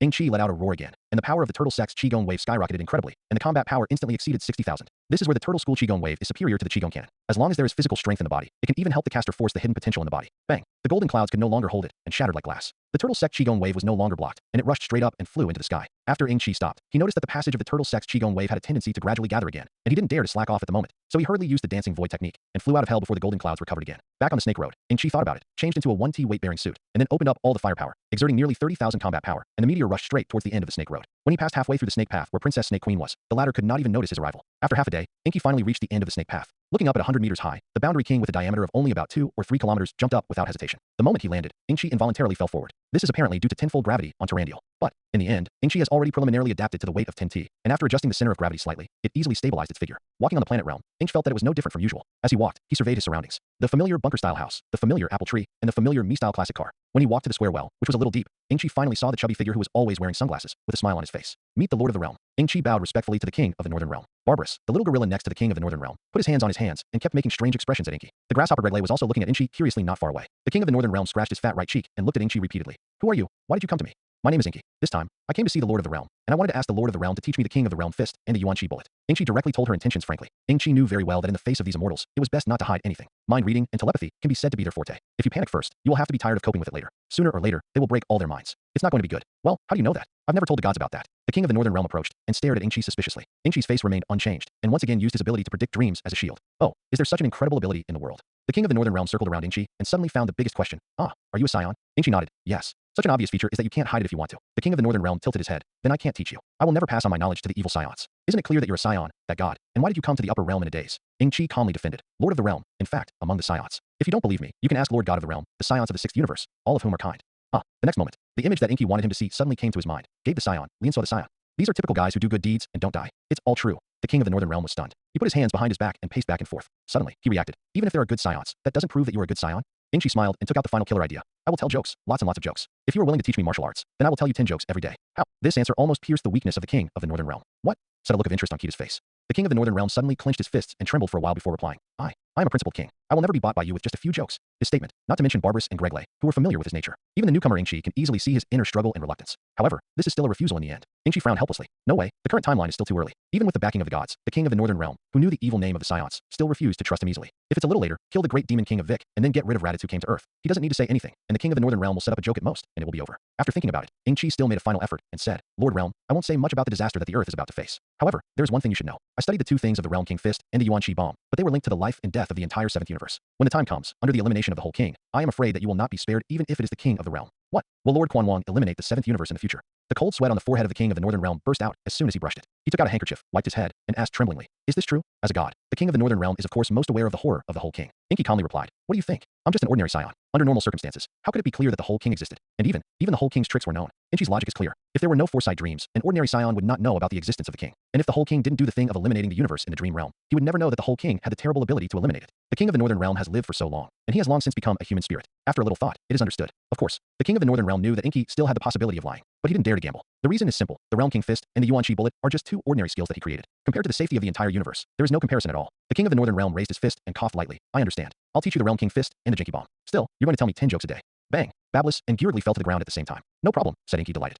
Time flies, and in the blink of an eye, Ing-Chi has been on the king of the world for 2 months. In the past 2 months, after the careful guidance of the Northern Realm King, he has successfully learned the Realm King Fist. After truly mastering the first anti-heaven level skill in this anime, Ing-Chi found that he had inadvertently obtained a super gift package, and the chemical effect produced by this 1+1 is far greater than that of Goku in the anime. Because as long as there is enough blood bar, his Realm King Fist can be increased infinitely. Inch has already tried, not to mention the 10 times Realm King Fist. Now with the strong body he has exercised through the weight suit, he can already open it without injury. And the 20-fold Realm King Fist, this is the limit that normal people have opened to the theoretical limit. Wukong has cultivated to the later stage, and the normal one is only to maintain 20 times the Realm King Fist. However, for Inchi, but it only costs 20 health bars per second. With his current blood volume of 57,325,824 points, if there is no other consumption superposition, he can maintain the state of the 20 times Realm King Fist for nearly 35 days. This exaggerated data made him ponder at that time. The reason why the 20-fold Realm King Fist is called the theoretical limit of the Realm King Fist is because the 30-fold Realm King Fist after more than 20 times will be life-threatening after it is opened. It can't be applied to fighting, so naturally it has no practical meaning. However, he is different. The biggest advantage of the digital body is that as long as the health bar is not empty, he will not die. Therefore, Ing-Chi decisively tried the 30 times Realm King Fist again, and it turned out that he succeeded. Although the consumption of 30 times the Realm King Fist is terrifying, it consumes 200 blood bars in 1 second, and ordinary people will die as long as they turn on it for 5 seconds. But he can bear it, and it can withstand up to 3 days. Then, the 40 times Realm King Fist consumes 2,000 health bars in 1 second, and it can withstand 8 hours. Then, the 50-fold Realm King Fist consumes 20,000 blood bars in 1 second, and can withstand 47 minutes. Then, the 60 times Realm King Fist consumes 200,000 blood bars in 1 second, and can withstand it for 4 minutes. After that, the 70 times Realm King Fist consumes 2 million health bars in 1 second, and can withstand 28 seconds. When he tried to reach the 70 times the Realm King Fist, Ing-Chi stopped reasonably. There is no point in driving it any further, because it simply cannot be used in battle. However, the 70-fold Realm King Fist is still far from the limit. As long as his health bar continues to rise, the Realm King Fist can be doubled even more. Inky never thought that he, who had been focusing on transforming into a Super Saiyan, would get such a big surprise here at the King of the World. Has not yet become a Super Saiyan, which is equivalent to gaining a stronger transformation ability than a Super Saiyan. Absolutely. The cost of using the Realm King Fist is much higher than that of transforming into a Super Saiyan. It's just that who made his own existence a bug in the Dragon Bead world? In the past 2 months, through the auxiliary cultivation of the Realm King Fist, Ing-Chi's combat power has increased by 400. But it's just a small head. The greater increase in combat power value still comes from the Scion's endangered breakthrough bug. Since Ing-Chi has been wearing a 1T weight-bearing suit under 10 times the gravity conditions, he has always been in a state of consumption of 9 points of blood per second during the days on the planet. Plus he tried more than 20 times the Realm King Fist from time to time. Therefore, at the end of the 2nd month, he finally entered a state of imminent blood. Naturally, I took another fairy bean. After recovering from full blood this time, his combat power soared to 65,000. The rank of the Scion has also been promoted from a high-level quasi-general, directly across the big level of a low-level general, to a low-level intermediate general. As a result, the amount of blood has skyrocketed to 2 billion, 63.72 million, and 9664. After that, another 3 months passed. Ing-Chi successfully mastered the Yuan Shi Bomb, which is also a plug-in level skill. However, because the surprise brought by the Realm King Fist before was too great, his nerves were a little numb. Just ignore it. After mastering the Yuan Shi Bomb, Ing-Chi still spent half a year more on the Realm King. In the past half a year, Ing-Chi used it to deduce the Realm 4 body fists of the follow-up of the 4 demon fists with the King of the Northern Realm. Don't look at the King of the Northern Realm, who is wide and fat, and his appearance is not amazing. But after all, he is an immortal martial arts wizard who created the 2 anti-heaven skills of the Realm King Fist and the Yuan Shi Bomb. With his help, Ing-Chi successfully pushed the 4 body punches, and the strength of the 3 clones, 1 ontology, has been raised to the level of 1/2 of the original body. That is, the realm that Sherry reached later. It's just that it's a little difficult to make these 4 bodies go 1 step further and become exactly the same strength as the original body. The King of the Northern Realm said that he had no clue for a while. Ing-Chi simply asked him to help deduce the Chi Bomb, the 100-fold Sun Fist, and the Chi Yuan Slash. Wah, this joke is so funny. Inky, you are such a genius in humor. I couldn't stop laughing. The king of the northern realm bowed and kept patting his abdomen. Tears had already burst out, and the degree of exaggeration seemed to be about to hold his breath at any time in the next moment. Ingshi watched this scene speechlessly. This king of the northern realm is good. He has a gentle temper, no shelf, and his martial arts talent is also first class. This is the only laugh. There is no medicine left. It is said that in the past year, he has almost talked about the classic jokes he has seen on the internet in his previous life, heard after his death, and various popular jokes. With a different person, Shao Kong has long been estimated to break through the sky. Who thought that the king of the northern realm would have made any progress? Ingshi, who had long since emptied his inventory, could only tell popular jokes of the average level. But even so, he can still laugh him to this extent. After habitually waiting for the northern realm king to finish laughing for 2 hours, Ingshi, who had already made a decision, suddenly saluted him respectfully and said sincerely, "Lord Realm King, thank you for your guidance in the past year. I think it should be time for me to leave." I grabbed his arm tightly. "Ingshi, you can't go. You're gone. Where am I going to listen to such a funny joke?" Ingshi couldn't cry or laugh a little, so he could only say with a straight face, "I'll tell you. In this year's time, I finished all the jokes I've accumulated. I'll collect some more later, and I'll come back to tell you about it when I'm free. As long as our universe is not destroyed, there's always a chance." Hearing Ingshi mention the elimination of the whole king again, the king of the northern realm was embarrassed to play petty anymore, so he could only reluctantly say, "Okay, you must remember to come back to see me." Ingshi nodded affirmatively. "Don't worry, when I learn to teleport later, I'll be able to come back and tell you jokes at any time." Subsequently, after the king of the northern realm informed the gods, Inky officially said goodbye to the king of the northern realm, Bablis, and Gregory, and flew onto the snake path. Stand on top of the temple of the celestials. Ingshi sensed his breath. With his current combat strength, the perception range of his breath can already spread to the whole world. The first thing he sensed was Dodoria's chi. There is no way, on the current Earth, it is still Dodoria that is the most powerful. In the vicinity of Dodoria, there are still many tiny gases. If nothing else, these people should be the workers who are building Inji Island. One of the things that caught Ingchi's attention the most was a much stronger aura than other ordinary people. That familiar aura, even after a year, Ingchi could still easily determine that it was Lanfang. But, to Ingchi's surprise, except for Lanfang on Ingchi Island, Pasta, Zhouanshi, and Mrs. Brive are not there. In perception, they are all in the western capital. Considering that the temple of the heavenly god was the closest to Ingchi Island, and he also wanted to see the current construction status of Ingchi Island, he first flew towards Lanfang's location.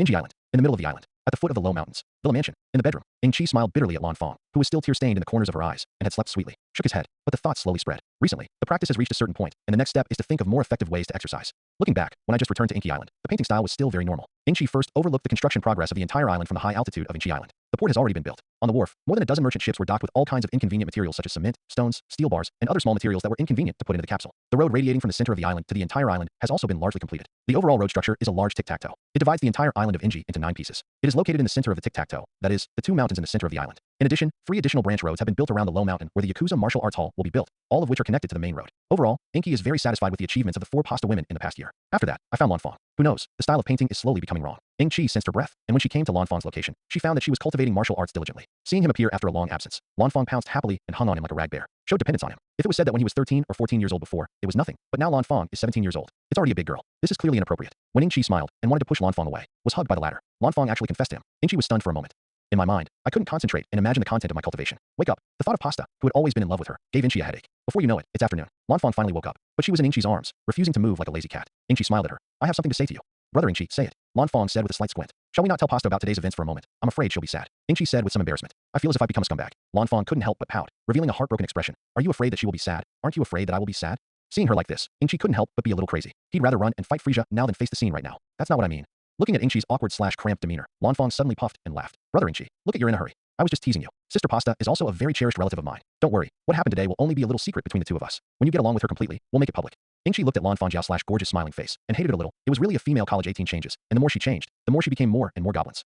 Lanfang's feet were a little inconvenient. Ingchi didn't take her back to the western capital with her. Let her recuperate on the island of Inky. According to what she said, Pasta and Madame Brive had just returned to the western capital the day before yesterday to finalize the final design drawings of the extreme Down Martial Arts Pavilion. At the same time, it is also necessary to negotiate cooperation with the world's leading construction companies. It is estimated to take 4 or 5 days. By the time Inchi arrived in the western capital, negotiations between Pasta and the construction company were at an impasse. The reason is that although the low hill is relatively flat, the overall concave/convex is uneven, and the construction is quite difficult. As a result, construction companies offer high prices, but Pasta wouldn't agree, no matter how you want to push the price to a normal level. Ingchi remembered that he had just mastered the Chi Yuan slash, so he proposed from the side that the ruggedness of the mountain should be solved by himself. That's it. The construction company no longer insisted on a high price, and the 2 parties agreed on a mutually acceptable price, and the matter was settled. Reunited after a long absence, Pasta, Zhouanshi, and the Brives were naturally overjoyed. And his goddaughter Boomer is not there. It is said that because he couldn't stand the mentally handicapped education course in the school, he directly chose to skip class and went on an expedition to an alien planet. Ingchi also put aside his cultivation for the time being, accompanied everyone, and played together for a few days in the western capital. Although they haven't seen him for nearly a year, Pasta and Zhouanshi have not been alienated from him at all. Moreover, through getting along in the past few days, the relationship is even deeper and more harmonious than before. However, considering that Inji Island is still under construction, it is inseparable from Pasta, the general manager. After another day, Inky, Pasta, Angel Chow, and Lady Brive were once again on the plane to Inch Island. The island of Inji Island is in the middle of the island, midair in front of the low mountain. Pasta said, "Inky, you can just let it go. No matter how bad it is, we can completely blow up this low mountain and then build the extreme Down Martial Arts Hall on the flat land. That way, the foundation is more solid." Lanfang, who was also flying in the air, just glanced at Ingchi with a smile when she heard this, and didn't say anything. On the ground, Mrs. Brive was holding Zhouanqi's hand, and she was also paying curious attention. Can manpower destroy hills? She really couldn't believe it. Ingchi nodded to the 2 women, and his body couldn't help but fly higher, and at the same time raised his right hand high. The next moment, there was a flash of lightning in the sky above his palms. In the chaos of electricity, it gradually gathered and condensed into a ball of photoelectric balls with a diameter of about 10 centimeters. As soon as it appeared, it began to spin at high speed. It quickly formed an extremely regular air circle, like making dough. With each turn, the chi circle doubled, and it didn't take long for it to expand to a level comparable to the entire dwarf mountain. At the same time, the rotation of the air circle is getting faster and faster. There was even a faint sound in the air that sounded like an electric cut. It has been brewing to this extent, and Ingchi also feels that it is almost over. So he threw it forward like a baseball. The huge/large chi circle instantly drew a trajectory in midair. Then, like a scalpel cutting, a section of the top of the low mountain was cut out with great precision. Only an irregular hilltop that is as smooth as a mirror remains. Pasta, Lan Fong, Angel Zhou, and Mrs. Brive were stunned. Ingchi was not surprised by this result. The Chi Yuan slash can almost be said to be one of the most powerful skills in the Dragon Bead world. When he was on Namek, Clint only had tens of thousands of combat power, but the Chi Circle slash he condensed was able to directly break through the defense of Frisia, who was in a perfect state of 120 million combat value at that time, and also cut off his tail, which is enough to get a glimpse. However, the disadvantages of the air round slash are also big. First, its attack speed is relatively slow. Due to the need for rotation, a considerable part of the speed is sacrificed. If you don't have speed, it's generally hard to hit people, and second, it's too loud to break through the air, and it's a sneak attack from behind, and there's a high chance of failure. And the strong man who has mastered the skill of sensing breath is even more unlikely to be beaten. This is also the fundamental reason why the powerful skill of Chi Yuan slash does not have too conspicuous results in the Dragon Bead world. The pickaxe decided to lay the foundation stone of the extreme Dao martial arts hall at the top of the low mountain, and Inky continued to spend 3 days with the 3 daughters of Pasta on Inji Island. It was only when the engineering team was officially working on the low mountain that he left again. According to the plan already made in my heart, set off for Namek. On the giant spaceship, Ingchi turned on twice the gravity to assist in his cultivation. The 10T weight-bearing clothing suddenly became 20T. The blood bar, which had been consumed at a slower rate, suddenly surged again. 6 days later, Inky arrived at Namek. During this time, his combat power stat increased by another 200 points. In the state of 10T weight jacket, the displayed value is 55,600. However, he still restrained his breath in a very low-key manner. The place where the giant spacecraft landed was a horseshoe-shaped island. Inch stepped out of the hatch and took a moment to look at the environment on Namek. Here, it is completely consistent with the information he got from the anime. The air and surface gravity are roughly similar to those of the Earth, with 3 stars visible in the sky and a slightly greenish color throughout the atmosphere. The ground is covered with a large number of giant/large fungi trees. There are scattered islands, large and small. After retracting the giant spaceship into the universal capsule, Inky sensed his breath, quickly locked onto the most powerful strand on Namek, and flew in that direction. Outside the house of the Great Elder of Namek, Nero was talking to his 3 companion guards about today's lunch. Suddenly, the eyes of the 4 people froze at the same time. There's an unusually powerful aura coming towards here. One of the guards said nervously, on Namek, there should be no more powerful warriors except us. This uninvited guest is likely to be from another planet. Another guard also said solemnly, now the Great Elder's body is declining day by day, and he has entered the end of his life. This time can be described as the best time to assassinate the Great Elder. They can't be careless. Neru, who was the strongest, didn't care much, waved his hand and said, don't be so nervous. The breath of the person who came is not evil, and it is biased towards justice. Even if the intention is not good, the few of us joining forces are enough to knock each other down. As soon as Neru said this, the other 3 guards also relaxed. Inky flew all the way at high speed. After 2 hours, I finally saw the familiar room in the anime. Since the Great Elder was the most massive, his house was naturally the largest/largest on Namek. Quite recognizable. While seeing the Great Elder's room, Inky also noticed the 4 Nameks waiting outside the room. Standing at the front, the one with a white scarf, Inky was very familiar. It was a miserable defeat in the battle with Frisia, and then merged with Vic to become the strongest warrior of Namek, Neru. The other 3 are quite unfamiliar. It should be a dragon trap that was killed before the battle broke out. However, they are not very weak either. Compared to the human beings on the Earth, it is much stronger. For the existence of the 4 people, Ingchi is also well aware. After all, Neru's identity is the Great Elder's bodyguard. Landing on the ground, in order to show that there was no hostility, Inky regained his breath. Hello, my name is Inky. I came here by spaceship from a distant Earth. This time, I came in the hope of meeting the Great Elder. Inky said with a smile on his face. Inch spoke. The 4 of Neru were stunned. Because he speaks the standard Namek language. Outlander, why do you speak the language of our Nameks? An alien who suddenly speaks the standard Namek language. And Namek's language is still notoriously difficult to master. Of course, the 4 Neru would have felt very strange. There is nothing to hide from this. Inky briefly described the incident of the gods falling to the earth. The Namek warrior who was taller on the right behind Neru said in surprise, are there any other Nameks on other planets who have survived? Neru closed his eyes and recalled, I'm afraid so. The Great Elder once told me that during the Namek cataclysm many years ago, many Nameks tried to escape the planet by flying in a spaceship. The one who wanted to come to Earth was one of the survivors. Neru opened his eyes again and asked, since he knows you're coming, why doesn't he follow you back to his homeland? Inky explained, that's because the gods have the responsibility of taking care of the Earth, and they can't leave an inch. Moreover, during a chat, he also told me that he has made the Earth a second home. As a Namek, you should go back to Namek. We need all Namek power right now. The Namek warrior, who was slightly old on the left behind Neru, clenched his fists angrily. In that year, the climate cataclysm destroyed Namek's carbon dioxide protective layer, and cosmic rays killed most of the life on the planet. Only the current Grand Elder survived. To this day, the number of Nameks is still very small compared to the entire planet. As such, he couldn't understand why a Namek would insist on staying on another planet in vain for his true homeland. Inky smiled and didn't say anything more. Neru looked at Inky again and said, you just said that you wanted to meet our Grand Elder. Can you tell us why? Inky nodded and said calmly, it's a deal. I came to the Great Elder to discuss a deal that would benefit me and Namek. Hearing this, Neru stared at Inky suspiciously, repeating, good for Namek? This tone seems to be a slight exaggeration. However, he did not ask any further questions. Instead, he asked Inky to wait outside for a while, and then turned around and went into the house to ask the Great Elder. Inky waited for a while, and Neru walked out with a calm expression. I'm sorry, the Great Elder has fallen asleep. Please be patient and wait outside for a while. Inky has a request for others, and this patience is still there. After answering that he understood, he turned around and walked alone to the slope not far away, and sat down. Seeing that Inky was so reasonable, the 4 Namek warriors present, including Neru, couldn't help but lower their vigilance against Inky a lot. Ordinary Namek people, mostly kind and hospitable. However, Neru is tasked with defending the most important Great Elder on the entire planet. The duty is to be cautious. Neru thought for a moment, and walked over to Inky. Seeing this, the tall Namek warrior couldn't help but ask, Neru, what do you want to do? Neru replied without looking back. I want to try the strength of this foreigner again. In this way, when he faces the Great Elder, we can also make the right defense. The other 3 heard Neru's politeness and stopped care. Inky sat on the ground and patted the ground beneath him. It can be seen that the after effects of the last climate disaster on the entire Namek planet are still there, and there are still many places on the surface that are bare. At the same time, he suddenly remembered something. According to the information in the anime, due to the special planetary environment, Namek has a large number of resources buried under the surface, among which energy and heavy metal deposits are particularly rich. In particular, it is worth mentioning that only Namek has a special energy source produced on Namek, burning mud. This burning sludge is buried 100 meters below the surface of the Earth and is a combustible substance similar to coal, and it contains 900 times more energy than the same quality of coal. This burning mud is a very good energy. If it's transported to Earth, it's definitely going to be a big deal. Maybe, no for sure. If Inji Island can get the agency of burning mud, it can definitely become a highly developed island. Well, this matter should also be mentioned later when I meet with the Great Elder. Just as Inky was thinking about it, Neru's voice suddenly sounded behind him. Well, Inky, my name is Neru. Very rude. May I ask if you will be able to fight me once? Don't get me wrong. I see that you are a good skill, and you are a rare master. I can't help but have some itchy hands. Deeply influenced by the Great Elder, Neru is quite skillful in speaking. Turn the temptation with ulterior motives into an exchange between martial idiots. Inky was stunned for a moment, then stood up and turned around. His expression was still smiling. I'd love to. However, your strength is much worse than mine. Rao as Neru's literacy is very good, but when he heard Inky's straightforward words, he was arrogant/proud in his heart, and he also burst out a little bit of real fire. He smiled stiffly. Really? Only by playing with the masters can I progress faster. This is not a suitable battlefield. You come with me. Inky shrugged his shoulders and signaled that he had no opinion. Following Neru into the sky, he flew to the farther island. Of the other 3 Namek warriors, only the slightly aged Namek warrior remained in place, continued to guard the Great Elder. The other 2 followed. It's not that they're worried about Neru, they're just bored. I just want to see a lively show. In their hearts, there should be no one who will be the opponent of Namek's genius warrior Neru. Neru chose an island that was not too small and had nothing but uneven hills. There is no need to worry about anything when it comes to fighting. Neru fell back to the ground and glanced at Inky, who had also fallen. Just as he was about to say something polite like a little to the end, he saw Inky's right palm turned up and beckoned to him very provocatively. You're welcome. Attack with the best of your ability. I don't want to fight a duel that is not fun. Neru snorted coldly, said no more, and his body was longitudinal, and he was no longer visible in the same place. When he reappeared, he had already come to Inky's body, and a fist of lightning and flint hit his right neck. Inch dodged with great lightness. Taking the lead, Neru unceremoniously rushed forward, and his left and right fists were like a storm, covering all the vital points of Xiang Inchi's upper body. Under the influence of his powerful aura, the rubble on the ground kept shaking. Then they flew away in all directions. On the surface, Inchi, who was shrouded by Nairu's offensive, was like a lonely boat in the stormy seas, which could capsize at any time. In fact, from the very beginning of the fight, Inchi had already carried his hands behind his back. Crackle! Neru's powerful force slammed into the air, still making an astonishing sound of breaking the air. Neru, who was in the middle of the battle, did not notice this anomaly, and was complacent that Inchi had no power to fight back under his fierce attack. Full of confidence has sealed the victory. However, the 2 Namek warriors watching the battle were different. They clearly noticed Inchi's lightheartedness. Those hands have never been used from beginning to end. The 2 couldn't help but look at each other. The tall Namek warrior asked his companion with some uncertainty. It seems that Neru will lose? When his companion heard this, he shook his head not very firmly, and also hesitated uncertainly. Not necessarily. Neru has not shown his real strength. Just as Nairu was in the battle, thinking about whether to stop here, he suddenly saw Inchi, who was dodging nonstop, yawned loudly, and the next moment, in the blink of an eye, his left and right hands had been grabbed by the other party. If you don't fight seriously, I won't give you a chance again. Suddenly being held hands, Neru was full of shock. The breath in his body exploded, and he suddenly broke free from Inchi's restraints and retreated back to his original position. He looked at Inchi seriously for a while, and suddenly laughed. I underestimated you. You have to be careful. Don't get killed by me. Inchi didn't say much, but hooked his hand again. Neru's eyes froze, his breath bloomed, and he rushed to Inchi's face at a much faster speed than just now. Before the sound of breaking through the air could be heard, his right fist had already landed on Inchi's face. Nope, not really touched. There is still a centimeter of space. At this moment, Inky's roar had disappeared from his attack range. Before he could react, Inky's slap was already on his elbow.